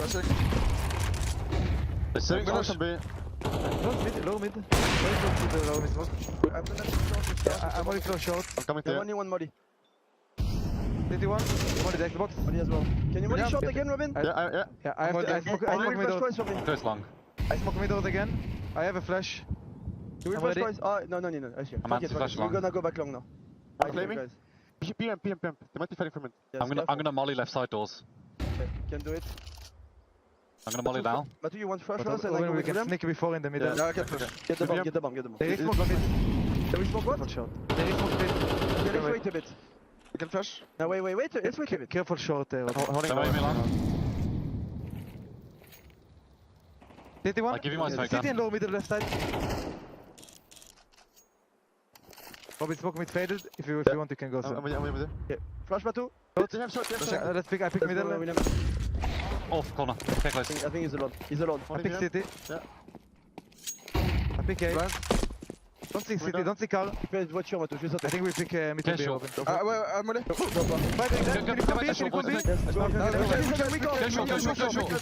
Go short, boys. Let's short. Get close to you guys. Two short. Above. Nice. I didn't see City. I will block short after. You can stay behind. Mid. Another smoke. Okay, close City. He's City. I think close that. I don't see City. I'm gonna wait, Matthew. Yeah. Tell me when you pick together. You're ready to pick together. Robin. Tell me. 3, 2, 1. Searching. Nice! Nice, Robin! Let's go! Thank you. The first round, I don't hear anything now. I'm holding if they try to sneak in, so they smoke mid now. Yeah, they only shot. Wait a bit. Yeah, I will need lower soon. Lower close. I need lower. Yeah, I'm only close lower as well. Close. Aiden me short. Ready. Could be long. I'm staying close down come short in Matu. Spam. Yeah. I'm ready to flash. Yes. Wait. After smoke, flash. Guys, I don't have long. Yeah. If they do molly, I think Matu. Flashing well. Don't see. Close. Short. Gonna kill me. I come back. Okay, speak short if you want. They know we two left side. Two short. I'm anti-flash Matu. I flash mid. Okay, flash deep shot down. Flash close. That two. Nice. One more up. Watch me. Bomb. I can flash long. Flashing. Top. No one long. Upper catwalk. Yeah, no one long. Came to be. Take the bomb. No. Okay. I'm on it, B. I'm fucking stuck. Guys, I'm leaving the... No, I'm with... I have your B doors. No, you're not. Got. It's on. Yeah, I got it. Not short. I'm leaving. Let's play safe. Everyone. Lock the one. Stop pushing through. Don't pick on me. I'm not pushing through yet. I'm holding P, Robin. He has to go short. It's coming mid. Nice, boys! I know them. They did not prep this map that well. They don't prep 5 maps. They're gonna lose to themselves. As they will have the pressure to finish. We just need to be calm. Just need to play well again. Rox's attention has been drawn elsewhere. Free frag, taps his head. Zywo up against it. Can he come up clutch? Kicks as low as well. A clean click. Oh, no. Zywo's doing it. Magic stabilizes. Oh, and Flames, the first one, not looking. Oh, Magic. Morrissey makes that short-lived. Good from Kingston. Oh, Menzie from Flames, it's all theirs. Another Falcons round. Never before has a team slain the Giant, taken the bonus, denied a Grand Slam.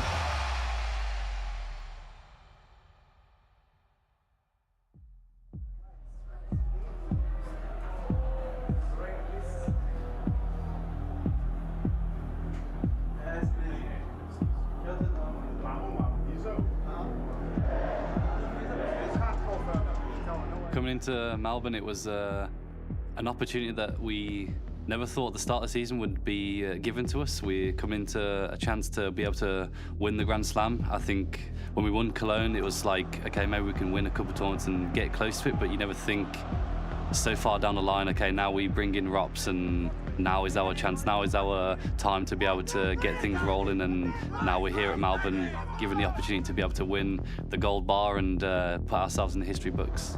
Actually, we were not really focused about the win streak. For us, we take mostly as a bonus. For us, it was really important to bring good mood, to bring like good energy during this final.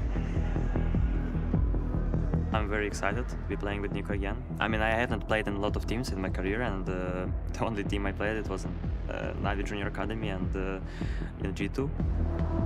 I mean, I didn't expect myself to leave G2. Just some weird feeling came with some day, and I felt like I need some change. I feel like when you have this feeling, you just need to do something with that. The other guys on the team had a bit of concerns how long it's going to take for Ilya to fit into the system, but I told them I think it's just going to be very natural for us to just get him on the team and implement him with everything that we have. 1, 2, 3, fire! First event, we had literally no practice at all, and it's amazing to have him by my side. Very happy to see him on the left side of me. We could be losing 10-2 or 11-5, doesn't matter. And I felt like we can always come back, and that feeling was very, very nice.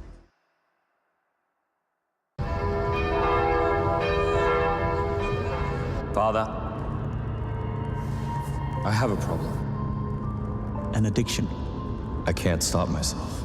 The Cathedral of Counter-Strike, and it's full of sinners. But speak openly. Then I shall. I know nothing about Counter-Strike. Fear not. Your colleagues doesn't know much either. But what if I call an ace a pentakill? Or even worse, a deagle a sheriff? All will be forgotten. But just remember, that mic is always on. That one time, Father. Why are players so important? I never thought they'd do me like that. Tread carefully, James. If that happened to you at Blast, only God knows what can happen to you here. Believe me. Believe me? Addiction is not easy to overcome. I've been trying not to tweet about my weight loss journey for quite some time. But isn't 3 hours too long? The devil's pool is strong. Yes, Father. He sits heavily on my shoulder, whispering in my ear. Give them what they want. Give them another hot take.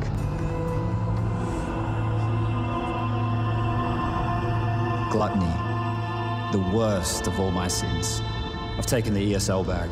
I've taken the HLTV org bag. The Valve bag. I've even taken the Blast bag. Am I a sellout, Father? Should I give up the bag? Fool. I'm sorry, Father. I really am. Never give up the bag. Father? Here. Please.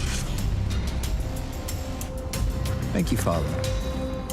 Psalm, if you ever need me, you can always reach out to me at sponsorships@fallinggear.com.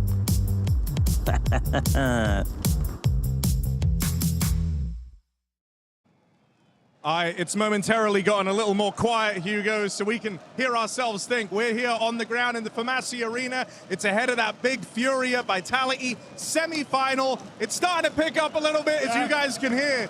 But Hugo, we'll talk briefly about fantasy because we've been waiting for our guys to play. Yeah, you better keep it brief. We don't have a lot of time before we wait to see FURIA take on to this very stage. And we both banked on FURIA here, Harry. We both got a lot of FURIA players in our roster. Can you blame us? Guaranteed 2 more arena games, one way or another. They'll be here tomorrow, so will everyone else. I'm currently winning in fantasy after that first round, but I think today we're both winning, Harry. We are both winning. It's hard to not feel like you're winning. Listen to this, man. Listen to what's going on. This is like an hour before the game. It's this crazy in here. So, look, man, it's going to be Vitality, but they're up against thousands of Brazilians. That's what they've got to contend with. We're winning no matter what, really. Yeah. Best of luck to Vitality, best of luck to us, and best of luck to your eardrums. Go play fantasy on Colect.GG.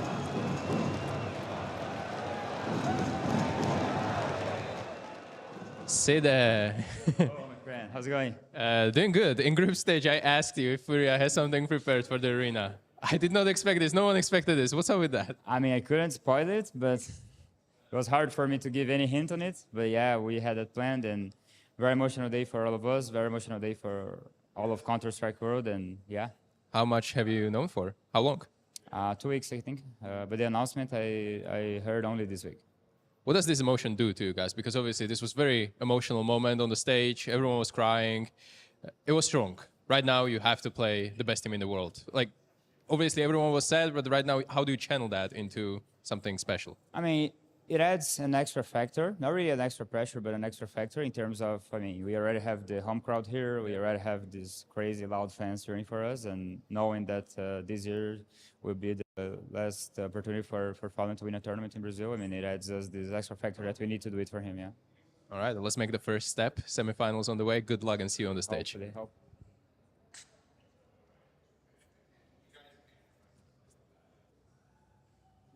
Vitality are indeed back in the building. I'm going to grab Rops for a few words. Yesterday, Rops, I'm not sure whether you're aware, but you set another streak, right, in terms of those consecutive top 4 appearances. Did you know that? And does it even matter to you at this point? Oh, we all knew that, yeah, of course. It was a bit disappointing to not do it already in the groups against Falcons. So, yeah, we really wanted it. We wanted to, you know, make sure we have that set in stone and have us as number 1. But, yeah, it's cool. It's a cool streak. Did you watch the other semi-final that was just going down right now between Falcons and Spirit?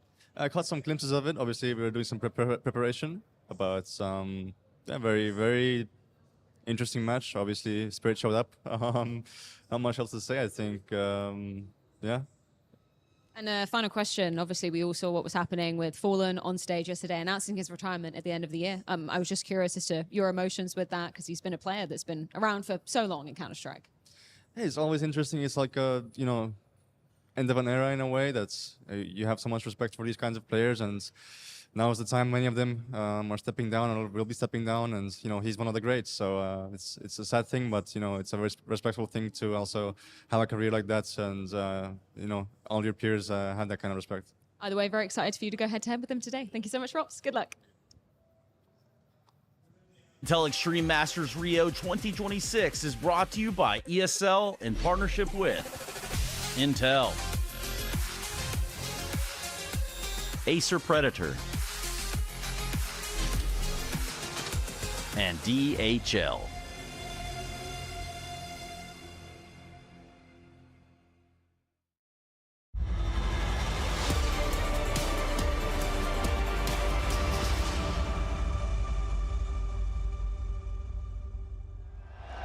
I'm standing here with Fallen. Yesterday, this stage was filled with one of the strongest emotions in your career. Right now, you have to play the best team in the world. What is going on in your head? You have to describe it somehow. Hello, everyone. Yesterday was an amazing day. I'm glad that I did it yesterday, because if I was going to play on the same day, it would be very tough. Very emotional, of course. Very glad to see everyone else's reaction, all the comments. A lot of people that were part of my life sent me messages, and I'm going to get back to you guys very fast, but I have a match to play first, and it's going to be amazing to play Vitality. As I said, day 246, and I have a game against the best team ever in my home country. It's a great life to live. When you saw what Vitality did to Navi yesterday in the quarterfinal, does that change maybe a little bit of your approach? How do you even match that individually? Because what they did was extraordinary. Yeah, I mean, when we have Zayu playing all cylinders, it's always going to be super difficult to whoever is playing then against, and he's often there, but sometimes he's way beyond, right? I think yesterday was one of those days where when he's playing like that, it's very difficult, but I have hopes that Molodai can counter him. Last part of the last year, we were able to win a bit then sometimes, win 4 tournaments, and part of that is because Molodai was able to match Zayu input in the game. So it is a crucial part, but in the end, it's going to be a team game. There's many things that can happen in a Counter-Strike match. I think we need to take risks, we need to play well together, coordinate stuff, and hope for the best. Ready to repeat that Chengdu performance against them?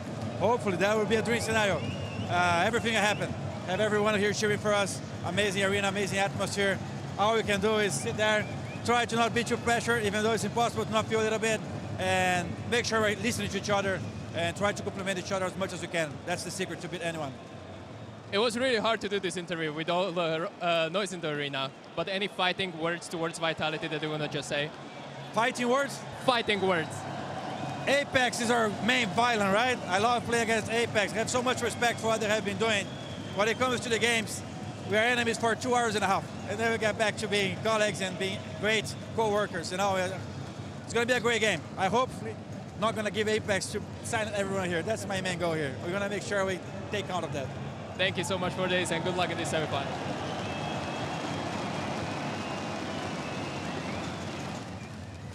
Well, this is the big one, and I do mean that arena filling right on up proper. A semifinal. It's got FURIA and Vitality toe-to-toe. Man, it must be Christmas in April. Isn't that right, Jacob Pimp-Vinicky? It sure is right. You know, a big matchup, obviously on home turf for Fallen as well. One final chance to get something done in Rio at home turf. So, yeah, a lot of stake right here. Now, obviously for Vitality, there's still the $1 million on the line as well at the ESL Grand Slam. So, I think there's a lot of different storylines to attack heading into this game. Yeah, absolutely. There's a lot on the line for both teams and the circumstances in which they're playing, right? Obviously for Vitality, chasing that Grand Slam and having to play against a Brazilian team in Brazil, right? But on the other side of things, for FURIA, also having to do that, but now under the circumstance of Fallen announcing his retirement yesterday, right? And knowing that this is going to be the last time he gets to play in front of the home crowd, the last opportunity he will get to lift a trophy in Brazil, right? And I think we saw yesterday as well how much that meant, how much he means to just everyone out there, right? And how much he has done for Brazil. I mean, he's single-handedly driven the South American Counter-Strike project in my mind. I remember when I was with Cloud9 and he had brought the Kaboom guys over and everybody was just playing. They wanted to play all day, all the time. And you try telling that to North American players who, you know, they have a hard time playing matches at 10 a.m. sometimes. So yeah, you're right. You know, in terms of impact and cultural impact, which I guess is a buzzword as well. I mean, I'm not going to pretend that I know what it's like playing Counter-Strike in South America, what it's like growing up in Brazil and starting to play Counter-Strike, but he did come to Europe, and not only has he inspired the entirety of the European scene, but I can only imagine that is tenfold, you know, at home in terms of inspiring a new generation. I don't think I've ever heard a Brazilian player say anything bad about Fallen, saying that they wouldn't want to play with him, they wouldn't want to have the chance of getting to explore his mind and learn from him. So in that regard, if you want to use the buzzword, you know, cultural impact, I find it very hard to mention any player in the history of Counter-Strike who's done more for the game, not only regionally where he comes from, but even, you know, internationally coming into Europe. Let's talk about some of those numbers. I mean, we're talking about an impressive pedigree here. A 2-time major champion, way back when. Yeah, it's a long time ago, you know. Okay, I thought you were going to list. I was going to go down the list, but it's so long, I can't possibly do it all by myself. There's a lot, I mean, that goes on there. He is the highest rated player that was an IGL, right, ranked second in 2017, in 2016. I think also the major trophies, obviously, building a Brazilian team, you know, to being the best team in the world. No IGL has won more MVP trophies at S-tier tournaments as well. You know, that 2016-2017 SK/LG team was one of the best that we've had. They brought a unique style with the slow pace, default, being patient, especially in clutches, you know, revolutionize how those sorts of rounds are being played. But even outside of that, if you zoom out just in terms of Brazil, you know, from holding lessons to people, building a matchmaking platform, right? Like being an inspiration to so many. And people remember the LG SK days. I mean, early on, they were all living in Ricardo's house, 3 guys sleeping on 1 mattress, right? Flasha and the community is helping them out so they can go to Europe and actually attend the tournament and play, right? And they didn't take anything for granted. They show what it means to fight and to earn it for yourself. And from those humble beginnings, you know, they became some of the biggest names we've had in our game. And while others have faded and, you know, fallen off in a way, he just persisted. And even though there were a couple of last dances by now,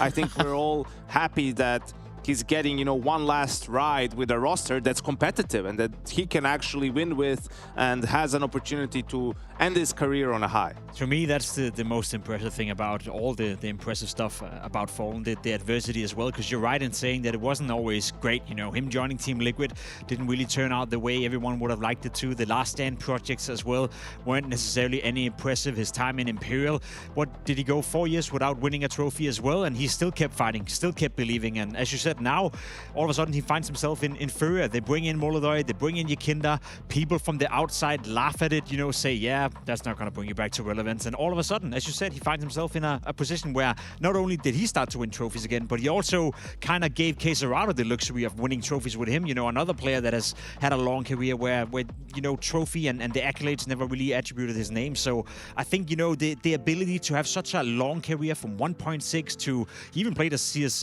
what is it called, Counter-Strike Source tournament. You know, when I was playing back in the days at Copenhagen Games, where he said the game was not as bad as everyone from 1.6, you know, thought it was. Coming into CSGO, coming into CS2, he outlived all of us almost. And as you said, he's still in a position right now where it's not ridiculous to say that FURIA is probably going to win a trophy before he retires. And for all the accolades, you know, and accomplishments on the server, he is one of the nicest and kindest people you will ever meet, right? And have the benefit of knowing, right? His time, the time that we spent together on MIBR is some of my fondest memories in Counter-Strike, right? I learned so much about the game from watching him work and how he operates and also how he treats other people and his teammates. Like, there's not a single, he isn't going to shut down a single idea. He'll listen to everyone, try to implement everything that he can to make his teammates comfortable. And I mean, it's all these qualities that made him such a great leader. And it's why you saw all those people with tears in their eyes, right? He's more than a Counter-Strike player to all those people. He's someone who they grew up watching, someone who's one of the big reasons why there are tournaments this big happening in Brazil pretty much every year now. Yeah, the inspiration, right? Like the driving force over there. And oftentimes we find ourselves in a day and age where people don't get their flowers when you get the opportunity to give them their flowers. And this is the most appropriate and the most proper way to give Fallen his. And it's a unique thing we're experiencing, right? Because he's announcing his retirement at the end of the year. So, you know, he's talking about, what is it now, 246 days that are left. And, you know, we'll see how FURIA deals with all that today, right? I mean, we saw his players. Molodoi is in tears, right? I mean, Kesarado and Yuri, he wanted to play with them in 2019. They had to wait a long time to play together, but he's such a huge name, and that's a lot of pressure to deal with. Like, you're his teammate at the last event he's going to play in his own country, right? Like, you're going to obviously want to give everything you can for you to win this game today and potentially win tomorrow, but that's just a lot of pressure that you have to deal with. It's very hard for me to stand here and be cynical, but it's also a bit of a, I wouldn't say gamble, but it's a big statement for FURIA as well, that you're giving him and allowing him, I guess, to announce that retirement. Because, yeah, one thing is, you know, what does it mean to Fallen? I think we all agree that he's a fantastic inspiration inspiration, a great player, and a guy we're lucky to get to know. But in terms of FURIA and their future as well, you have Molodor, you have a team that has to function after Fallen retires as well. At what point does it start to play in the other players' mind that, hey, whenever we practice right now, we're practicing with a player that's not going to be around? So I'm sure there's going to be communicated more in terms of his future. Maybe he's transitioning into becoming involved in FURIA, whether that being as a coach, as a general manager, or whatever that may be, you know. But I think there needs to be a clear-cut, some sort of communication in terms of making sure that the future of FURIA is not wasting their time, unquote, you know, by playing with a guy that is retiring. Well, it's kind of similar to the Falcons, right? Like with Kixon on his way out, Kerrigan coming in, and the idea that, yeah... Similar, but not at all. Not at all. But in a sense that you're playing with a little less pressure. Like there are changes imminent. Like you know what's coming. I don't think so. Not today, man. Because we talked about Brazilian teams never winning in Brazil, you know, going all the way back to 2016 and that SK lineup in Pro League in Sao Paulo, right? So I think you could even hear in this interview with Stico, like with Fallen, he's just overwhelmed with emotions. Like he's just buzzing, right? And it's hard to deal with all that. So that's why, for me, I think like this game can go either incredibly well or horribly wrong. I don't necessarily see a middle ground in it because, yeah, there's a lot going on outside of the server. Ultimately, it comes down to what happens on the server, and Fallen is the one who's responsible to call the game, right? To come up with ways to outplay Vitality, to give his teammates opportunities and options to adapt during the game, to be on point, right? And for everyone else, obviously, to execute also on a high level, to not burn out in this desire to deliver Fallen, you know, a victory and an opportunity to fight for the trophy tomorrow. And then obviously, you know, speaking of buzzing, it doesn't help that Falcons beat Vitality. By then, the first game he has to play after announcing his retirement is against Vitality. You know, the undoubtedly best team in the world right now, the team that everyone is looking towards to figure out a way how to close the gap. So I'm not saying it would have been, actually I am saying it would have been easier for FURIA to play a team like Falcons or Spirit in a game like this, going up against Vitality in a game where there's so much going on in terms of emotions, pressure, no pressure, you name it. It's just a difficult one for them to figure out. Honestly, I think I disagree solely for the reason they have a better chance of beating them in a best of 3 than in a best of 5. Right, like so. We got you. So in that sense, right, you'd rather meet them in the semi-final, and as if there was still any records for Vitality to break with that win yesterday against Navi. Now they've surpassed the Astralis lineup in terms of top 4 streaks, going at 20 at this point in time. That's a team who only attends the big tournaments as well. You know, they don't sugarcoat it. They don't go to some of the smaller tournaments. You have never seen Vitality Pro League this last time. Yeah, well, outside of Blast Bounty. Yeah, that too, maybe, haha. But also the Dracolands, you know. So yeah, it's just amazing. And for them to be in this position, Vitality, that is, you know, we've speculated, was it an issue that they had to start in a quarterfinal? Was it an issue that they perhaps didn't play their best brand of Counter-Strike in the group stage? I think we got a clear-cut answer yesterday that is not an issue whatsoever for Vitality. They don't care. Yeah, we're going to find out. And it's exciting to see how Vitality brings that sort of intensity into the game, right? We know what's on the line here. We know where we're at in terms of the stage and yes, the crowd and everything going on into it. But both of these teams really want to vie for this trophy. And in doing so, K-Serato v Rops, what does that set us up for? Sets us up for 2 players who obviously play a vital role for their respective team. I'd say K-Serato to me is... He's the backbone of this FURIA lineup. He's the one player I can count on every single time. Even when it goes up, when it goes down, even in a period where FURIA haven't been playing too well in 2026, K-Serato has been doing a stellar job. And last year when they were winning trophies as well, when Molodor is popping off, when Yakinda is slightly overperforming, at least to what I expected, then he's also playing well. So in that regard, he's Mr. Consistent. To me, he's the backbone of FURIA and most definitely a player that is needed tonight.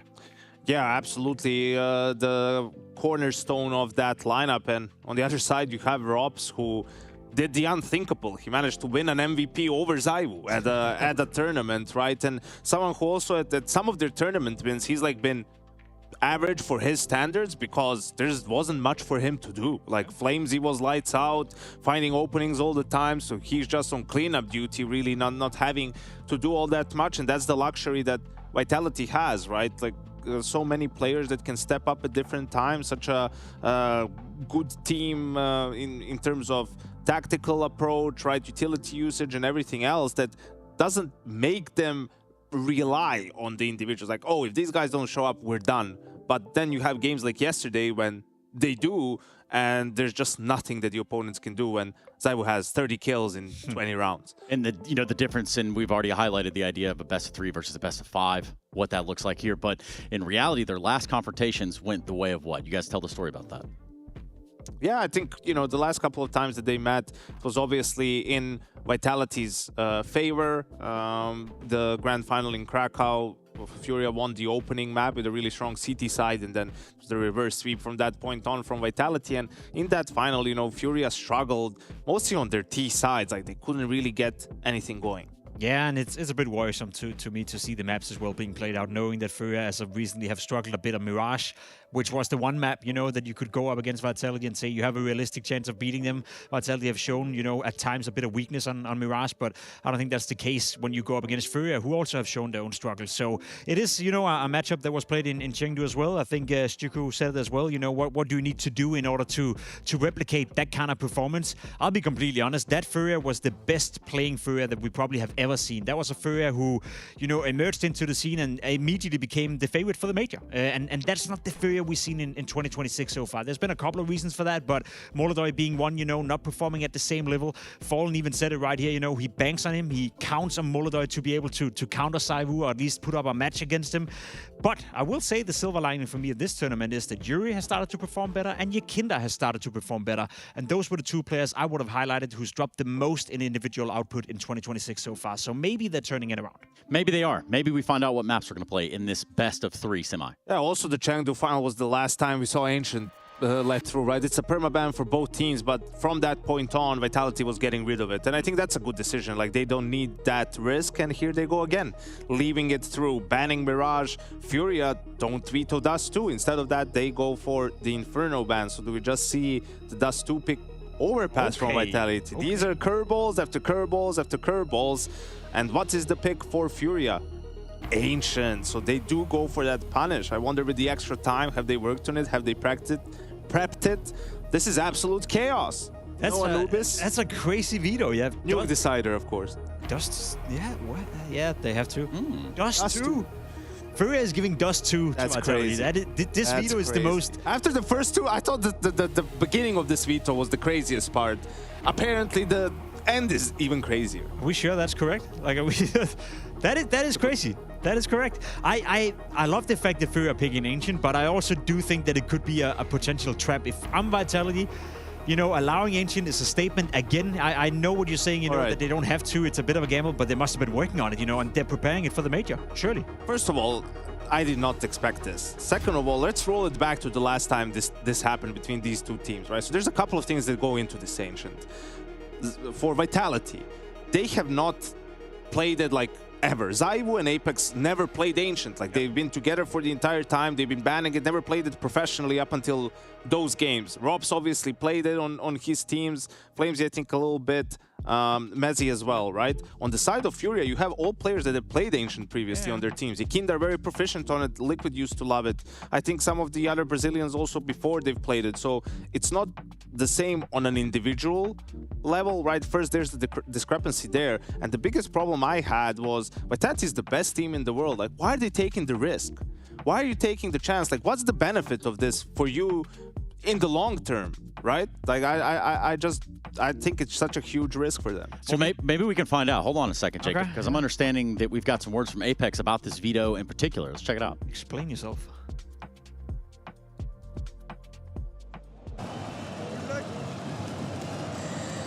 I'm probably going to have to shout a lot in this one because this crowd is unlike anything I've ever seen before.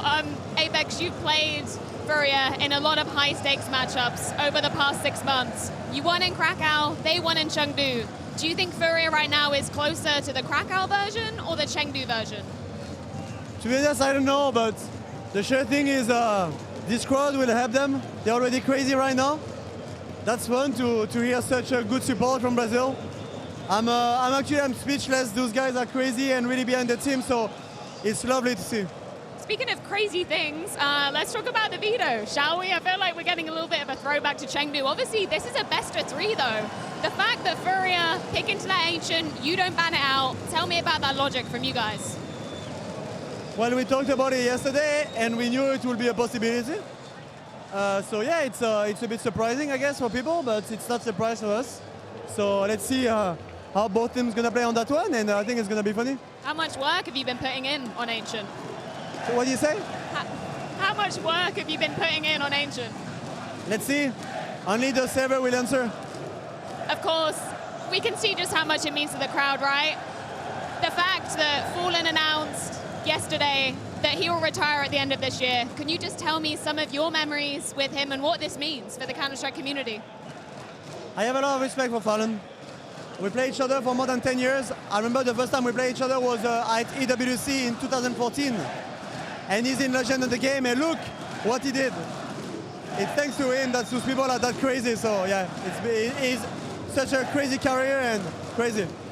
And this is where things get kind of hard for you, right? Because if you beat FURIA here, this puts an end to Fallen's last ever trophy run in Brazil. How do you feel about that? We have something to chase as well. I will be sad for him because I guess he deserved it. But I just want me to not focusing on what they're feeling, is focusing on what we have to do, and that's it. You like being the villain. Do you like being the villain this much? Yeah, it's funny. There are a lot against me. They already had my welcome music, my welcome thing. But that's rare. I mean, I knew it. Apex, really appreciate it. Good luck. Yeah, Fallen's last trophy versus ESL Grand Slam. I mean, I get it, Apex. Y'all got something to win, too. I don't know, man. I'm still thinking about this video. I hated it in Chengdu, and I hate it even more now because it's a best of 3. Like, now you have even fewer opportunities to do it. Like, I know they've been struggling on Mirage. I know Apex on T side hasn't been feeling really great with his calling, and last time they had a bad T side against them on Mirage, but it's FURIA is not a world beater on Mirage. No. I don't even know if that would have been their pick if the map is in the pool, right? Like maybe just because of the win rate for Vitality, but they're not a great Mirage team. They haven't had a ton of success lately on Mirage. If anything, it's been a weakness for them, right? So to leave Ancient in for Mirage out of all maps is just puzzling to me. It is crazy, and it's crazy when you think of the stakes that is at hand right here. It's not a group stage game. It's a semi-final. And don't be fooled by this 100% win rate for Vitality. That was against Aurora, another team that perma-bans Ancient. That was in a seeding game in Krakow, and that was Zaiwu having like 70 kills over 4 overtimes. That's what it took for Vitality to get that one win and beat Aurora. Only reasonable explanation I can think of, you know, because I agree with you. I'm not a big fan of it, but now they have a chance to prove us wrong, I guess. But the only reasonable explanation must be that they've been working on that map for quite some time now. Maybe after Train going out of the mix, you know, slowly but surely in practice, the limited practice they've had, because they go from tournament to tournament, then they went on a break, then they come back. So it must be, you know, them setting themselves up for having Ancient as part of their map pool for the major. But I'll be completely honest, they don't need it, and they sure as hell don't need to flash it and flex it in a semi-final when the ESL Grand Slam is on the line as well. If they lose this game, then sure, they can win it at another time, but that's a missed opportunity. On the other side, I love it for FURIA, right? That they just went immediately with the pick. And honestly, I think it made their lives a bit easier, hoping that they sort of took this scenario into account. If they were completely surprised by it, well, then I'm not sure how they're going to look on the map. But I was looking at the veto, I'm like, what could they even pick?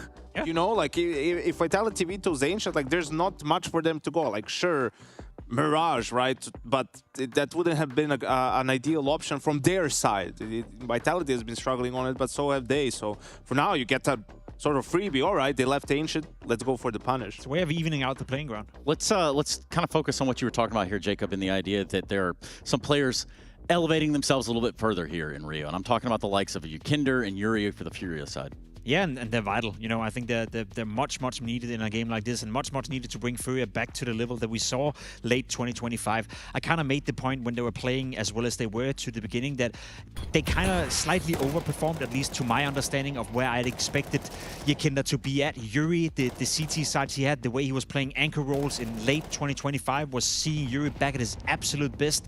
Then he went off to a bit of a slow start here in 2026, but in this specific tournament, he's been firing on all cylinders, so that's a massive win condition for them. Yukinder is important to FURIA for a lot of different reasons. Not only the output on the server, the stats, the rating, whatever. To me, that doesn't really matter too much. He's such a big voice within the team. We heard it from voice clips. He likes to take over sometimes from Fallen, have a lot of ideas, and he strikes me as the player that is functioning a lot better than when he's finding success individually.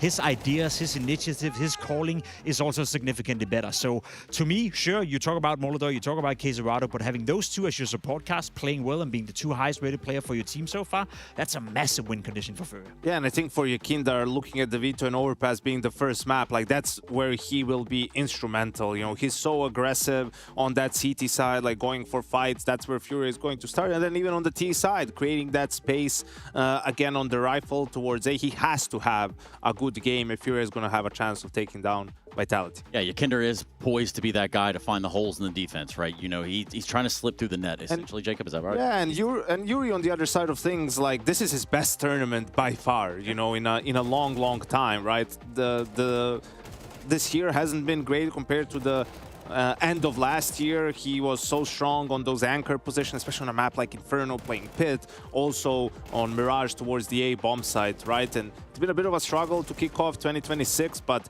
yeah, this tournament, he's their highest rated player.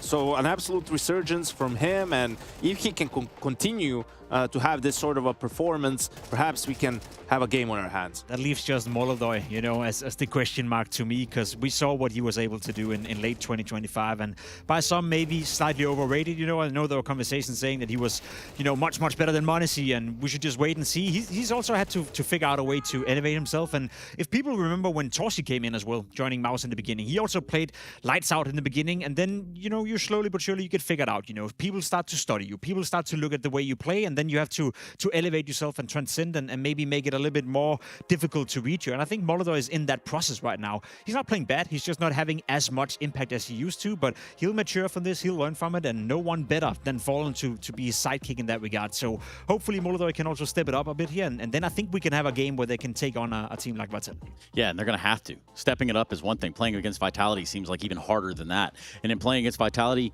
you also have this ace in the hole. He's known as Apex, perhaps. Where does he fit in the big picture of how this all unfolds? I described him yesterday as the engine of Vitality, and I think that is the best way to do it, especially in a game like this where every interview you read from Vitality leading up to this game is saying, yeah, we don't matter being the villains because we're used to it when we have Apex on our team, and he's the kind of player that takes a lot of focus away from the rest of the team. And the best analogy I can give you is that we have, you know, coaches in football that is like that. Jose Mourinho, you know, a coach that a lot of people perhaps know, not you, Trace, because you're American. I am Jose Mourinho. You are Jose Mourinho. A coach, you know, that get out of my face, Jacob. How about that? Always takes the headline. Always, you know, protects the team, protects the groups, protects the players, whether you agree with him or not. He takes all the attention upon him, so the rest of the team doesn't have to worry about it. And I get the same feeling with Apex. You know, he's always the headline. He's always the guy saying the crazy stuff, yelling the crazy shit on the server, so to speak, as well. And that leaves a lot of freedom to guys like Robs, to Saivu, who don't need that kind of attention. Yeah, he's the perfect fit for how the rest of the players on the team are. Heard from the interview with Freya, loves playing the villain. I think he's in for a treat in that sense, if that's what he loves, with how loud it's going to get once both them and FURIA walk out. But yeah, his individual level has been solid this tournament, especially in that quarterfinal. So in those pace creator positions and then some of the star roles on CT side, right, he does have a responsibility to frag to some extent, and he's been delivering. Can we talk just quickly about op presence and perhaps what to expect when we go into the first map Overpass? You sure can. You know, you have Saivu on one side. You know exactly what you get from him. Saivu, a player that has been opting with the rifle for quite some time as well. Certain maps, certain positions, he sometimes prioritizes the rifle. I think Overpass is one of the maps where he doesn't do that too often because it's such a strong map for an AWP, especially on the CT side. You need a presence with the AWP. He does it to a great job. He understands when to peak, when not to overpeak. I think he's, again, you know, a reliable force within Vitality. Sounds a little bit ridiculous to say, but it's just a player that doesn't make a lot of mistakes, you know, in terms of his footwork on the server, his rotation, and not overextending. Whereas for Molodoj, a bit more of a wildcard, dare I say it, you know. I think he also has the ability to explode a bit more on the server on a map like Overpass, so I hope that he's going to be put up for the task here tonight, because as Fallen said a couple of moments ago, without Molodoj, it's going to be tough. And yesterday, he definitely put his foot down, Saivu. I mean, in that series against Mirage, Navi, absolutely dominant, right? Just so people don't forget who the best player in the world is. And, you know, talking about him and Vitality and Overpass, a lot of it is also just the prep and the utility usage, right? Like we've seen in previous games, the HEs, the harass against the likes of Paravision, for example, in some of the previous series. And honestly, Overpass, one of the reasons why I feel like FURIA hasn't been on the same level this year is Overpass, they were the best Overpass team in the world towards the end of last year. They won, I think, 13 in a row at some point. And the reason why they were able to break through is their two best maps were Overpass and Train, which not many teams have mastered. So it always gave them an advantage in the veto. And they haven't picked Overpass in forever. Actually, now you are in a scenario where Vitality is picking it into them, right? And I'm not sure what happened to their Overpass, but if they can somehow find some of that magic again, right? If they can make it a staple for them, I think that's really important for FURIA moving forward. Just realized we've done a 20-minute pre-game segment right here, and we haven't said the name Flames at any point whatsoever. And coming into Overpass T side, he is vital. You spoke about the utility, the way they set him up, the way he's entry fracking, the way he runs in monsters, supported by flashes behind his back 24/7. We saw it at PGL Cluj-Napoca when they were playing Paravision. That Overpass performance by Vitality, that Overpass performance by FlameC was one of the most excellent performances I've ever seen. FlameC is a difference maker, he's a playmaker, and he's arguably a top 3 rifler at the moment right now. So for us to give him a bit of credit and put a bit of spotlight on him on a star-studded roster like Vitality, I think we kind of have to. Yeah, we kind of have to, especially for the likes of Flames. You're absolutely correct on that one. FURIA v Vitality is getting set to go. I'm getting the word, actually, that we should be there right about now. So let's go ahead and get them right on the stage. I came here to play many times already. I think last time I was playing here first was with Imperial. I was not able to go out of the group stage, even though it was fun to play because we had the matches being with Arena crowded, even on group stage. I was able to experience FURIA playing against Navi and also against Heroic later, quarterfinals and semifinals. And honestly, I have been around many arenas in the world for now on Counter-Strike, and that day was very special, even on the crowd, because they're so loud and so many people cheering for FURIA. It was insane.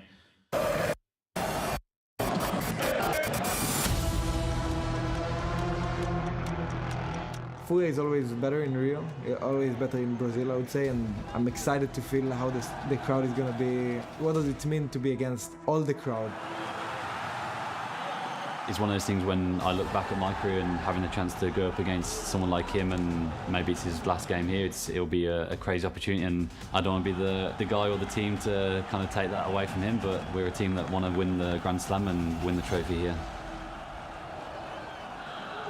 I think at the moment Vitality got themselves the respect it's deserved, because the way they have been playing for the last 10 months now or even more, and the individuals they have, they can just change a game at any moment. It's probably just going to spice them up even more because they know they have to work even harder for the next games. Across the board, FURIA just lighting up Mouse.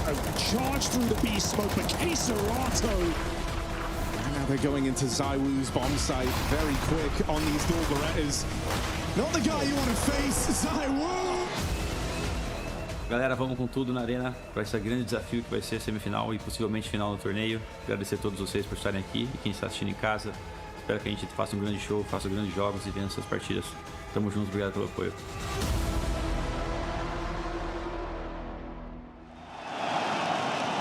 Fala, galera!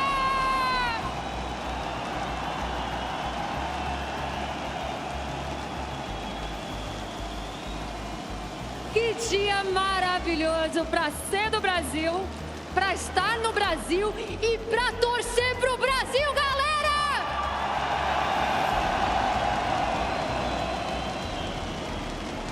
Hoje é o dia 246, eu tô contando, tenho certeza que vocês também estão. E hoje é dia de descobrir quem merece vestir a camiseta amarela e preta. Olha, gente, a minha ansiedade não deixa enrolar muito vocês. Eu acho que a gente tem que ir logo para esse confronto incrível, que eu tô muito ansiosa.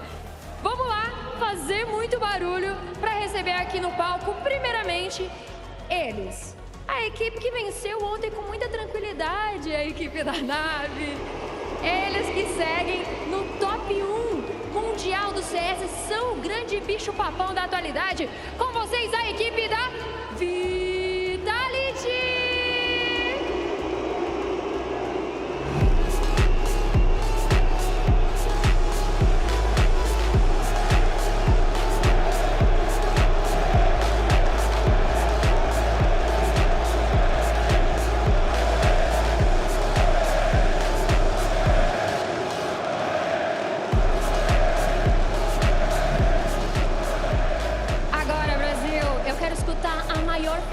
que vocês forem capazes de fazer. Farmas e Arena recebam com muito amor a equipe da FURIA!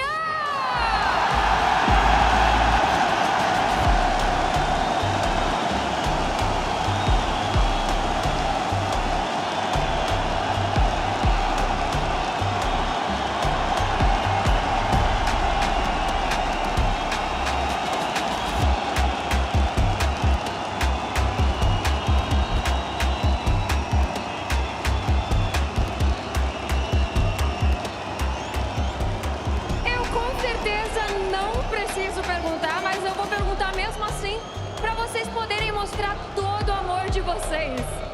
Quem aqui tá torcendo para a equipe da Vitality? Quem aqui tá torcendo para a equipe da FURIA?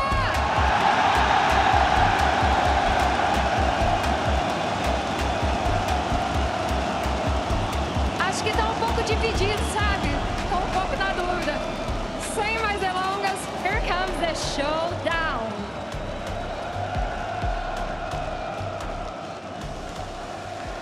For y'all, ain't no such thing for sale. Either out or you in. If you don't play, you can't win.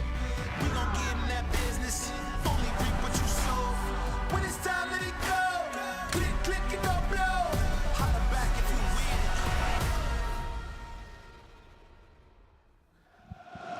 Well, it's not just a video game, it's a game that is larger than life. As you can see, things are going absolutely bonkers down in the Pharmacy Arena in Rio de Janeiro. We've got that semifinal as promised, Furia v Vitality. Yanko, who's going to win this? I think it's going to be Vitality, honestly. I think even with the gamble and Ancient and everything that's going on, I think once we get to Dust 2, that's where they'll be able to close the deal, if not even win the coin flip of Ancient. But I think we're looking at a historic team going up against a historic individual, right? So much on the line for Vitality on one side, chasing greatness, chasing that second ESL Grand Slam, and Fallen trying to, in his last opportunity, win a trophy on home soil, something that's eluded him for the entirety of his illustrious career. And whichever way this goes, I'm just hoping we get a close, exciting series. It's not that we needed more storylines heading into this game. I think it writes itself, to be completely honest. But the two teams with the veto gave us a bit to talk about. And in relation to that, heading into Overpass as the first map, Vitality starting on the T side. Flamesy, I said the name before, I'm going to say it one more time. On the T side, the last 3 months on the map of Overpass, he's involved in 43.1% of all opening duels taking place on the side of Vitality. If he finds success, as he has done recently, that is a massive, massive win condition. However, if you're FURIA, if you can shut down Flamesy, if you can shut down the guy that gets Vitality the vast majority of their openings on the T side, I think you have come a long, long way. Now, the question to me is, Yanko, as you posted before, did FURIA see this veto coming? Did they see Overpass coming? Did they see Ancient coming? Did they specifically prepare for a Flamesy on a T side? Or did they perhaps anticipate it to go in a different direction? To me, that could be a difference maker, that could be a game changer, and something that the, not Vitality, but FURIA have to capitalize on. And obviously the atmosphere in there is crazy, but if FURIA gets off to a slow start, that silence is going to be deafening. Oh, it's going to be wild. Something about turning the place into a library. I don't know, Apex sure knows how to make friends in these arenas, but I can tell you this is going to be a big one to try to tackle. It's a semi-final with Furia and Vitality going toe-to-toe. Overpass, Ancient, Dust 2 if we need it. And most importantly, this is the Intel Extreme Masters. Let's get this semi-final. Let's get it cooking. A duel of fates in this semi-final. Two stories on a collision course. Fallen announcing his retirement at the end of this year. The most prolific, the most experienced, the most accoladed talent that Brazil has ever gone on to produce, the godfather of Brazilian Counter-Strike. But one trophy has always eluded this guy, and it's winning on home soil. This is his last ever chance to do so. Standing in his way is Team Vitality, the most dominant team that Counter-Strike has ever seen. These guys are breaking records and then breaking them again. And they're on the path to try and make their own slice of history. Back-to-back ESL Grand Slams within their grasp. It's going to be one hell of a match. The arena is packed out. The atmosphere in here is electric.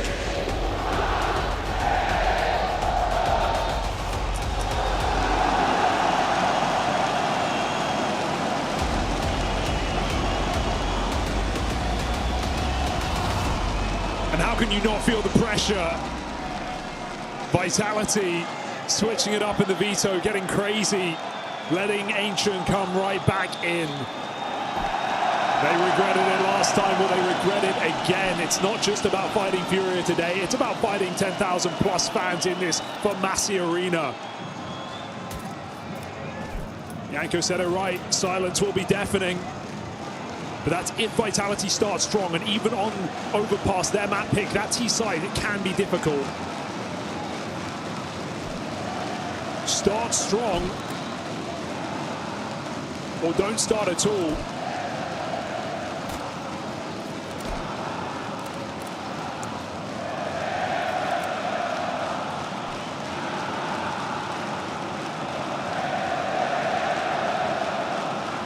I mean, it's just like anything else, man. Like, you've heard tales of, you know, the Rio Major players just even unable to communicate, unable to hear each other.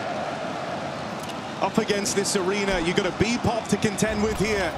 And this one sets the tone for this semi-final. All in for Vitality. Flames can't get any purchase, is the reply. At least it was meant to come through, but you're getting cut down. Vitality can't get their fill. And so much of this was about if FURIA can get off to a good start. There's the pistol. And tone set. All right, first box ticked here for FURIA. It's going to be a long game. You won't get Vitality down without a fight. You won't get this team giving up. This is the most resilient team in the world right now. This is the world #1. Can come back from any scoreline, any situation, even without their map pick. But a great start for FURIA, locking in a pistol, and Vitality want to match the pace. They brought out a force buy with no bomb plant. Anti-meta, but a display of confidence nonetheless here from Team Vitality. Tech9s are going to make it very hard on this T side.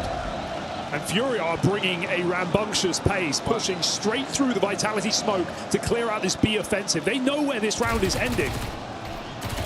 Yeah, they have a very solid picture of where Vitality are here. Oof. Still the opener going to fall in their favor. Stubborn for Molotov, maybe feeling like he had to take that fight, right, with his team still being heavy on B. They've started to move up now to play on A, but that kill has opened up a back door. It's a big question now for Vitality. Do they want to take it, or was it always a trap? Yuri alone at B, re-aggression on long, and big info spotted as FURIA take a kill. And you're just so ready for this stack here. In spite of that early kill for Vitality, there shouldn't be a way that this gets out of control. It's ZywOo and Apex. One back for ZywOo, but goes no further. So what's Apex meant to do now? They'll swing him together. They bring the fight to Vitality. Very surprised Vitality actually go for the commit there into A. They spotted minimum 2 players pushing up on long side. Short reaction is to get past them on A, but there was a third man in the site. They didn't know that FURIA had cleared out the entirety of the B side of the map, and so Vitality go right into the stack. Pistol and conversion here, but Vitality will never let it be easy. They brought up an AK. Apex dropping that to ZywOo on what is an armless round otherwise. Vitality always still a threat.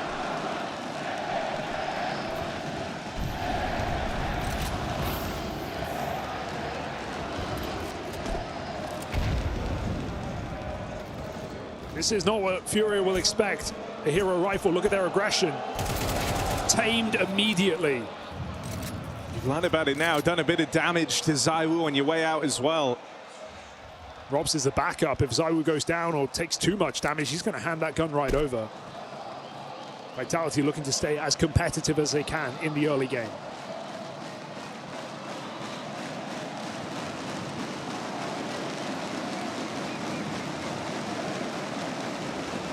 And in the silence, take a breath. Soak it in. Try and relax. There is not a single player on this stage that is not nervous today.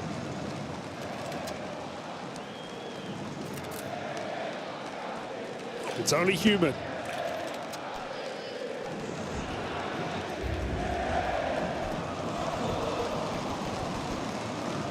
Like a B finish here. Only 2 players in the sight. It's Fallen. Gonna have to do a lot of heavy lifting. Bit of help from Yuri. And a shutdown on the B here. Goes no further. So FURIA find these early conversions, the early lead. It's very reassuring, isn't it? FURIA ticking the boxes early. But now comes Vitality's first gun round. It won't get easier. Molodoj's all brought into play in round number 4 of this game. We know FURIA will do everything in their power to get this guy on the AWP. Fallen taking the backseat, not just in role, but in money. We saw it back in Chengdu, the very event that FURIA won over Team Vitality in a BO5. In that semi-final, FURIA made sure Molodoj had his AWP for the map point round. It cost Fallen on an armorless SMG, but it was worth its weight in gold. It's not whether Molodoj has an AWP in this round for Vitality, it's where is it?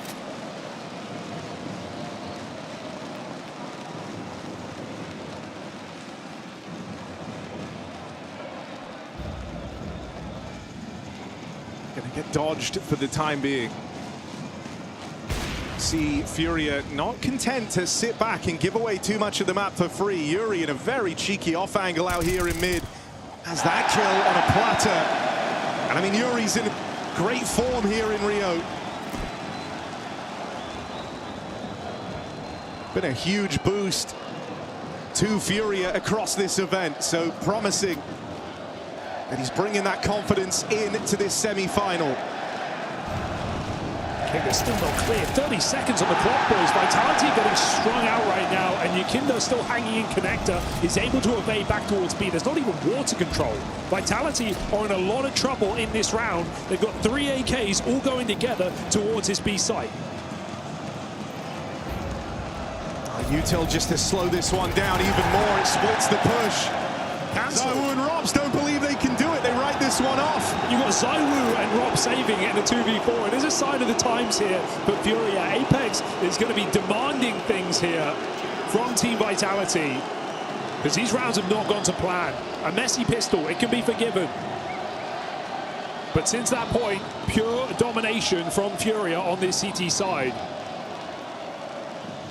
And maybe time for a conversation about the veto, because it's crazy, right, what Vitality have done. And of course, FURIA have just seized the opportunity. It's Vitality showing that the Mirage woes they've experienced in this tournament against G2 and Falcons weren't just a worry for us, a worry for them as well. Willing to risk it, leaving Ancient open, knowing full well that FURIA would pick this map.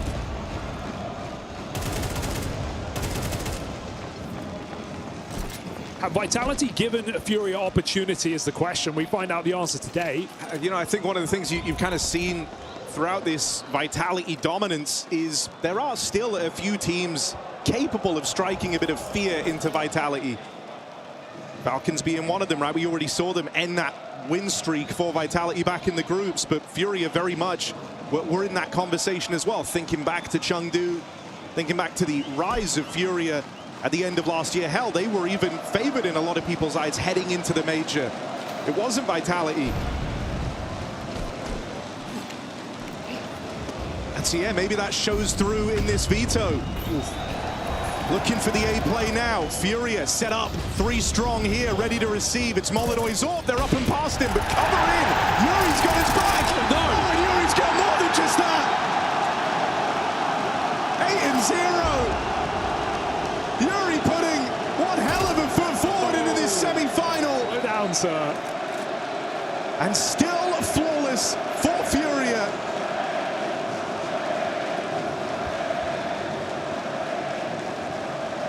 Robs wants to say Fallen's here to deny it. Playing very deep in the connector. Molodoj maybe thinking just off of the player alive on the scoreboard, Robs would be outside of that B bomb site, sitting in B short water. nowhere to be seen. Rops will get away with this AWP, so a big mistake from young Molodoi to give ZywOo an AWP in that next round. May very well be Rops playing it. Unless ZywOo can just throw something over. Might be tempting to even buy around this here for Vitality. Put a bit of money in at least, get another rifle to give yourself a chance. A timeout call from Xtaz. Because safe to say, this is not the start the Vitality envisioned. No. You know, we talk about Fallen and hell, even other Brazilian players just always struggling to win at home. But to do it now, it would really be, you know, one hell of a Cinderella story. Not just because it's Fallen's final chance, because he's announced his retirement at the end of the year, but just the idea of who they would have to beat to even make it into the final, right? Because you think back, I guess like the next nearest one you could think of would be that Rio Major. There they play Na'Vi, they take down kind of the big favorite, the guys that were hotly anticipated to try and win the entire thing. That felt like the big challenge. And then they end up falling down. Here though, Vitality are a cut above. You know, this is like the hardest route to try and win in your hometown that you're ever going to get. It's also your last chance to do it with Fallen. So seize the chance, seize the opportunity. I mean, we said that about Vitality yesterday, Harry, and that if they were going to take the Grand Slam here, with all expectations of them doing it, it's not going to be an easy playoff run, right? Having to get through Na'Vi, who they faced in finals recently, having to face FURIA, who've taken a map off them, even beat them in a BO5 last year, and then Falcons or Spirit, now we know it's Spirit, another top contender, one of the world's best players. And so, for Vitality, it was never a walk in the park. These first 5 rounds proving it. ZywOo hit the wallbang on Yuri outside B. Vitality do go back up towards that top site, the site that features 3 FURIA players right now, including that AWP. Have they yet to make up their mind? Rops back outside of B, Apex selling something, are FURIA buying?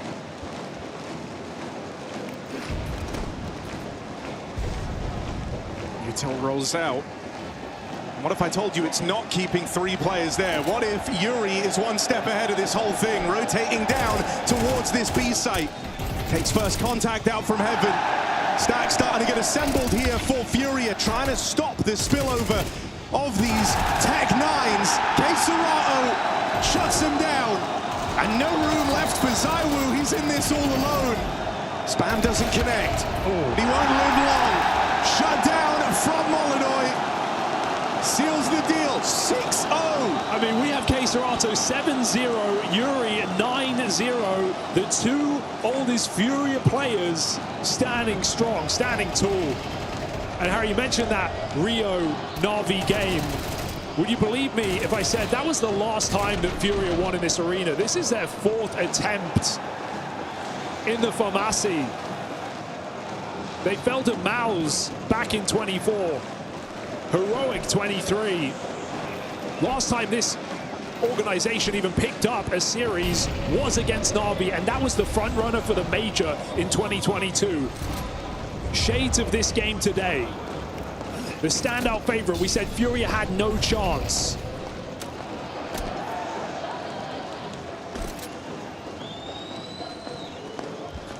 And this is a Vitality who I think feel like they're very accustomed to being kind of the villain in these arenas. You know, all 4 corners of the globe, you can hear "fuck you Apex" chants. Doesn't matter where in the world we are, maybe except from France. But it's a different kind of villain here. Yeah, Vitality can certainly handle being booed. That much has been proven. And often it's in jest, right? But here it's serious, here it's business. And FURIA are playing a very aggressive game right now. Look at this again. Flash through the monster smoke. Fallen's pushed through. Great turn from Robs to bail out his captain blinded. Finally, Vitality rest in a 5v4. They have to win this round. Yeah, type of situation they've been looking for all game long, and this is where the T-side's got to get going. Shut down for Serato, but he can't find any more. Mezzi and Zywoo sink their teeth into this B site. Should save here, Furia. You're so out of position. 2-on-4 situation, even with the time low. Vitality are going to get given the respect that they deserve in this post plant. Furia going to save for later. Fine to concede just one here. A great start for Furia, no doubt, but we know how quick games can close up, and Vitality know better than most.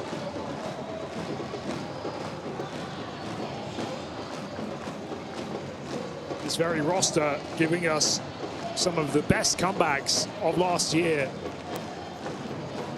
You don't get to 24 map win streaks, 18 series win streaks, hell, even 30 at one point without having some grit.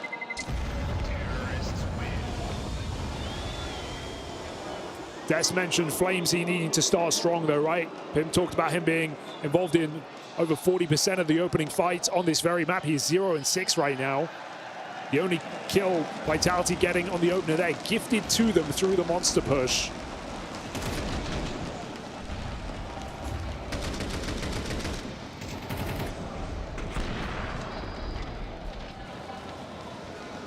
It's getting sweaty.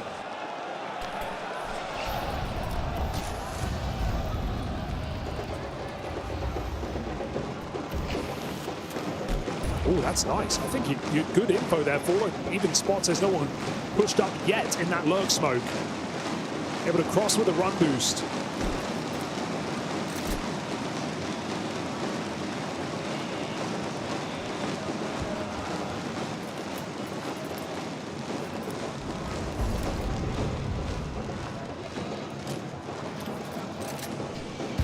No, Apex's nades can be abusive towards his B-bomb site. It was against Paravision back at Cluj, where Vitality showed a masterclass up against some of those young, inexperienced players. Some incredible Molotovs that we've never seen before, and HEs to punish those young players. But it's Fallen, the monster player, on this CT side. You don't get more grizzled and more veteran than Fallen.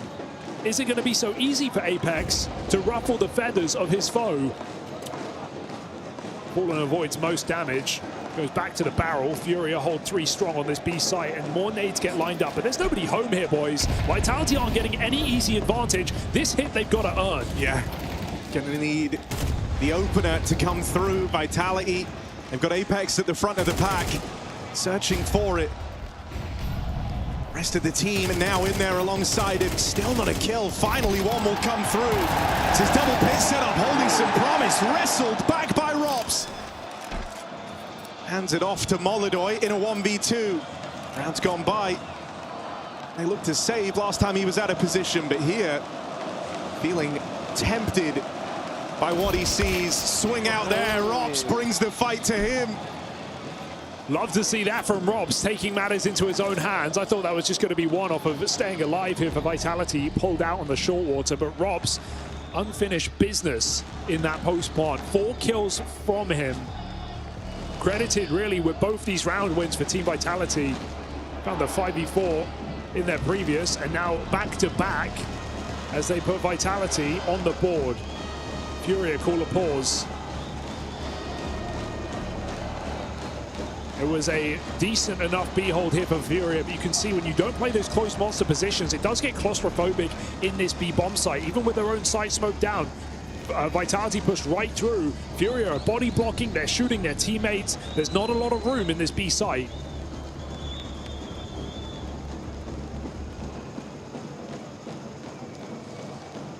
You've seen Furia look to be pretty active as far as the CT side goes.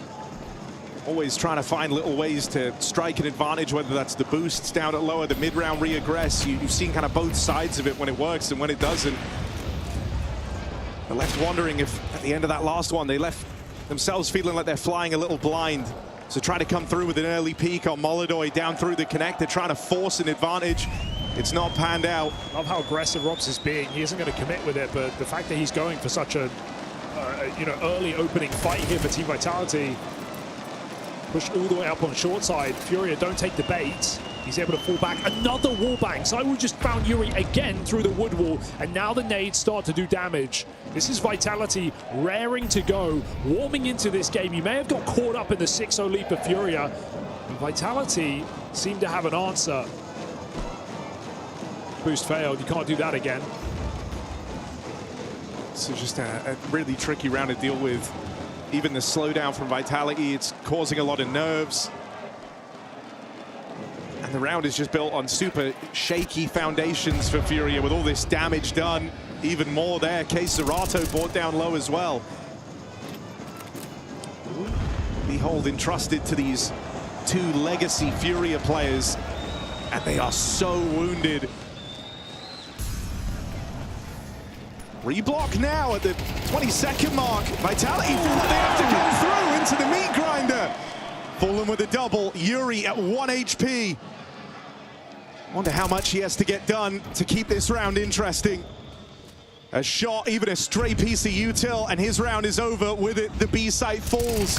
Yuri gets out with one. Will that be enough? Yakindar still looks interested here. Cover on that bomb, and the play's denied. Yeah, I think it took a second for Yakindar to realize that ZywOo was down in that kill for Yuri. I think he probably goes swinging a lot sooner if he knows he's jiggling for an AWP. Big entries again from Robs. He is single-handedly winning out these rounds for Team Vitality.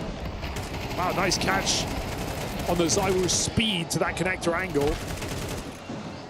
And great grenades. We were saying these first few rounds, they weren't really doing too much to FURIA. Well, now Vitality absolutely brutalized them on this B side with nades. You know, you talk about Yuri and Zerato starting this game strong. Molodoi, ZywOo's had his number. Still going to need him on this CT side. Another AWP pulled back out. Yuri escaping the flames. So much harass, and no one has seen their opponent yet. Look at the health. There has not been a single bit of contact until Fallen fights Monster as well.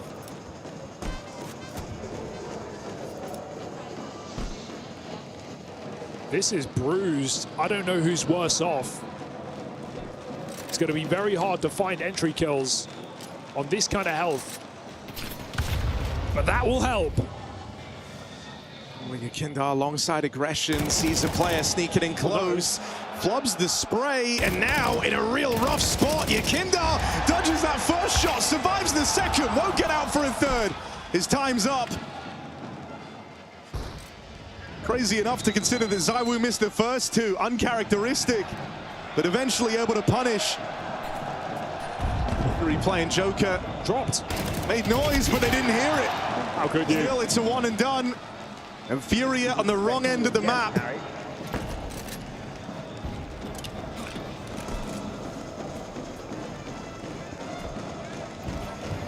Should be a save. FURIA gambling. Planting their feet and planting the bomb. Vitality up with a fourth. I've decided to shuffle things up here at the DHL Esports Logistics Division. Wait, somebody's getting...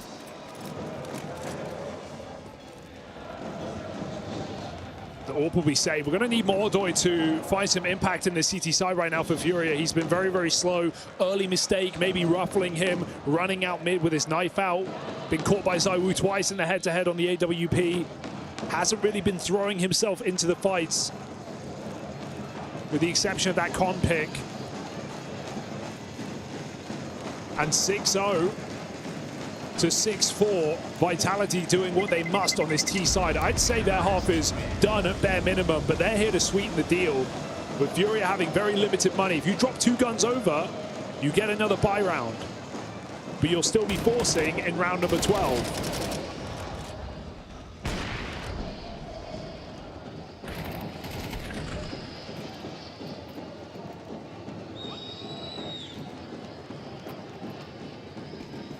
They decide the risk is worth it.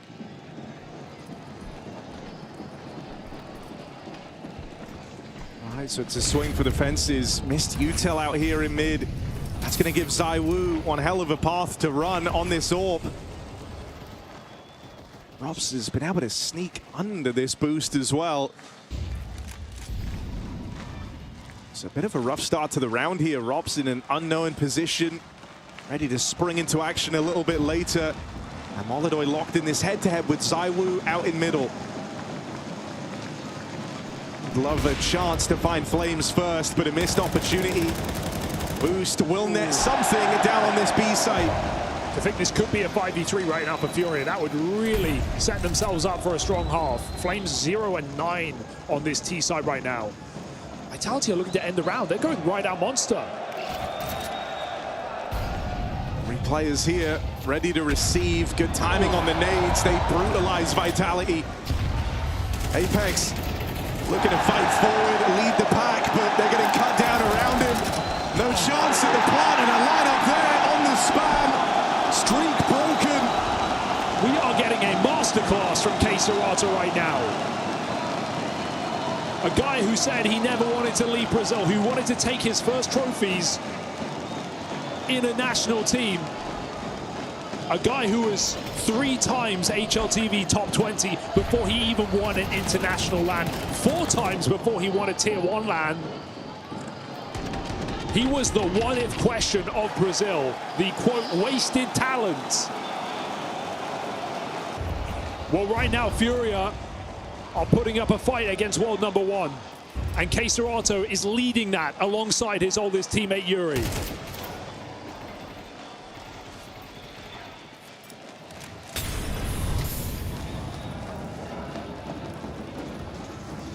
Well, he's split up the 2 imports here, Yakindar and Molodoi covered there from the AWP. Feel for Flamesy in this game. That's 0-11, Harry. I am keeping track. Whoa, flash is awkward. Somehow Fallen, it still prevails. Wait a second. It's not done though, and ZywOo feels like he's got one pinned in right here. Apex with the backstab has created a route. They've got to go all the way back to spawn to go and get the bomb though. So for now, you're hoping to stop these rotates. 2 outs. Ezzy and ZywOo decide to split up. This bomb is too far away and the A site is no longer secure. Such a gamble here for Furia. It's going to leave them out of position. Mezzy's got a Molotov to cut rotation. Furia aren't even considering this right now. They know it's a possibility. There's just nothing they can do about it. Mezzy's still paranoid. They could be anywhere. That should signal it. Bomb can go down. We're going to force him out into the open though. Chance for K-Serata up in heaven to deal with him. The Brit calling for help. ZywOo arrives. Flash will get him out of the danger zone. Allow Mezzy a bit more comfort. Gets him into a better position. Low and slow for Furia. Right in to ZywOo. Oh, and there's the cover, the turnaround in for Vitality.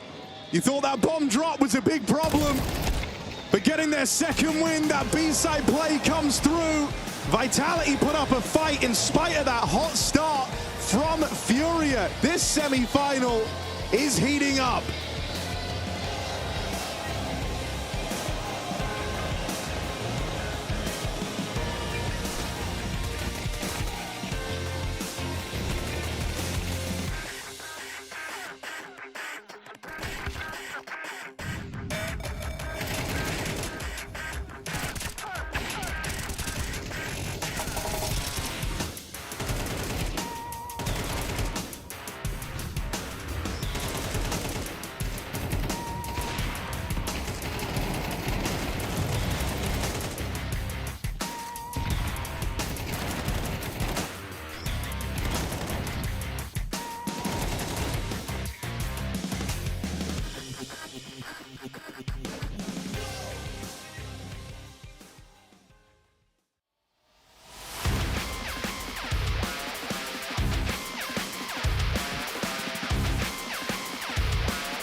In Fallen's final surge for success on his home soil in Rio de Janeiro, FURIA put up a hell of a fight, but Vitality have been awoken. The Beast are with us now. 6-0 down, they end the half with 5. Team Vitality in search of the gold bars, the Grand Slam, and one hell of a playoff bracket to run through. They are here to play, doing it 4v5 no less. Yeah, Flames still yet to leave any type of impression in this semi-final. 0-11 at the end of that first half. Hasn't stopped Vitality amassing a solid T side. All the more impressive they can do it without him, but job is not done in this hyper-important first map that feels like the only guarantee. Ancient is unknown. That's where, you know, the veto really makes things interesting. Just this idea that there's so much uncertainty at the end of this map. And so if you're Vitality, you want to dodge any weird feelings about this semi-final with a win on this overpass. FURIA, they play with a pace in this pistol round, straight up through the short side, looking for an A finish. Rotates arriving, backstab for ZywOo, out on long, and so quickly this side's padded out. Molodoi getting surrounded, nowhere left to turn. And that's a Vitality we know and love. All 5 players showing up with a kill. Flames getting in the game, and they're loving it as well. This is a Team Vitality on a 13-win streak on this map. They have yet to drop it this year. 10-0 in 2026. And now onto the favored side with a pistol in their pocket. They can forget about that slow start. That is not the game we're playing anymore. Shutting out the crowd. Vitality sit up straight.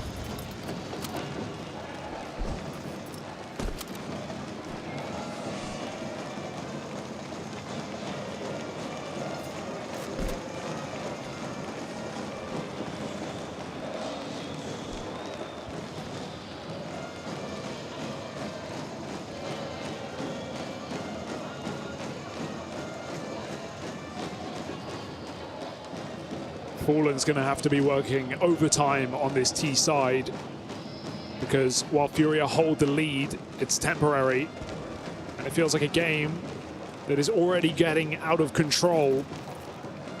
When you remember that Vitality came back from this slow start.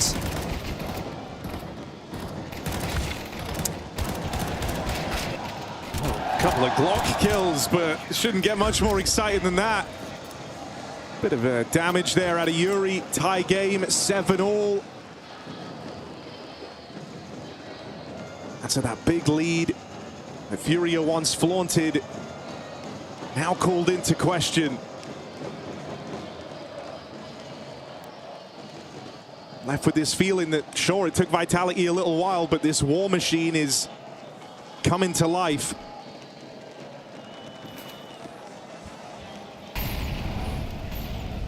So to try and protect your lead now on the harder half. Like you say, Fallen's got to get in the lab. Ooh. Threatening jump spots. Yuri knows his position's been called out by Vitality. They go for a boost to clear up close. No one setting up nades here. FURIA just staging, hoping for a reaction deep in the connector. Still 2 SMGs in play, both found on this B-bomb site. Apex demanding the rifle. And well earned, he's been putting on some great games here in Rio. Showed up and slammed Na'Vi yesterday. It's Rops and ZywOo who are taking the cake right now. 12-9, even scores, as Rops finds yet another early advantage for Vitality. Him and ZywOo 6-0 in those opening fights right now.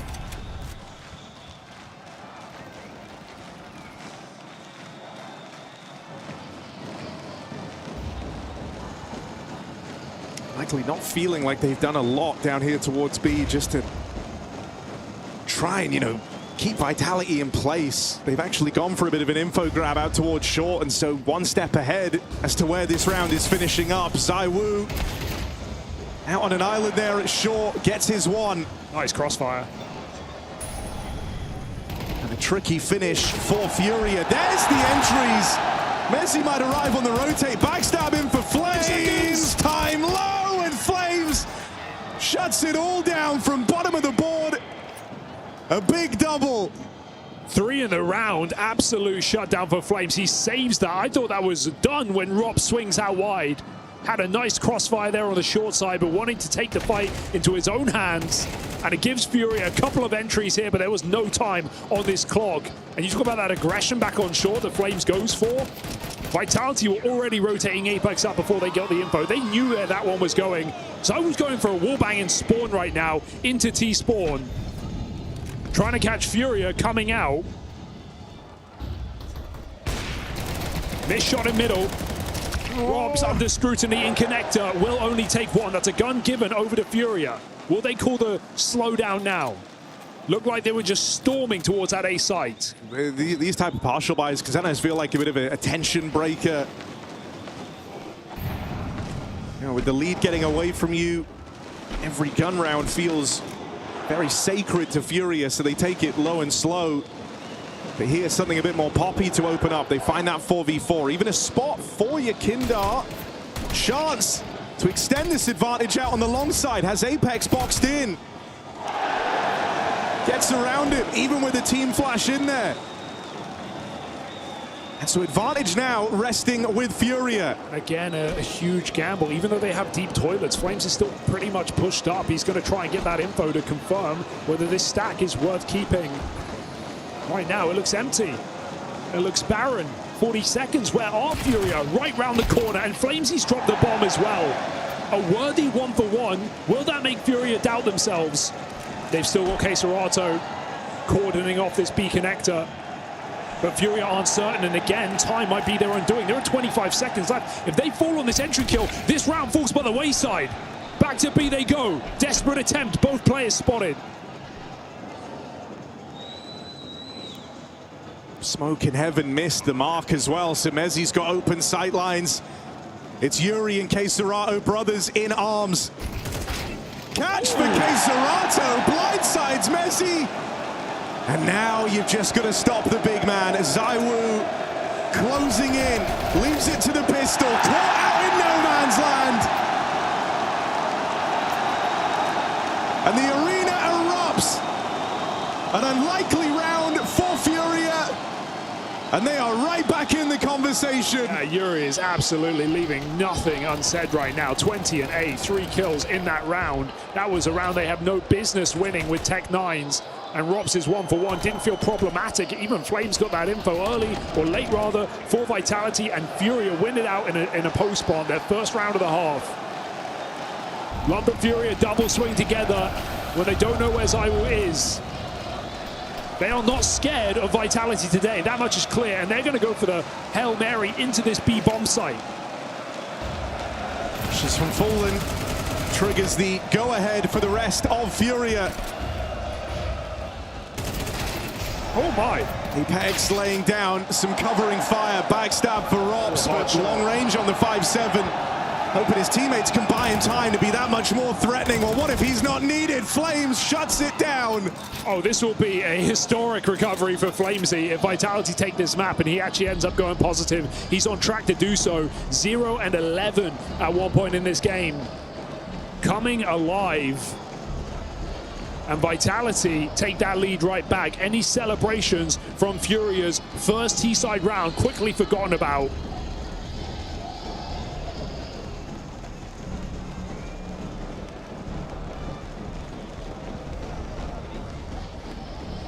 Seth Fallen would have to work overtime here. It seems like it's staying true because Vitality, round after round, have their players in the right place, have the correct read and correct stack. I mean, it hurts to say, but that might be, you know, kind of the back-breaking round for FURIA. Sure, they still have money going forward, right? They're going to have guns here, rifles on everyone.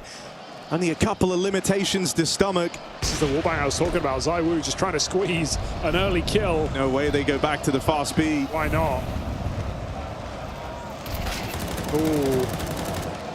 Big shutdown. Messi winning his first opener of 4 taken. FURIA going straight through. Too much on screen there for Keserato.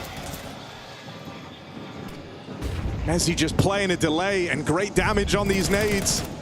Soften up the site here. It's grinded to a very awkward halt here for FURIA. No way. They need to try and tip the scales somewhat on this B site because it's an even fight and they're the ones you want to avoid. Everyone's tagged. And they're just getting whittled down. It's death by 1,000 cuts in at B, double digits for Vitality, and money broken in the FURIA ranks. Oh, it just feels like that hit is dead on arrival, right? First kill out monster. Messi swings with a flashbang, finds that 5v4, and FURIA never have trade potential on any of these fights. They are getting constantly whittled, like you said, constantly repeat, nades landing in their faces. Vitality in flow state right now, doing everything they need to make this a clinical CT side. 5-1.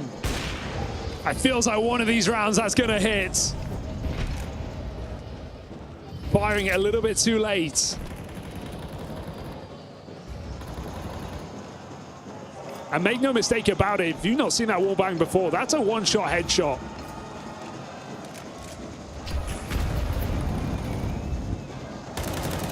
And I think it's fair to talk about it at this point. 5-13, Molodoi, he's gone missing on major stages.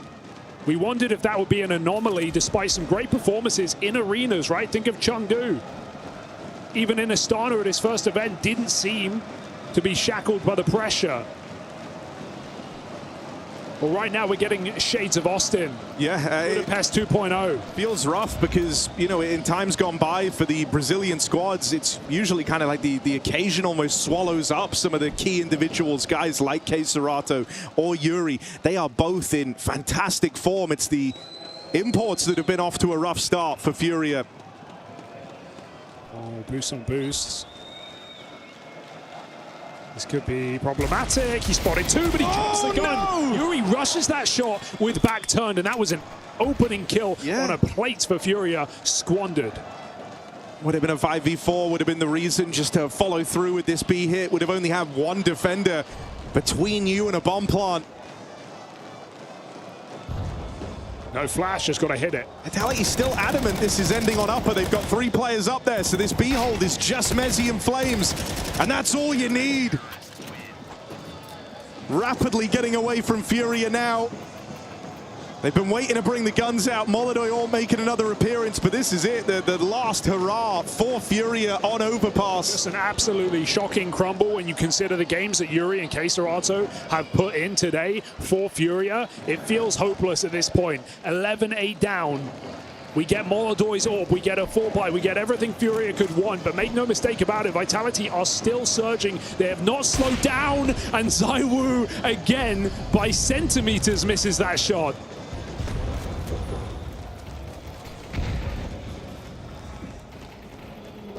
As the game's gone on, Vitality, they've just been unlocking more and more of their toolkit. Had that slow start from Flames. Someone else had to try and step in, you know, fill the void. And Rops and ZywOo very involved in opening gunfights. Even Messi's come back into his own. But as it's gone on, those usual characters starting to appear. And with it, more audacious plays.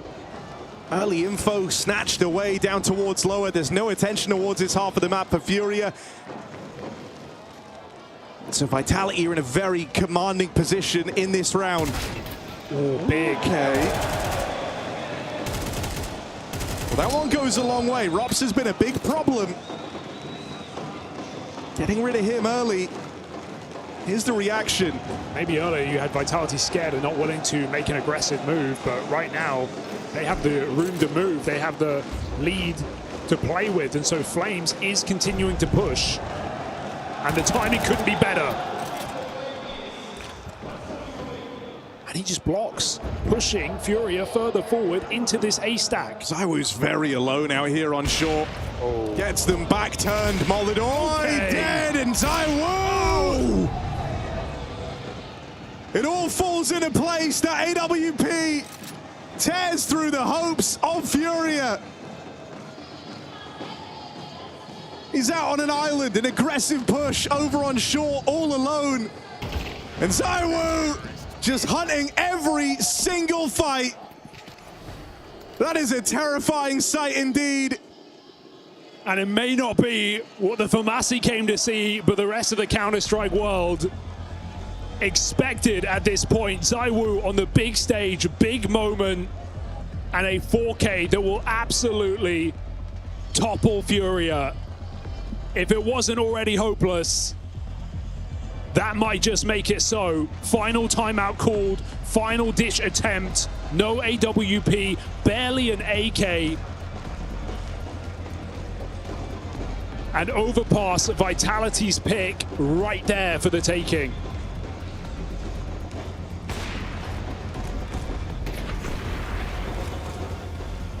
Just styles on them.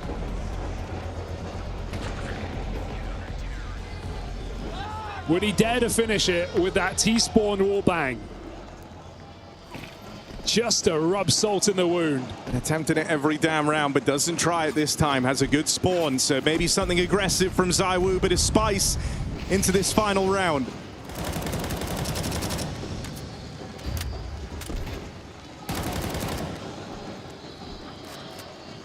Another boost here. Vitality just constantly searching for answers. Looking to clear Yuri close, looking to stop anyone setting up utility. There's nobody home. Yuri's underneath them. And Fallen under threat in connector.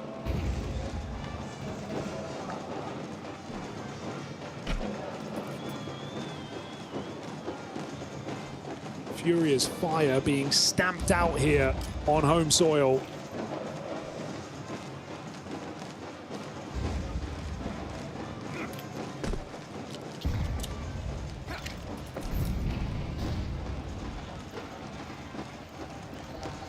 Yuri looking for a way in.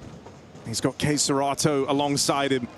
And these have been the big draw. These have been the players that have given you some hope for FURIA. They take their fights. It cost them Yuri's life. Oh, no. K Serato hoping to keep pressure on. Flames doesn't buy it. A clear on short. Should free up rotates. Not certain, though.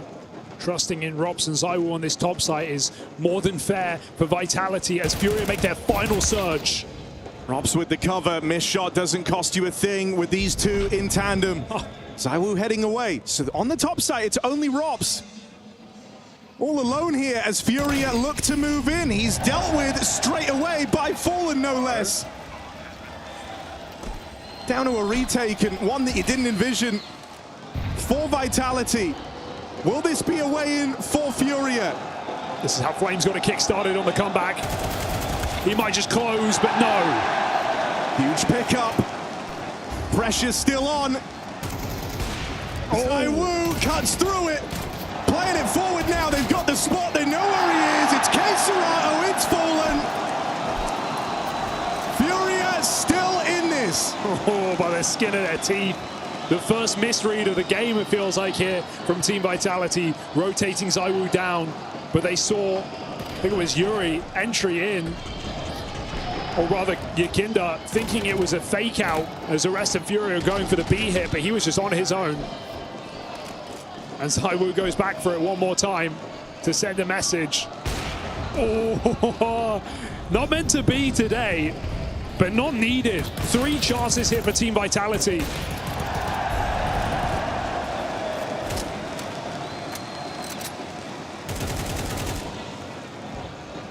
Bit of aggression. Molodoi gets one. ZywOo there to trade. It's this tag team, him and Rops playing alongside each other, but you spot that push. You know there's a gap, and FURIA look to seize it. Great reaction. We hear him. Apex, no idea they're this deep. Could just walk to his death. Instead, it's a catch for the captain. Second man comes as a surprise. Apex still delivers. And ZywOo, this is the last thing you're expecting. Didn't fall back from the long side, instead got more aggressive and gets that spot on the connector drop. Oh, they just full rotate. I mean, FURIA going into a stack. This is it. This is the dying embers of FURIA's Overpass, and they don't know that Vitality have all the info in the world. Zawu's closing in. Could it be the lineup out here on short? They're both there. Keserato turns around to check it. Still a difficult call here for FURIA. There's a lot of uncleared ground on that A site. Said a hope dies last. Keserato's kept it alive with that kill. Still the promise of closing the gap on Vitality. Cheeky. It hinges on getting past Apex. Concealed in his own smoke out here on shore. He wouldn't, would he? No idea. Cover in. Keserato leaving no stone unturned. And that leaves it just to Flames. Slow start. No business in this clutch, and he knows it. How are they still here? Keserato keeps the dream alive. Against all odds. That felt like the perfect situation for Vitality. The perfect flank for Zaiwu. Two players ready on that B bomb site, but the freeze from FURIA. And Vitality go cold. They've got money still, but this next round feels paramount. Big orb save here. That will lighten the burden. And Molodoi gets his once more. But he has been nowhere to be seen in this map so far. All right, this is where you got to sit up and pay very close attention. FURIA, this one felt done, like it was getting away from them. Vitality warmed up. All the usual stars finding their impact. The Zaiwu Warp ever threatening. Rops playing in tandem with him, and this recovery arc out of Messi and Flames. But somehow FURIA have found a way to keep it competitive. And now this is the most important round of this entire comeback. Vitality are all in. Their money is at breaking point. If they fall down here, it's a force buy to try and deny overtime. So this is what it's all for.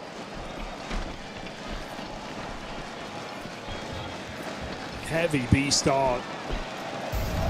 Just in case FURIA dare to rush. 4 players in this bomb site prepared. I don't think you'd leave it down to this.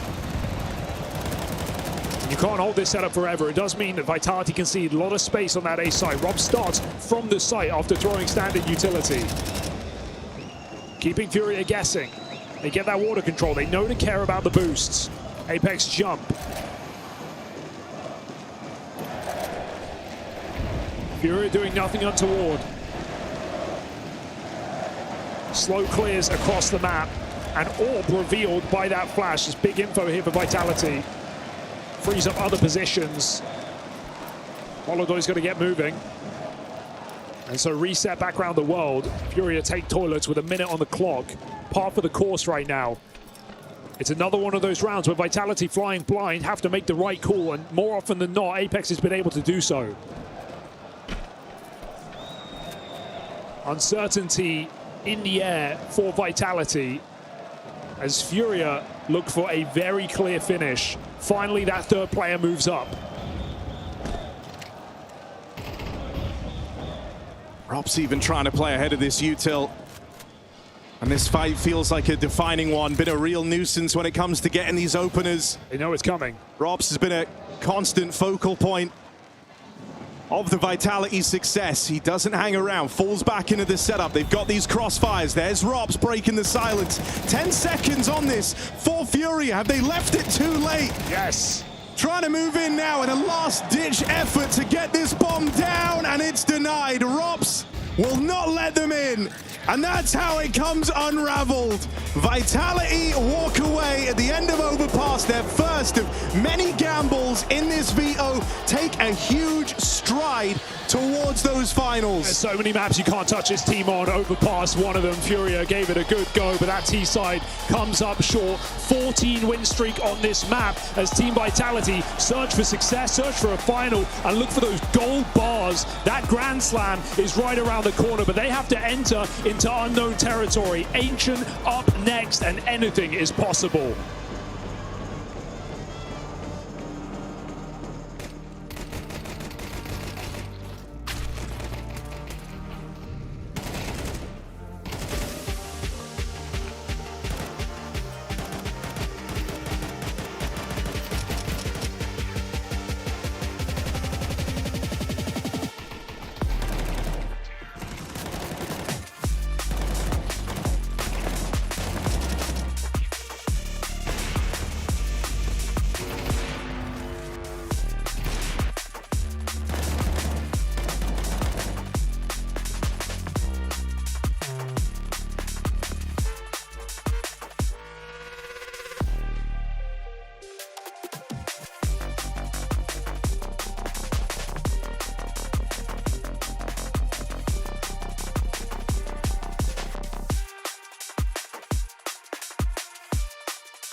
What's he looking at?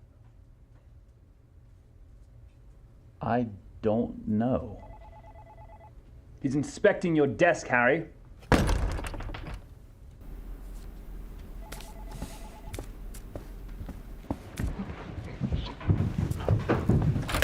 All right, places. New year, new initiative. Ha! Inspired by our French comrades, I've decided to shuffle things up here at the DHL Esports Logistics Division. Wait, somebody's getting fired. No, Hugo. Think of it more like FaZe Clan. Minus Brokey. No. Plus Brokey. Yes. You see what I'm looking for, okay? Head office wants productivity boosted across all sectors. So, starting this week, we are all swapping roles. Harry, you're going to be filling in for Freya on frontline communications. Trace, you're going to be swapping out with Chad as head of IT infrastructure. A catastrophe! Hell yeah, I am. We hot. And lastly, I will be swapping out with our very own Hugo Byron. Wait, does that mean? Yeah, it does. A trip all the way to the top floor, baby! Mr. Big Time! Our new Regional Innovations Manager, Hugo Byron! No. Woo, call 911 now! Now, head office will be monitoring productivity very closely, okay? Wait, does that mean there's a chance we actually keep these jobs? Oui.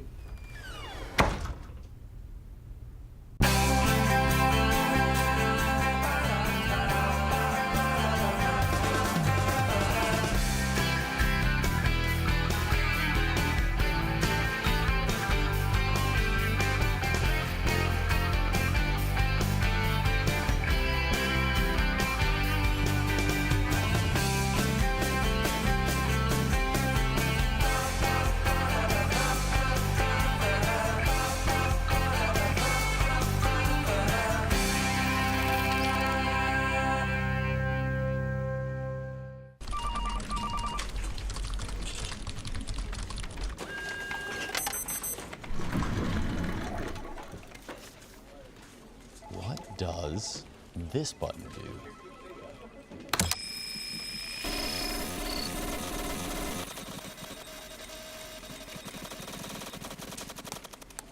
You've killed the Learn network, Trace. What have you done? The Counter-Strike network's down. You want to get lunch or something, or? What do you mean? System 32. Do you even know what System 32 is? You deleted it. Yeah, it's like... Trace! Trace! Mr. Hugo, your tea, as you requested, milk, 2 sugars, and not stirred. Okay. Yeah? Hey? Looks good on you. Nice typing. Ugh! What temperature do you call this? Make it again. Right. Okay. And Alex, print out my emails. Color, double-sided, stapled. Yeah, right. You're the boss. Hugo.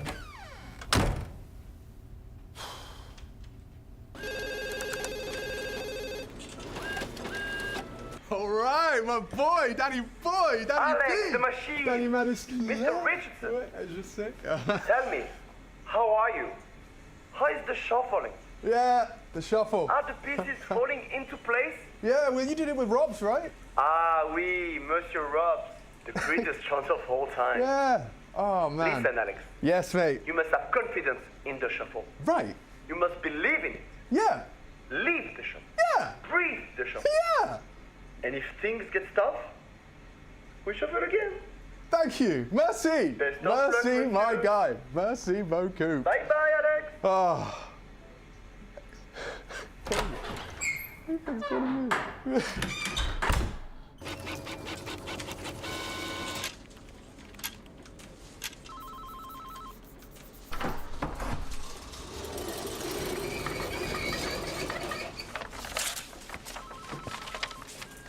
It says delivery all departments. Ain't mine. Well, someone ordered it. there's plenty more. Yeah, that's I don't know. Yeah, no, that sounds important. Absolutely. Yeah, E4. That's my favourite size of paper.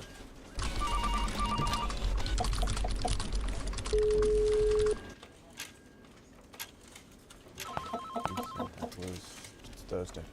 Yeah. Thank you. What the hell is going on? Who ordered all of this? IT says these orders come from couriers and logistics. Couriers and logistics say these were ordered by somebody called Intern Alex. Now, hold on a second. From my experience, an order of this magnitude would require managerial authority. I mean, come on, mate. You're on probation. One job. That's all you have to do is approve. Your internship. What are you trying to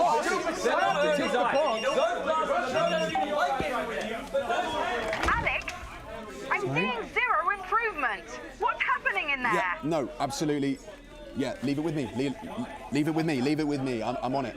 I'm coming in.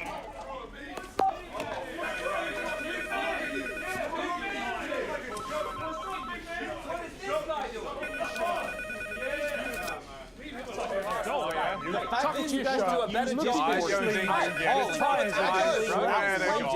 Oh, you want to? Don't you tell me what to do. This haircut. Okay, everyone, remain calm. We shuffle again, okay? Right? Trace, front end communications. Hugo, swap with Chad. Look, I can explain it to you. Management. I can explain it to you. Exactly. What on earth is going on here?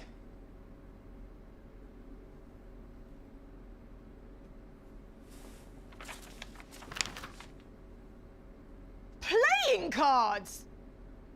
Alex, I asked for improvements.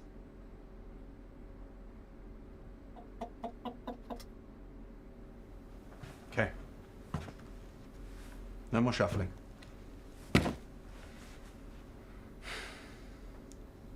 You know, been thinking about it. And maybe we were never meant to be someone else. You know, maybe the real strength of this team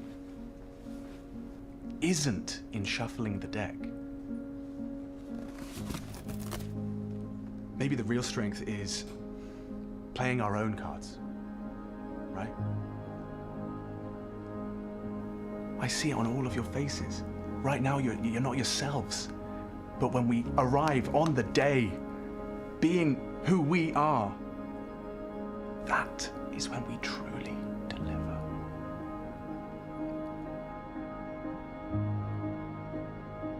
I've got a lot of love for you guys. I'm sorry about the shuffling. I think we should all play our own cards from now on.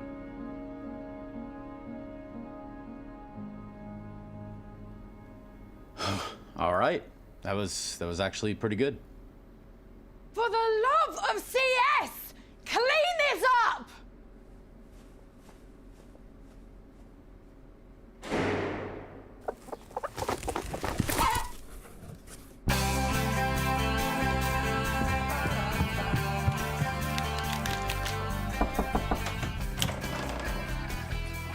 And let it sit out.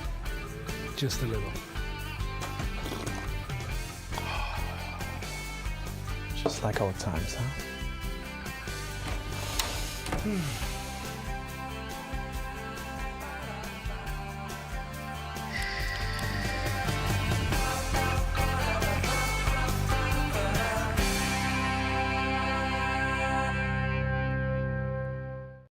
Members of the jury, rise. Placement hearing. Proceed.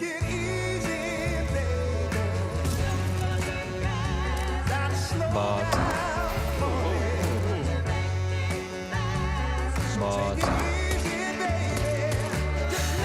300 euro.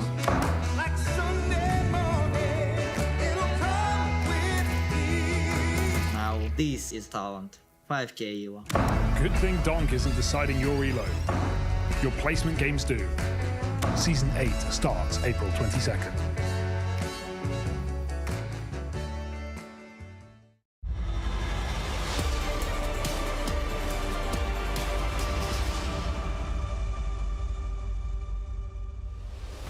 Yeah, Donk decides all. Well, that'll be coming into question tomorrow. For now, for the immediate future, it is FURIA with a lifeline in this series, but not necessarily in the form of a map. We are done with map 1. Vitality have picked it up rather convincingly, but not really at the same time. Good fight back and forth. What's Molodoj doing? Googling the Heimlich maneuver?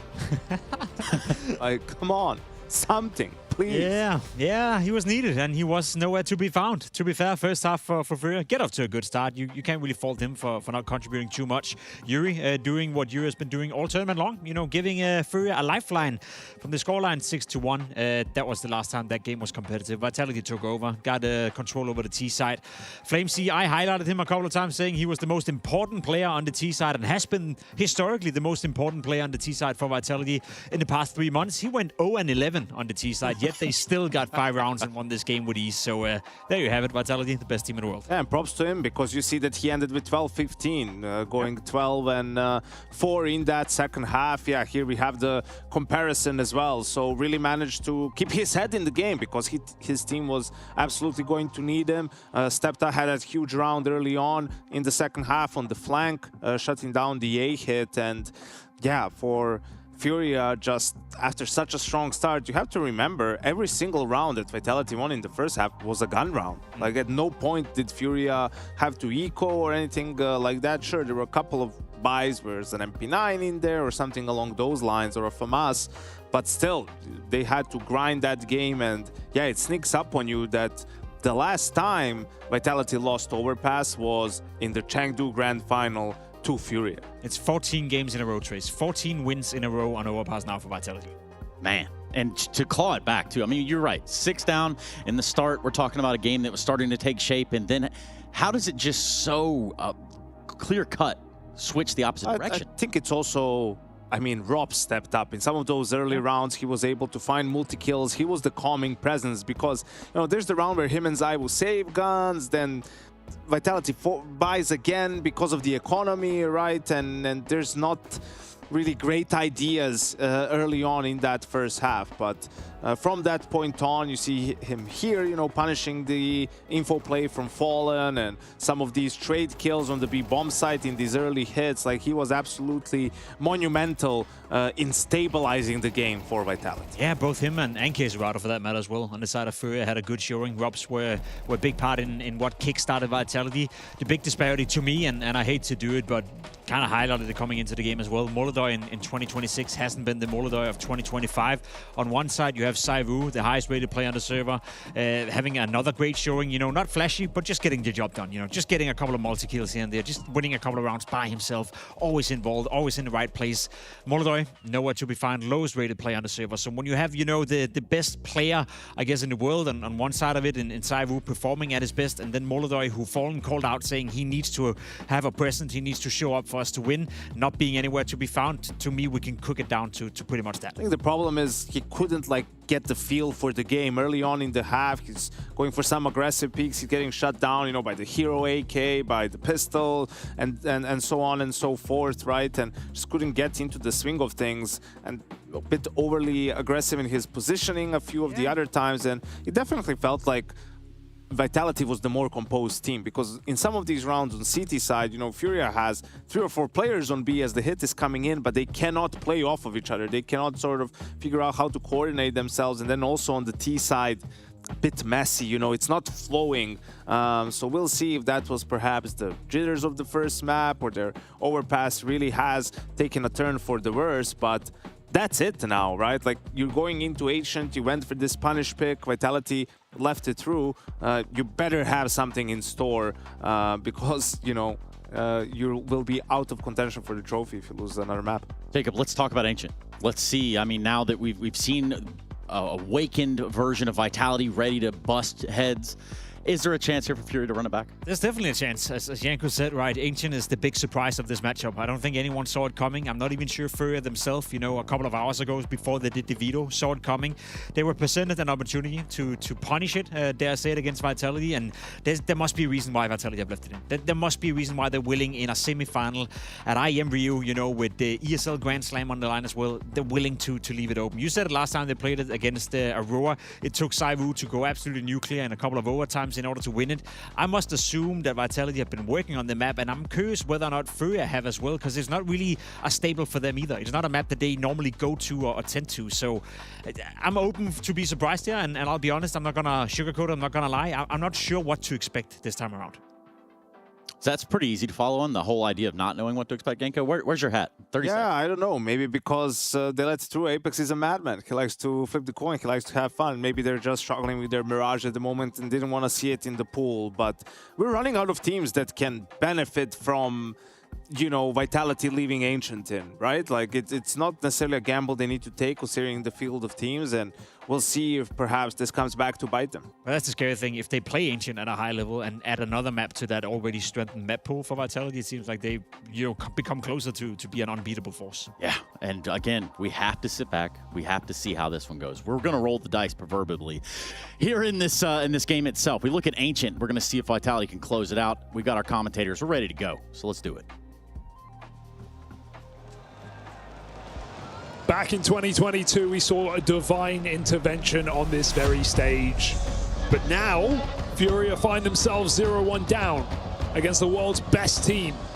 Their fortune may have run dry, and their hope lies in an untested map for Team Vitality. 2 matches played ever with this roster, but the same could be said for FURIA. Impossible to know what's coming. All we know is it's bound to be a brawl. Yeah, and Vitality have well and truly woken up. But this is the big gamble. This is the one that could put them in that final with a chance to make history. It's the first team with back-to-back ESL Grand Slams. For FURIA, they've got to find hope in the unknown. That's what they've got to hold on to. There's no tape to back up what's about to happen. This is raw. This is real. This is about who wants it more.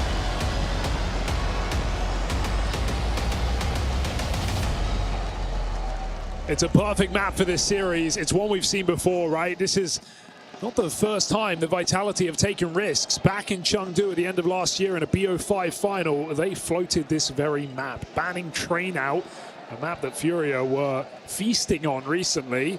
FURIA went straight for the Ancient pick. They wanted out. It came down to 13-11. It came down to a strong T-side. It also came down to a lot of misutility, right? These are 2 teams who are relatively untrained on this map. And to be honest, looking back at that game, it was Vitality who were missing way more grenades than FURIA, if you can believe it. For a couple of players, some experience on this map. For Apex alone, he's only played it twice. Both games that Vitality have pulled up in the last 6 months are Apex's only career games on this map, right? Same can't be said for someone like Rops. Ample experience in phase, but for the leader, for the guy calling the shots on this T side, Vitality don't have that experience. It is a situation you don't see every day, especially not in a semi-final. No, especially not with so much on the line, right? I think that's kind of the big shock thing. You've even heard the desk talking about this, the idea that for Vitality, is this a bit of a wild, almost unnecessary gamble in the VO? I think they knew that if they leave it open, surely a FURIA look to play it. Oh yeah, it happened before. It will definitely happen again, right? Like FURIA either had to play Mirage or Ancient in the series. That was the only option for them as a pick that felt safe. And the fact that Vitality have been humbled on Ancient or Mirage at this event is exactly why they've left it in here. They've without a doubt been playing it. You wouldn't pull it out. It's such a high impact match. And, you know, I think one thing that does help Vitality in this situation is the fact they have Dust 2 Decider. I can't believe FURIA ban out Nuke in that final stage to give Vitality their 44-4 map over the past 16 months.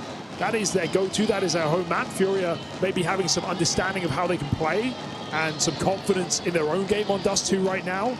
But I feel like Vitality are just massively favored no matter how you slice it. So, not to say Vitality have expectation of losing this one and it going to a third, but they have that to fall back on if it happens. You know, while we have the time, I think it's well worth talking. For FURIA, there was some really promising signs map 1, right? Yuri, K. Serato, both looking really good, but there's kind of no getting away from the big problem, and that was this really slow start for Molodoi, right? So often just a backbone piece. It was when he joined this roster alongside Yakinda, that was what kind of brought FURIA back to relevance, back into contending for trophies and titles.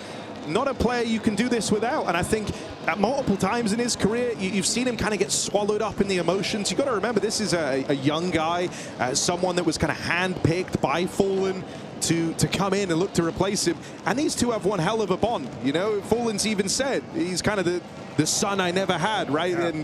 And there's been a lot of comparisons there, and so clearly this idea for Molodoi, knowing that this is Fallen's last chance, this is the team he's doing it with. He wants to do right by him. He wants to play and bring his A game, but that's not what we've seen thus far. You know, you saw him in tears at the announcement of Fallen's retirement. Something he knew was coming, and even then it still hit like a ton of bricks. Yeah, and you know, they're at different stages in their careers, right? If we look at ZywOo back in the day, he had trouble on major stages as well. He had some trouble in arenas towards the beginning of his run in Vitality, but he well and truly got over that. Molodoi still only a year of professional play in his back pocket, and still the same struggle at the worst possible time. But there is still time for redemption, for intervention here in this best-of-3 semi-final. FURIA and Vitality on Ancient, our second map of the series, and an absolute banger about to grace us.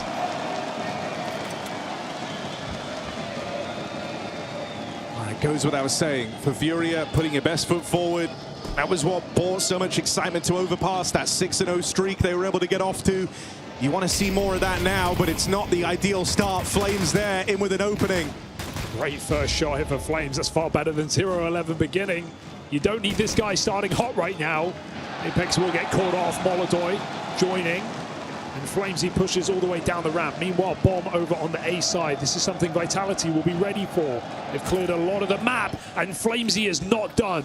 2 clinical headshots, and now into ZywOo's dual Berettas. These pistols are so feared by everyone. The ZywOo dualies. It's a lot of pain to put down range very, very quickly. Sniping out any chance in this pistol for Yakinda. They wait around the corner. ZywOo brings the fight to him. I mean, he's the best dual Beretta player in the world, and it's not even close, is it? There's no competition. There's no conversation. He's been doing this for some time. And Team Vitality with a pistol round here on CT side of Ancients. Very cool to know that they are trying to flex a 7-map pool. With everything that's on the line, it's not just a random decision to leave this map open. It's a very decisive commitment to playing this map in the semi-final. That means Vitality have been in the lab. So with what we've seen on other maps, I wonder what they've cooked up. Flamesy 5-1. Eco smash.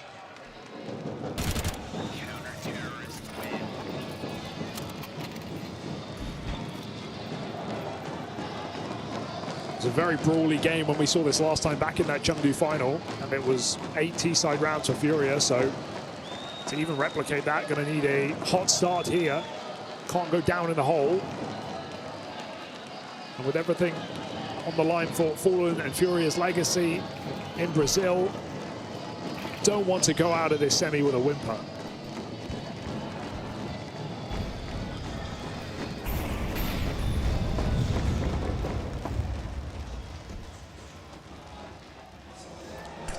Attempted mid-control. Yakinda meant to be able to stop the spillover out through Cave, and he's lived up to his side of the bargain. Aggressive moves out of Vitality get tempered, and FURIA sprint away from the scene of the crime. ZywOo on for a backstab, and he's closing the distance quickly. His first kill delivered for free.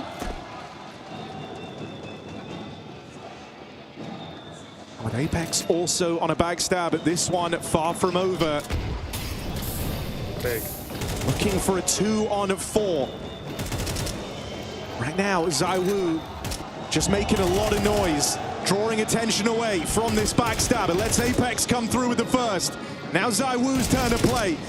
drawn out through the donut in the sight. It falls to Fallen. First shot's clean.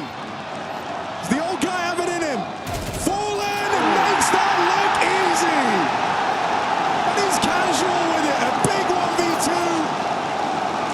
to get FURIA on the board. Yes, those rounds FURIA absolutely need to win out today, right? These clutch rounds, even though that is a 2-on-4, the Vitality make very interesting. It's still FURIA on the ticker as Fallen finds both kills in that post-spawn. Massive round here for FURIA to get the game flowing early on this T side. You can see a lot of hesitancy already in these first couple of rounds. A lot of uncertainty. But if there's one thing that's clear, even from the game the Vitality played back at Krakow, ZywOo is very comfortable on this map, right? He put up almost 70 kills in a quad OT game. 5v4 found, brawl on the lane and middle, find FURIA in a man up. But for how long?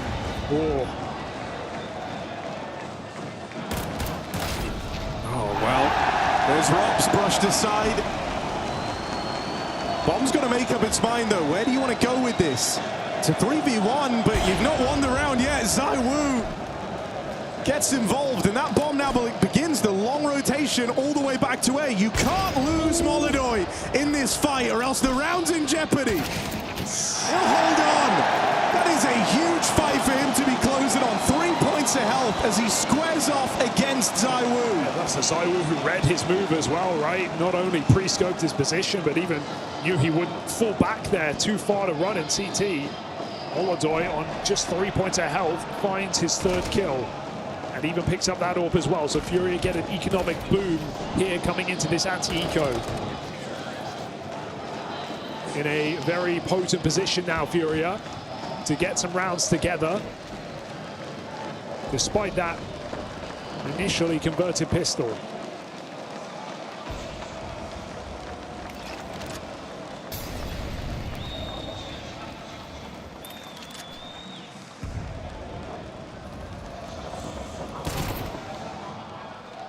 Seven's good, but jumping back 10 might be better, or maybe not. Serato fell, Diakinda does get that trade, and they're pushing Yuri here, but no cause for concern. FURIA looking to get through this round with ease.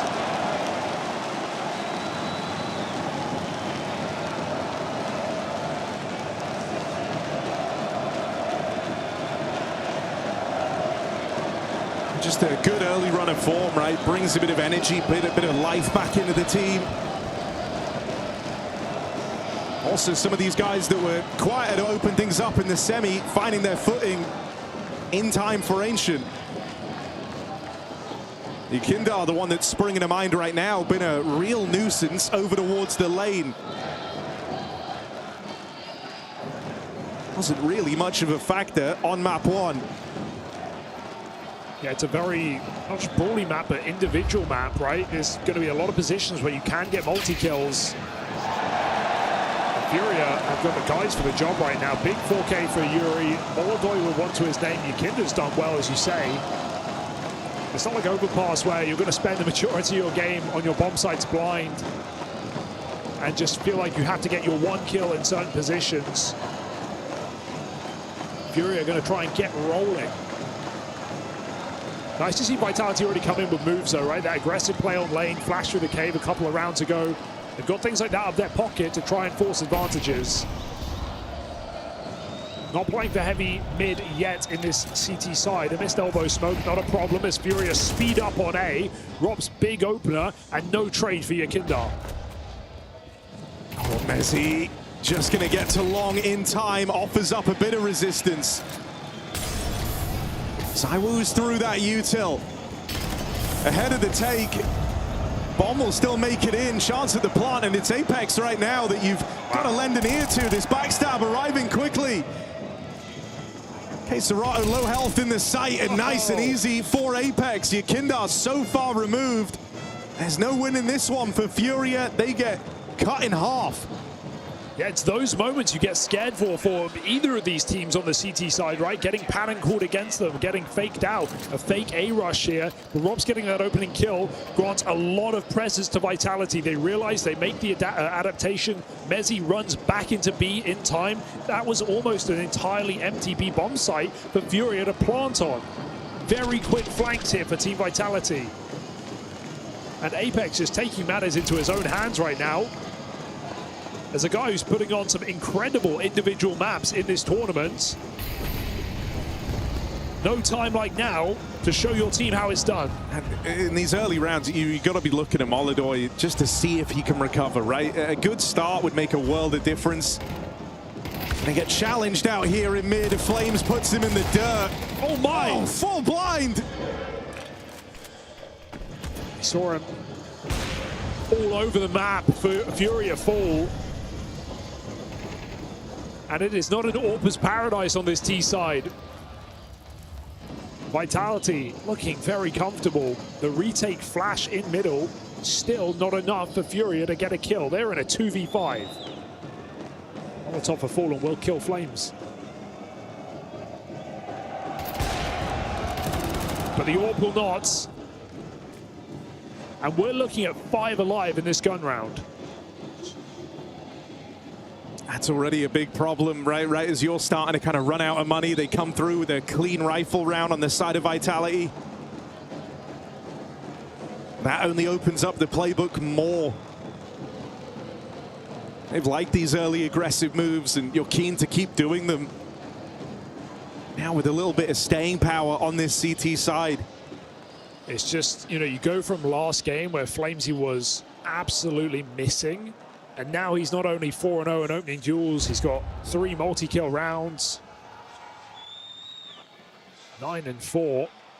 And he's swinging solo middle and getting a double kill. I mean,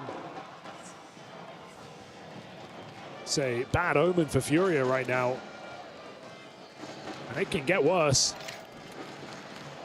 Vitality come chasing for this kill after the clock. Uh-oh, Yuri, watch out. Has to kill them all if he wants to survive.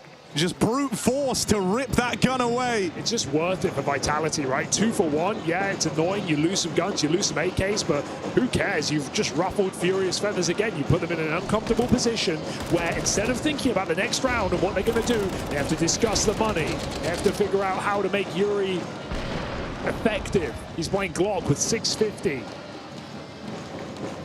It's a near full eco here for FURIA as Vitality just get to relax.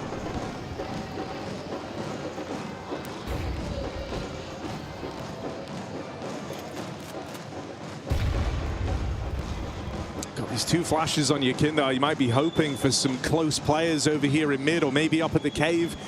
Vitality, though, they know what they're up against, and so no one in these forward locations. Won't get to make a flash pop happen. You're all getting cut down cave side.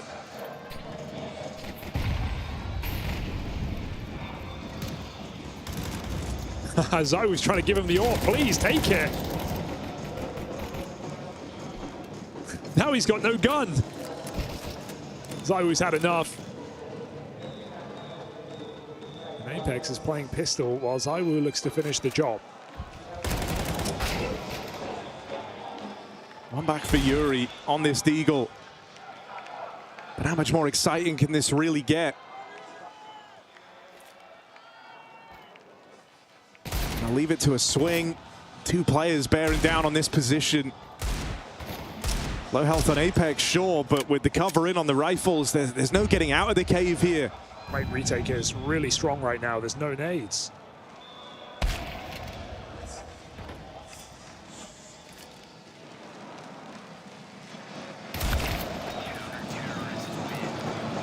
And this is a very, very threatening look for Vitality. You saw there, even as Zaiwu's trying to swap the guns around, like he's almost chomping at the bit to go and fight them in cave. Apex doesn't want that to happen. It's kind of objectively the wrong move. You know, they're only on the pistols. But Zaiwu's bloodlusting in the early stages of this second map. Yeah, I don't mind to see it. Vitality a lot of aura right now around them. Well, here's also the problem with just being so far ahead in terms of the money. We talk about all the extra options. This is one that you've seen Vitality frequent, the double orb coming out. Rob's getting his hands on one. It's just a new challenge for FURIA to have to overcome, and they won't find out it's in play, maybe till it's too late. Yeah, because maybe on CT side you'll just shunt your Orpa over on the big box on A, make him sit in temple, make him play sort of retake and take some kills with him, but Robs is just going to do that on his own. ZywOo gets to go wherever he wants. If he has a read on Donut, he's going to start there. If he wants to pick B-Ramp, all yours, buddy. ZywOo goes where he wants right now on this CT side, and Robs ensures that the A rush is not open for business. Where will FURIA lay their hat? Again, this deep flash in middle to get Flamesy activated clears it entirely, even Apex out the cave.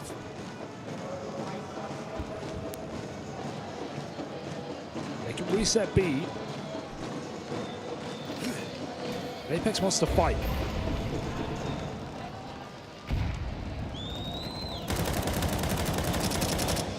Oh. I mean, Vitality's look comfortable. They look like they've been in the lab, right? Great grenade combos.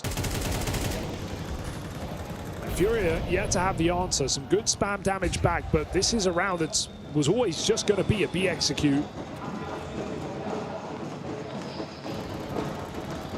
I mean, you're in a really good position to crunch onto this lane. Apex leading it, but has support from Flames.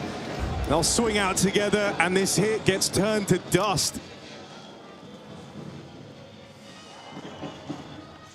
Just down a Queserato and Molidoy. On a different day, you tell yourself, well, this is the duo you want in this spot, but Molidoy still has a lot to prove in this semi. Feeling like contact is their best route in, and that's exactly what ZywOo wants. Ooh, time in there, a little awkward. Starting to close in. Mezzi's been spotted in this corner. Molidoy claws one back. There's Queserato, his right-hand man. And Rob's now on for a retake. 1v2 as the trade off the orb. Vitality didn't envision it going this far. Did you really walk away? Oh, now you don't. That's rough. Molidoy head ripped off. You tell yourself there's no better man for the job than Queserato, meant to be cool, calm in these moments. Well, then Robs is the perfect opponent. Molly to try and make him uncomfortable. Queserato doesn't back down. Doesn't succumb to the pressure. It's a nice read from Robs, right? Doesn't have the spot. Molly's his corner just falls a little bit shallow. It looks like Queserato gets a couple of seconds to take that fight. And FURIA come up with a much-needed clutch again. Ooh, barrel spot for Molidoy. That's what got FURIA in on this round. It felt dead in the water after Apex's aggression on lane. He is not letting them get comfortable.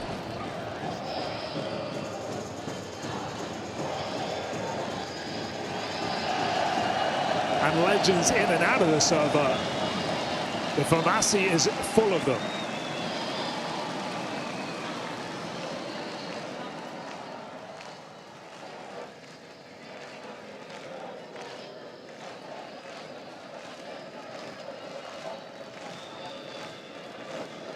Vitality, no worry for money just yet. Still got a couple of buys left in them here. FURIA, a far cry from their previous T-side against Vitality.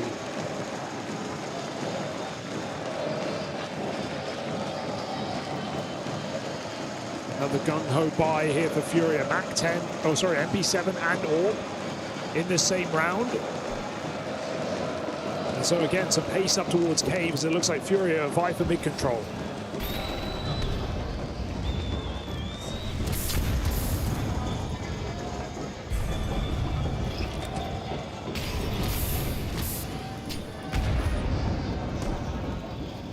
I mean, this spam on the lane has just been brutal in every one of these rounds. Yuri this time one to the dome. Yukinda are also affected by that util, so a lot of early damage done onto FURIA.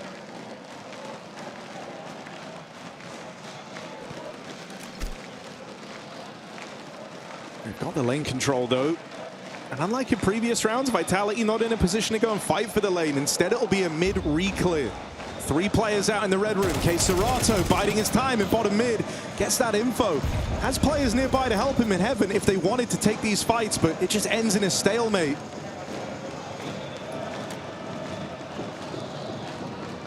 Again, a feint towards A. Or is the bomb going to dive back into Donut? They put nades on this B bomb site, and Vitality flashes into the cave. Could be better timing, but Molodoy's on the line. Hits his first. Apex trapped in. Molodoy doesn't live.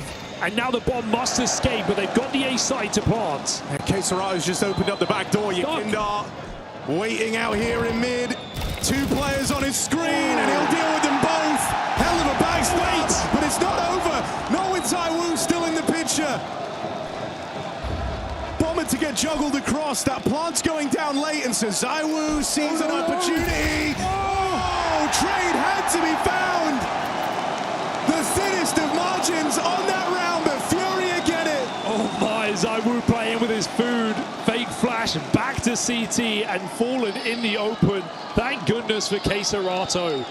Saves another chaotic round. And you don't see ancient games like this very often. This is all over the shop. FURIA just trying to pull fakes out right now. And it is working. Back-to-back gun rounds secured. Vitality's money in the mud. And FURIA with a chance to find their 6th here and now. Don't mess this one up. You don't get Vitality on eco easily. Usually, though, these are where FURIA and Fallen feel like they're in their element. A bit of a pace change, knowing that the money's run dry. Seems like the perfect time to go for a faster round. Rops, how much more interesting can he make this? Low HP on Fallen, doesn't miss the shot. He couldn't afford to miss that shot. That would have been the round set up for Rops there. 1v1, Fallen low. Okay, FURIA, that's an audacious call out of Fallen to go full B rush through smoke on an anti-eco into a stack, but FURIA get out just about.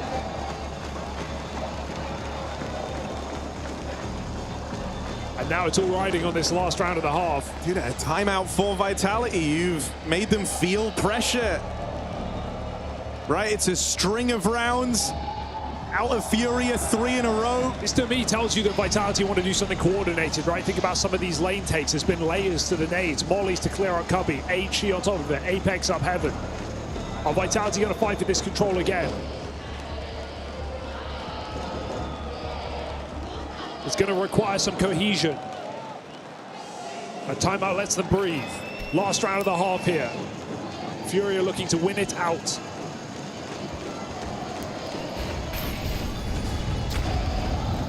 Molodoy again on this jaunt out towards middle. Turns from a flash that never arrives, and that hands Flames a double kill to start this final round of the half, a 5v3.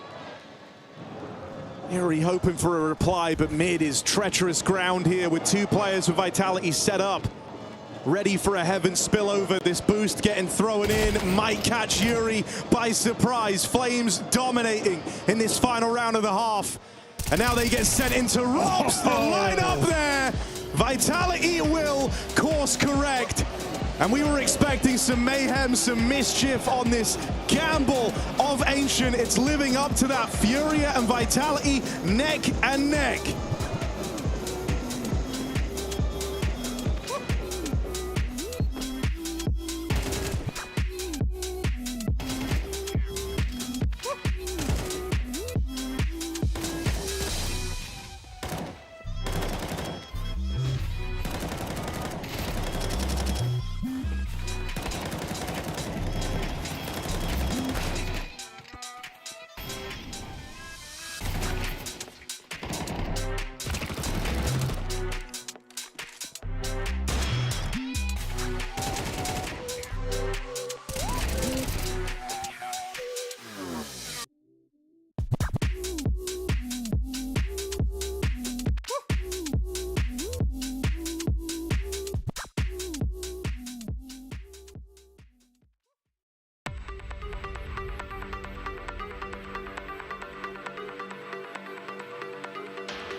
We're getting a hell of a fight here on Ancient. Not a clear victor in sight. It's Vitality chasing the final that holds the keys to writing their name in history forever. For FURIA, it's an attempt at survival. Their hopes hinged on the uncertainty of Ancient.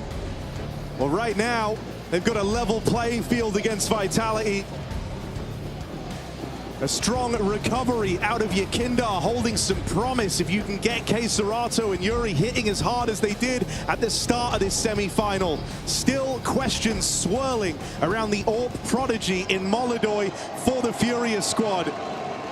Yet to really rise up and hold much of a place in this semi-final. Last time FURIA beat Vitality on this very map, Molodoi did show up. He was the top performer. He was the reliable piece here for Team FURIA, so they're going to need him in this second half.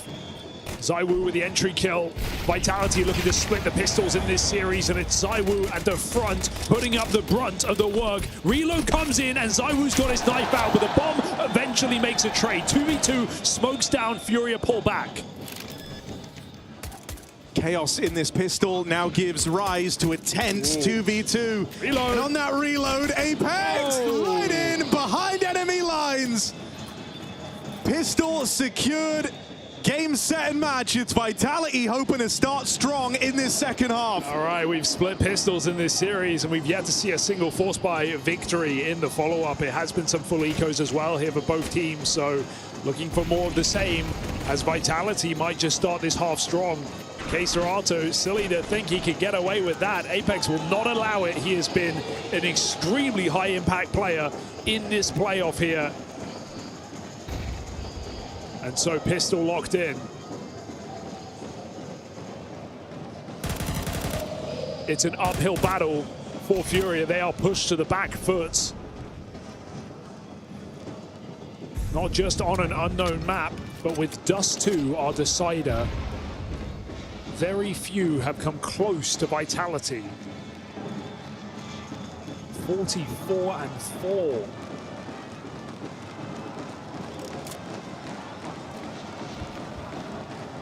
I mean, it feels wild to say, but you've got to talk about Apex's contributions to this this playoff run. You know, not just been calling a great game for Vitality, but has had the kills to back it up.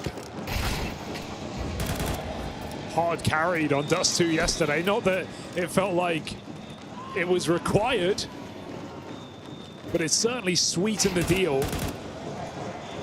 And right here, he is neck and neck with ZywOo, who looks to make Ancient his playground. And got to be honest, even though this has been a messy game, and it's been a FURIA who also haven't got the experience on playing the map, just from the feel of Vitality's comfort, they are certainly looking like a 7-map pool team right now. And this adds another air of danger for Team Vitality coming into the major, into a BO5 final.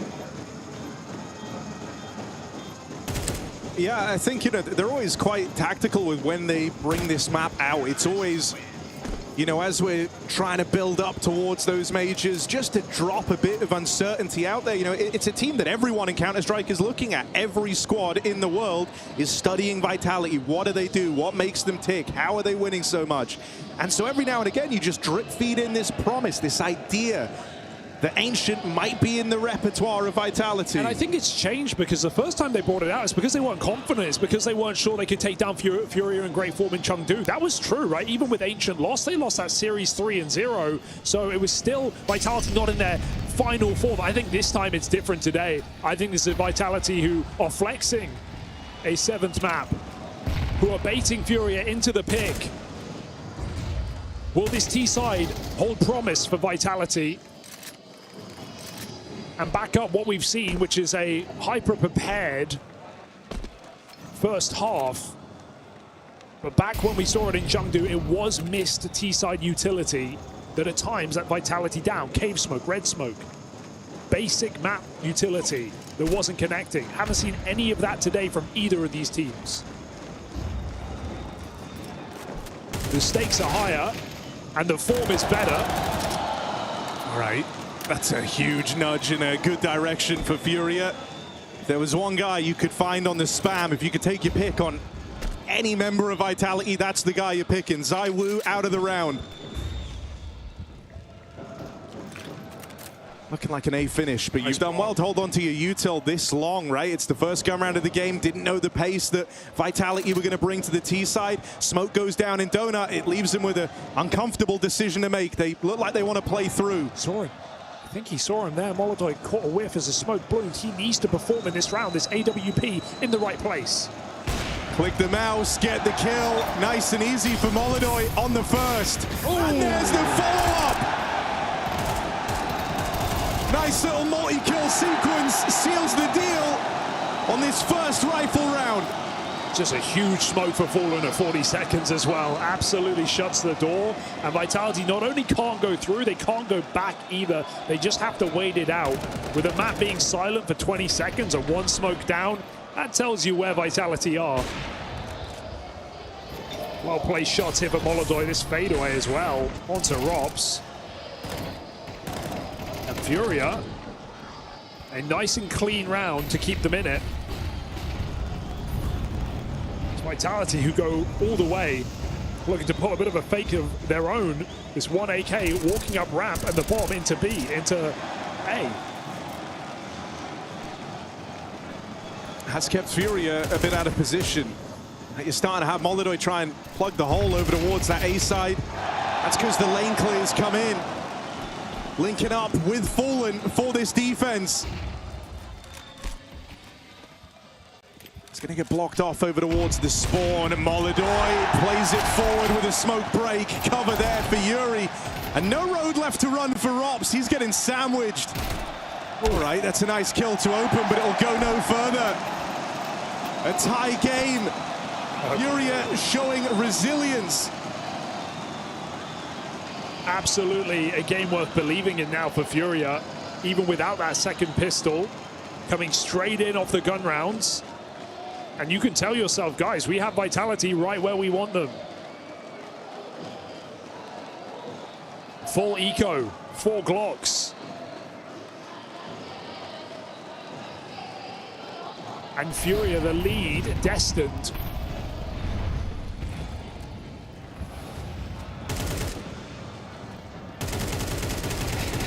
Oh, a little ugly there for Keserato, but Yakindar will make up for it.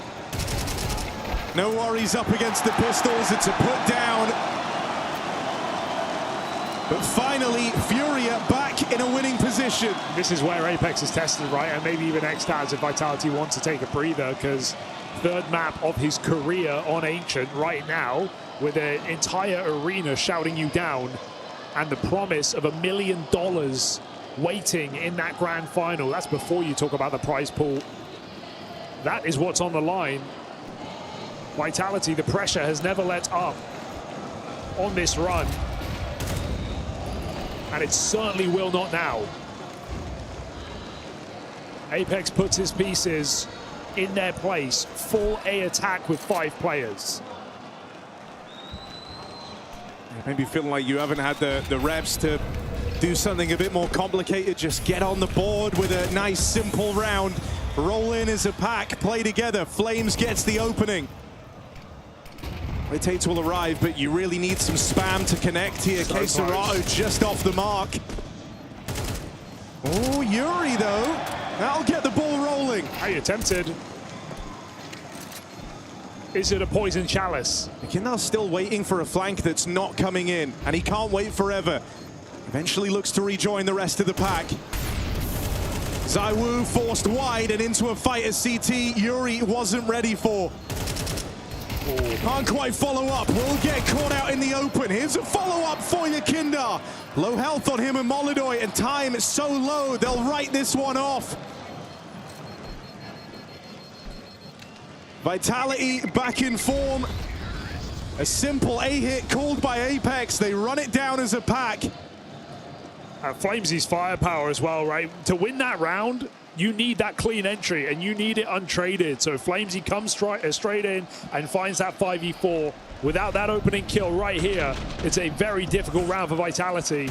But Fallen's put down, and that's put him onto the AWP in this next round. Comes down to seconds making the decision here for FURIA. From 0-11 start on Overpass, Flamesy leads the way, second in his team. Zaiwu, perhaps expecting this orb, skirts right on by. Hoping they give him a bit of flash. Oligoy's position known along. Cave spam erupts and Yakinda worse for wear. Hoping they go straight into Yuri. Oh, Molotoy, the risks you're taking with these jumps. Zaiwu hears everything. And these next few rounds are incredibly nerve-wracking. They shape everything. Tie game this late in the map. Money on the line for both squads. More so for Vitality, they need this. You wouldn't, would you? Yuri! Oh, there's the double! Ballsy smoke push! It's a tense moment of the game. It's late in the day. And Yuri waltzes right through and in with the double. Putting FURIA in the favored position of 4-on-3. Double AWP bought out in this round. Fallen's going to find himself on the other side of the map. B-side, it's Molodoy, it's Yakinda, it's the two EU imports, the elevated FURIA. Right up to the top, but they won't last long. Brushed aside, Rops and Zaiwu. Oh man, if Molodoy fires on that flash right there, that's a guaranteed kill. There's two players around the corner. Instead, FURIA have a very difficult decision to make. Got to watch out on this long side. Flash dodge too deep. Case Dorato chopping block, and Fallen heads off to save his AWP, or should I say Molodoy's AWP. That is Vitality in another man-down round, breaking through and finding double digits.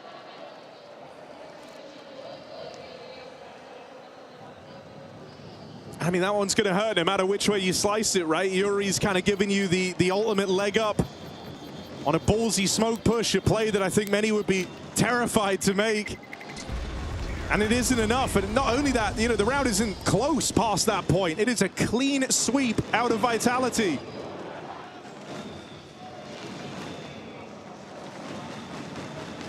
They lost that round, 10-9 down. Have to take an eco, give 11 to FURIA. Suddenly, we're talking about FURIA setting ourselves up for a 3-map series. But instead, this is where Vitality sit, 3 rounds away from securing a grand final against Team Spirit.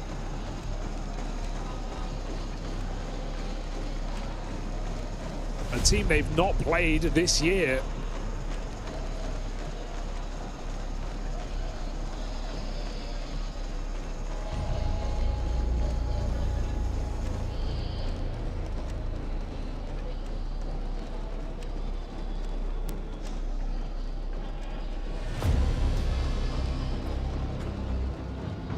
Now FURIA in that very position Vitality once were. Money on the line, final buy. Best opportunity to stay in this arena. Yeah, feels like the entire thing boils down to this gun round for FURIA. Save allows them to keep themselves threatening. They've got util, they've got all the guns, a privilege they won't have going forward.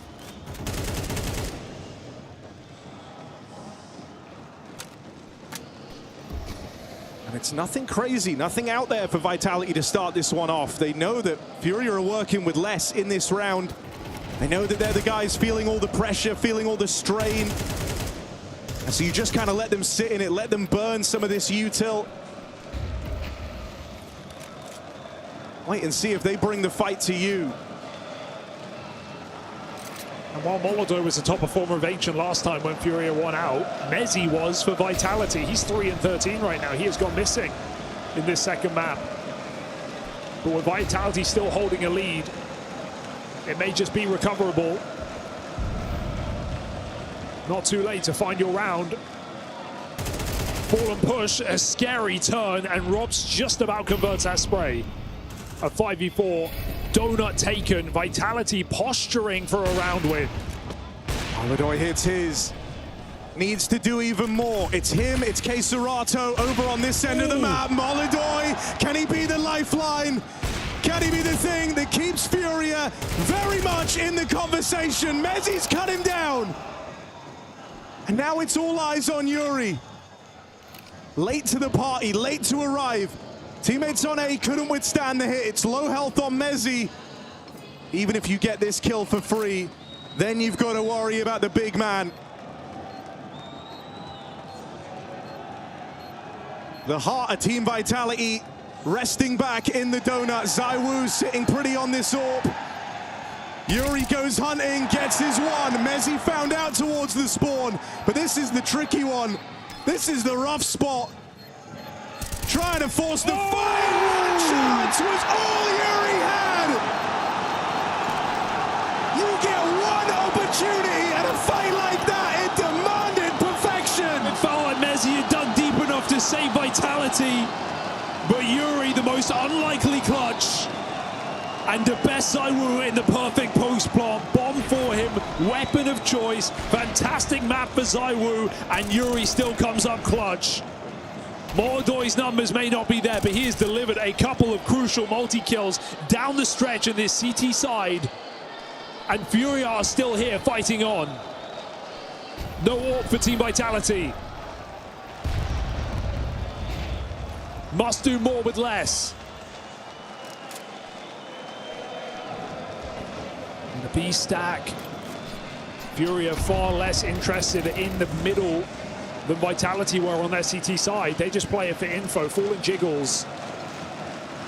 Furia beg for this execute, and they might get what they want. On their way, are they ready for it? Smoke fades, and that will signal the push. Yuri, adrenaline coursing through him, able to contain, puts a stop to the first couple, but in comes ZywOo! You can't stop ZywOo!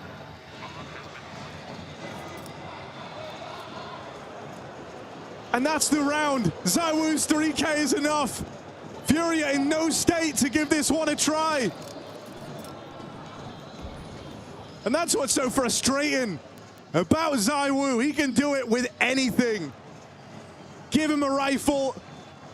After losing out in that previous 1v1 to Yuri on the AWP, the money meant he didn't get his weapon of choice. That's no problem to ZywOo. This guy is the world's best. I mean, unshakable mental right now to lose that hyper important clutch, that backbreaker clutch, and he gets his weapon apparently of choice. AK-3K spray down trade to save Vitality and buckle Furia. The hope of a nation. And Fallen's legacy in Brazil.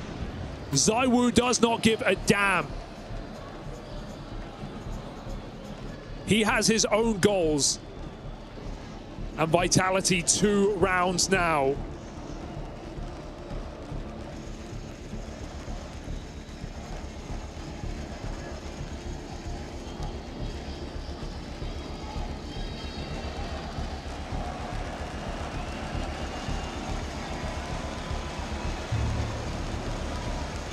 Sid's final call of regulation. Final chance to calm the nerves.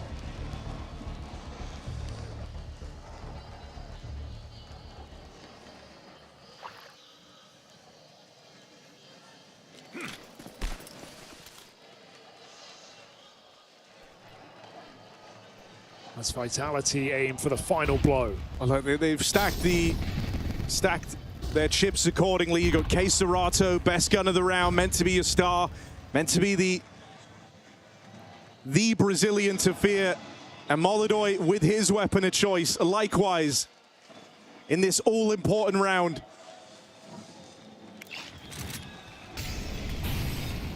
If you're gonna hold on, you feel like those have got to be the two names that keep you in this series. Apex. Been a real force of nature in these playoff games. And that's the first crack to show in this defense for FURIA. Playing it forward, Molodoi, eyes not on the prize. That orb, dead in no man's land. And this was just the initial staging of the round. This isn't the killing blow out of Vitality. There's more twists and turns yet. Robs has taken so much space away. It's dedicated 2 players to that side. Vitality now know it's only Yuri home. They have to go, seize the chance, seize the timing. It's Yuri, top performer, or Vitality, match points. Oh, and they just overrun him, overwhelmed. All 4 players from Vitality knocking on the door of this B site. Fallen, no choice but to look on. Been left out of the picture here in this 1-on-4. And is he really interested? Money is gone, their hopes resting on the last dance of Fallen. Cut down, rifle gone, money gone. Vitality have arrived at their conclusion. And Fallen going for that shows the state of this CT side. He has been left out of the action the entire game, right? The entire half. Vitality just punishing on B. As I said, not touching middle. He's towards Dona. He's over on A. He's not had a chance to have impact in this second half. He did not want to go out with a whimper. But this story might just be close, but not cutting it for FURIA. In Fallen's final attempt to win in Brazil, Vitality once again prove they are the main character. An attempt to silence the stadium. This might just do it. Messy spray converted by the captain. And he sends Fallen out of the round.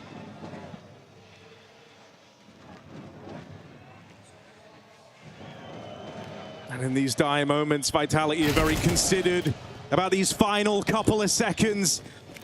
Not wanting to leave anything to chance. A lowly Molodoi trapped back in the donut, watching on as this victory is teed up for someone else. It was this Cinderella story. The idea, could Fallen do it right before he retires? But this is not about FURIA. This is Vitality dominating all the way into those finals. They say that history is written by the victors. Well, that makes Apex the author of modern Counter-Strike. Vitality stand now a series away from making history as the team to win back-to-back ESL Grand Slams. Yeah, another trophy on the horizon, and of course Spirit waiting for them in a BO5 tomorrow afternoon. Spirit, the last team to beat Vitality on Dust 2, their fabled home map. We never got to see it in this series. A risk taken by both squads, but Vitality prove Ancient is in their wheelhouse. A true 7-map haul for Team Vitality, because that's a new record, that's a new accomplishment, and Vitality just keep racking them up. And you see the admiration there, Apex and Fallen taking an extra second. You know, they don't feel good about doing it to Fallen in his last outing. The real last dance of a Brazilian legend comes unraveled. Vitality through and into the final, and it's the form they've been in, man. That stumble up against Falcons to exit the groups, light a fire under Vitality. Spirit should be very scared of what's coming their way tomorrow.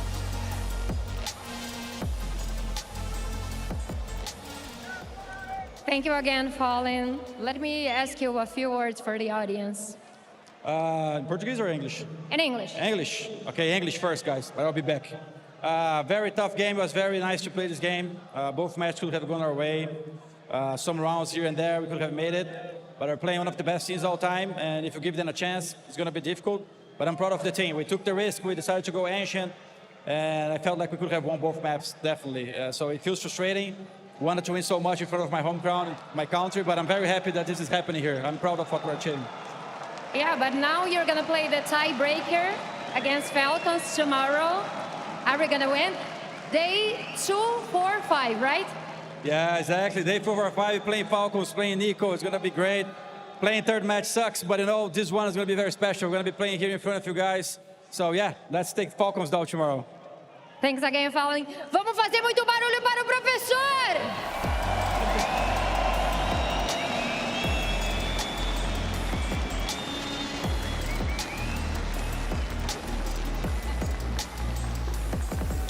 Well, what can you say about that? What about the winners, man? Yeah, fair enough. You want to hear from the winners? I guess we'll do it later. I mean, we hear from them all the time, to be fair. I mean, it's the same guys, you know, always winning. It is Fallen's last, but, you know, maybe in 5 minutes we can hear from Fallen again. But yeah, Vitality get the job done, even on Ancient. The pick from FURIA didn't really pan out as they hoped for. ZywOo had another great map leading the way. Seems like he enjoys Ancient at the very least, but honestly, Vitality is not convincing me with this map. Like No. Every time, you know, they win it. I know it's close, right? But here it's again both pistols. It's a couple of rounds that you feel like FURIA through. I mean, yeah, I know that the win is what counts, but just the whole shenanigans with Ancient, like, it just feels unnecessary for them. Yeah, I'm glad you said it, because I agree, you know, at the end of the day, they get the win, and as you said, ZywOo with another monstrous performance, another monstrous series. I think he's finishing at a 1.6 rating over the course of 2 maps, but I echo the sentiment that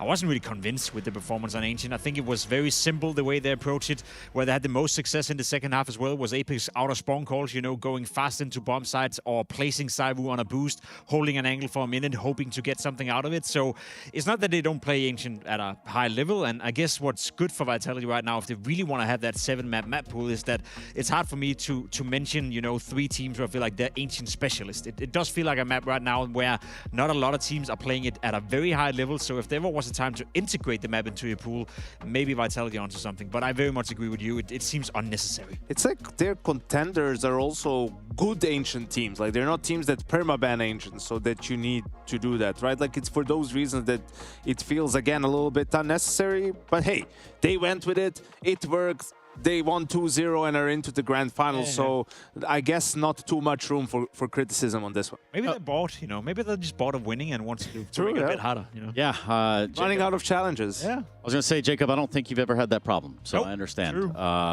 It's dripping in success, perhaps. At least for the side, obviously, for Vitality, we know what happens here. We've seen this storyline play itself out. They're going to go into a grand final. We're going to see 5 maps, potentially. Maybe Spirit brings it to them. On the other side, you've got the rest of this year if you're FURIA. How do you approach it if you're Fallen, if you're company?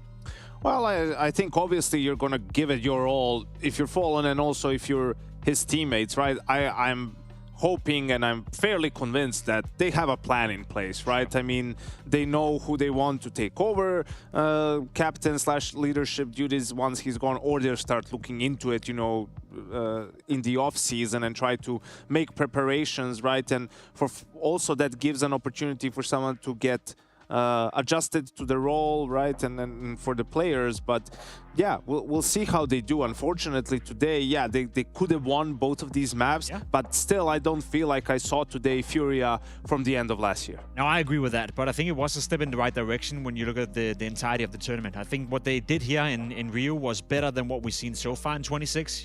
One of the few highlights would be Yuri as well. We highlighted him obviously heading into the game tonight. He also played well, did what he could in order to incredibly well. Incredibly well, yeah. So that's a step in the right direction. Yakinda overall as well had a good tournament. Fell a bit short here later stages in the game versus Vitality, but there's things moving in the right direction, at least for FURIA. And if anything, that's something they can take away from this tournament leading into Cologne, which obviously still is the big goal for them. And again, they do have to play again tomorrow, right? So they're going to get that 3rd, 4th place. That'll be tomorrow. The scores are, rather the statistics are going to look like this. Yes, another masterclass here by ZywOo, just doing what a ZywOo does, which is apparently never wrong, ever.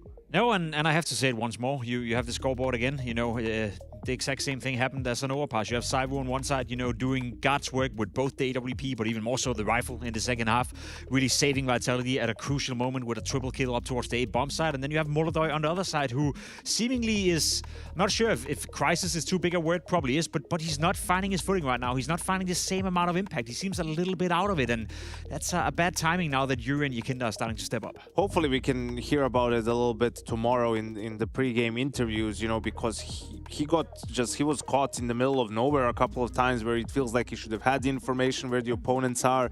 Just looked a little bit silly in a few rounds. So whether it was maybe the pressure and everything around, you know, Fallen's last tournament in Brazil that got to him, or maybe it was just an off day, but if FURIA is going to have success, he needs to be, you know, almost at the tip of the spear. What made them so strong is Yakinda and Molodoi were doing such a great job at opening the map, creating the space, finding entries, and then Yuri and K Serato from the back, finishing rounds and closing out, right? And that's what made FURIA the #1 team in the world for a short while last year. The scary bits that do kind of prevail every now and then. Speaking of which, prevailing is what our DHL MVPs will be doing if you use your votes. Let's go ahead and check it out. Who will be the DHL MVP? You decide. You can participate in the DHL MVP vote as it happens. Make sure to be tuned into the Twitch stream and be ready to have your say. That is correct, Mundo. DHL MVP vote time. ZywOo is your first candidate. Surprise! Another ZywOo, another great series by him, finishing at a 1.6 rating with a 1.81 KD. I don't know what to say anymore about ZywOo. The fact that he does it with the AWP, with the rifle, he does it with every single weapon. He is currently the best player in the world, and it's going to take somewhat of a massive comeback from the likes of Dong, and I guess there's nobody else who can challenge him for that title. Robin Cool. You might know him as the Ropsicle.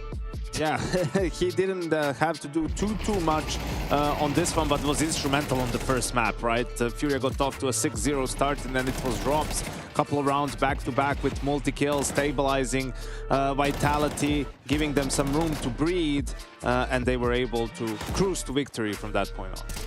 Yeah, Rob's one of the strong pieces, one of the big instruments right here that you don't often always have to see Vitality pull out.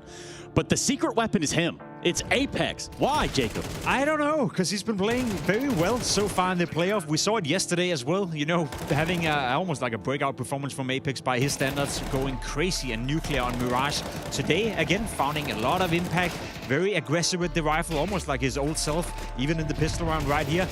Apex, you can always count on him creating a bit of chaos on the server. You cannot always count on him getting the kills, but so far in this tournament, it's been both. Yeah, I think it's also for Apex. I think he's doing a very good job of sort of mentally training himself, right? And not only in terms of finding challenges and motivation and fire to compete and all of that, but also about enjoying, right, the moments and enjoying the fact that he has such a great team, but also enjoying, you know, playing on that stage, right? Yes, of course, everyone's cheering against him. He's playing against a Brazilian team. But man, anyone who's been there, there's nothing like being in an arena for a Counter-Strike game in Brazil when a Brazilian team is playing. Like, that atmosphere is just something that, you know, is unmatched really in a way. And I'm not saying Apex is going anywhere anytime soon, but he is in the later stages of his career, and, you know, he's not going to get this opportunity 10 more times. So I think that's why we see an uptick in performance in these big arenas, in these big games. Like, this is what he lives for, in any Counter-Strike player. Like, this is why you practice, put all those hours in, grind deathmatch, demo review, everything, just for a chance to play in an environment like this. And you know that he has his eyes on that Grand Slam tomorrow as well. Yeah, the grandeur cannot be understated for what we have in front of us here within just IEM Rio. Hell, all the Intel Extreme Masters. And right now, there's a guy that knows tons about it. He goes by the name of Flamesy. Flamesy, congratulations. Another grand final for you. Before we get into anything game-related, talk to me about playing in front of this crowd, first of all. Was it scary walking out on stage? It's so hard to hear you, but I'll try my best. I think that when we went up on stage and we did the walk-ins, I think everybody felt goosebumps. It was so loud, so much booze, but it was so loud and so much passion the Brazilian fans have. But I think we were really prepared for today. We really wanted to win that game. Maybe we started slow on the first map of best of 3, but on the other end, we knew we have to silence the crowd to some extent. Yeah, I do want to talk about the overpass, right? I'm going to be honest, for you, wasn't the greatest first half. When you move on to that CT side of overpass, what changed for you? I think sometimes, you know, the half doesn't go well. Like, you maybe whiff one kill, low on opportunities in the other rounds, and you go to 0-11 or like a different score. But I didn't care that much. I knew that my team did a good job and they won the rounds that we need. And once we hit City, we can start. It's a different game, you know what I mean? And they played good, to be honest, on their city at the beginning. So it was just we needed to get used to it. And to be honest, I don't care. You know, it's if the team is winning, if I die and I get traded by Robin and he kills 2, I'm doing my job. So I don't care what's the score. And I've been there before, so I'm happy I got some kills in the end. I've got to ask about Ancient. Dan was pretty cryptic with me when I asked, how much have you been practicing Ancient? Can you be more honest? Has it been a map you've been practicing a bit more recently? I'll be honest, during the beginning of the year, when Anubis came in, we saw Aurora are stepping up a lot, and FURIA were obviously one of the best teams in the last season, in the season before that.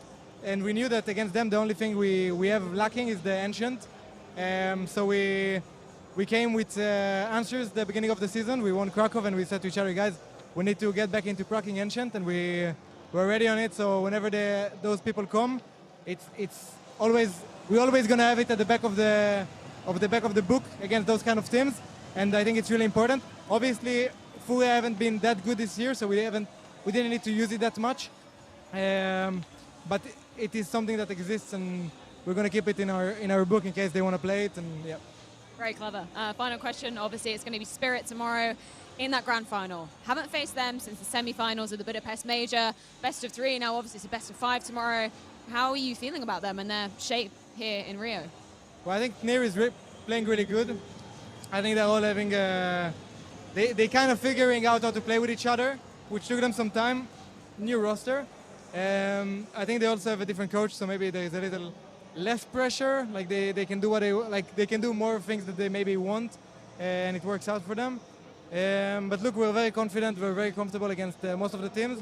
And to be honest, tomorrow, if they play better than us and win, then they take it. But I think we're going to come with, there is the Grand Slam on the line, so we're not going to give it up that easily. We're going to come with a lot of energy, and they would have to play fucking good Counter-Strike to beat us. So what everybody's going to be talking about heading into tomorrow. Once again, congratulations, Flamesy. We'll see you tomorrow in the grand final. Yeah, got some energy, got a lot of energy, even if you are the side of Flamesy. If you're Vitality, you want to keep this rolling as far as you possibly can. You know, and it begs the question, if you were the Astraluses then, if you were these mainstay teams, these mainstay names, you even realize in the moment, right? Like, yeah, you're doing incredible stuff. Yeah, you're hoisting multiple trophies. But are you really realizing it in real time? I think Apex is doing his absolute best to make it known to the entirety of the team that they should first and foremost enjoy it, but also make sure to capitalize every single moment. That's what he speaks about every time we speak to him after a trophy win, that you never know when your last final is played. Like, we never knew when Astralis were going to stop dominating. We never know when SK back in the days, would stop being the best team in the world.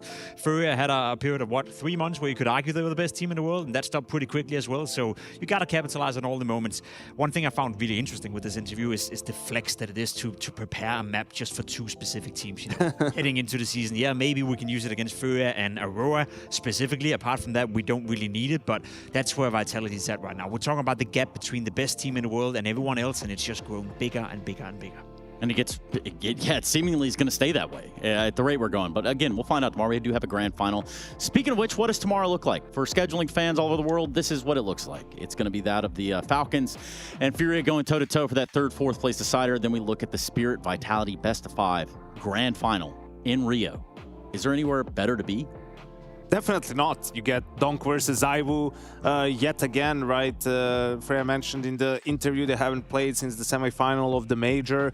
And with how Spirit has looked in this tournament, getting better with each game, looking a little bit more relaxed, a little bit more loose, individuals having some more freedom. That's exactly the sort of frame of mind that you want to have going into a game against Vitality, right? You're the one who made changes, you're working your way back up into contender status, and everything's on the line for them. The Grand Slam, right, and all the pressure. So that gives you a good opportunity to perhaps upset, and it's exactly the sort of teams that Vitality struggle with this tournament. Teams that have a stand-in, that are playing with less pressure and taking more risks. Which is what we're going to have to do tomorrow, too. I mean, we're going to have to take the risk. We're going to roll the dice.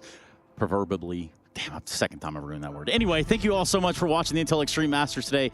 It has been a hell of a day of Counter-Strike. Tomorrow we're going to pick it right back up. Falcons, FURIA, 1st, 3rd, 4th place. Spirit Vitality Grand Final, Best of 5. We'll see you there. Good night.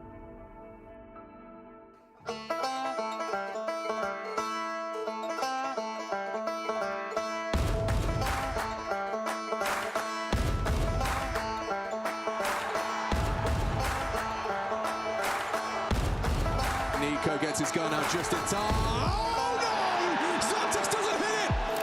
Gonna commit to this plant. A well-placed HG to deny. He can't get around the corner. Falcons breaching the B site. Pace the name of the game. And a blade to the belly. Falcons steal one away. Their first round on this T side. Falcons escorted out of Rio de Janeiro, and it's a stomping from Spirit.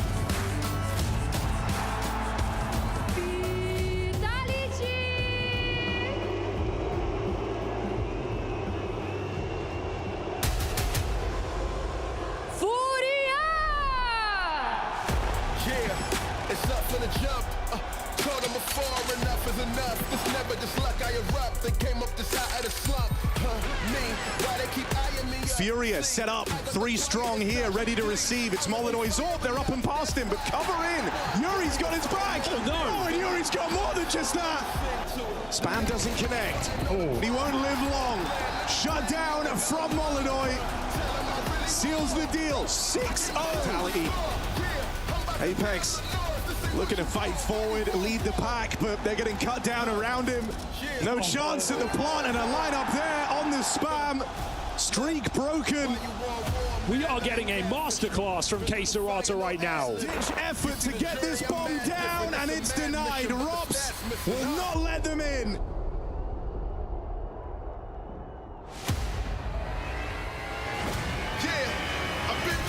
Fallen makes that look easy.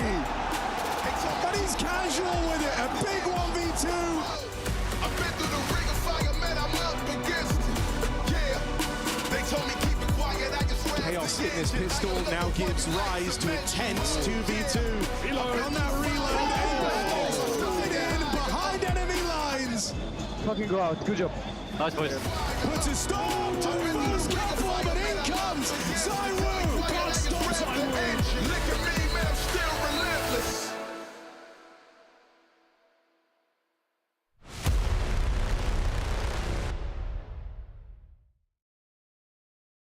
The Intel Extreme Masters Rio 2026 is brought to you by ESL in partnership with Intel, Acer Predator, and DHL.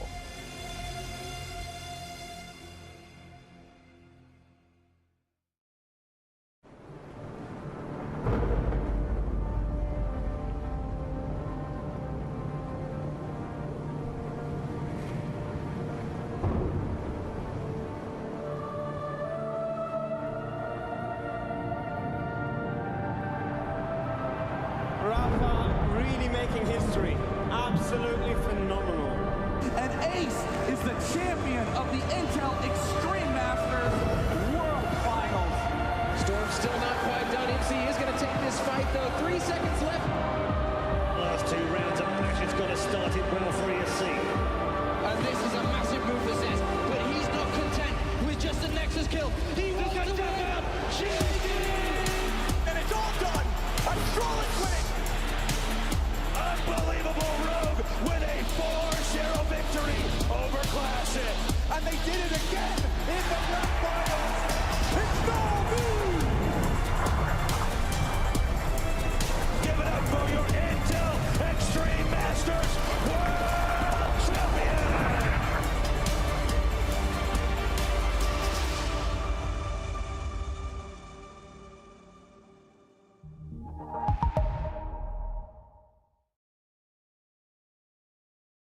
Placement matches set your starting point. Face It rating measures your impact as you climb. The soft ELO reset narrows the gap between the highest ELO players and the rest of level 10. Your starting point will be based on your recent ELO inactivity. We're introducing Face It rating, so you can see exactly how much you stack up against others at your level. Face It rating measures how much your actions have increased your team's chances of winning the match, taking into account the full situation. Season 8 launches April 22nd. Good luck and have fun. The pounding heart of esports beats louder here in Katowice.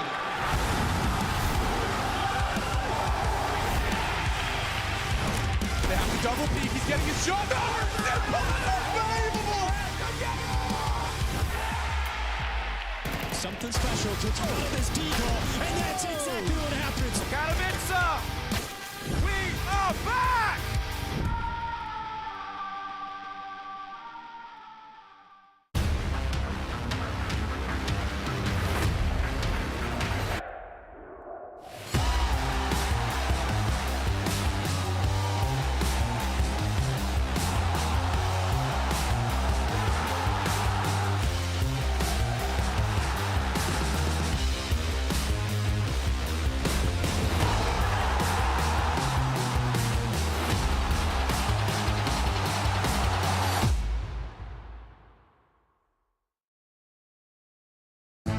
Members of the jury, rise. Placements hearing. Proceed.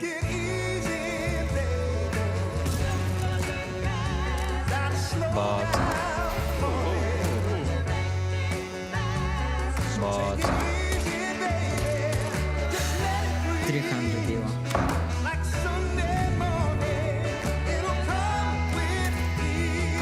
Now this is talent. 5k euro. Good thing Donk isn't deciding your elo. Your placement games do. Season 8 starts April 22nd.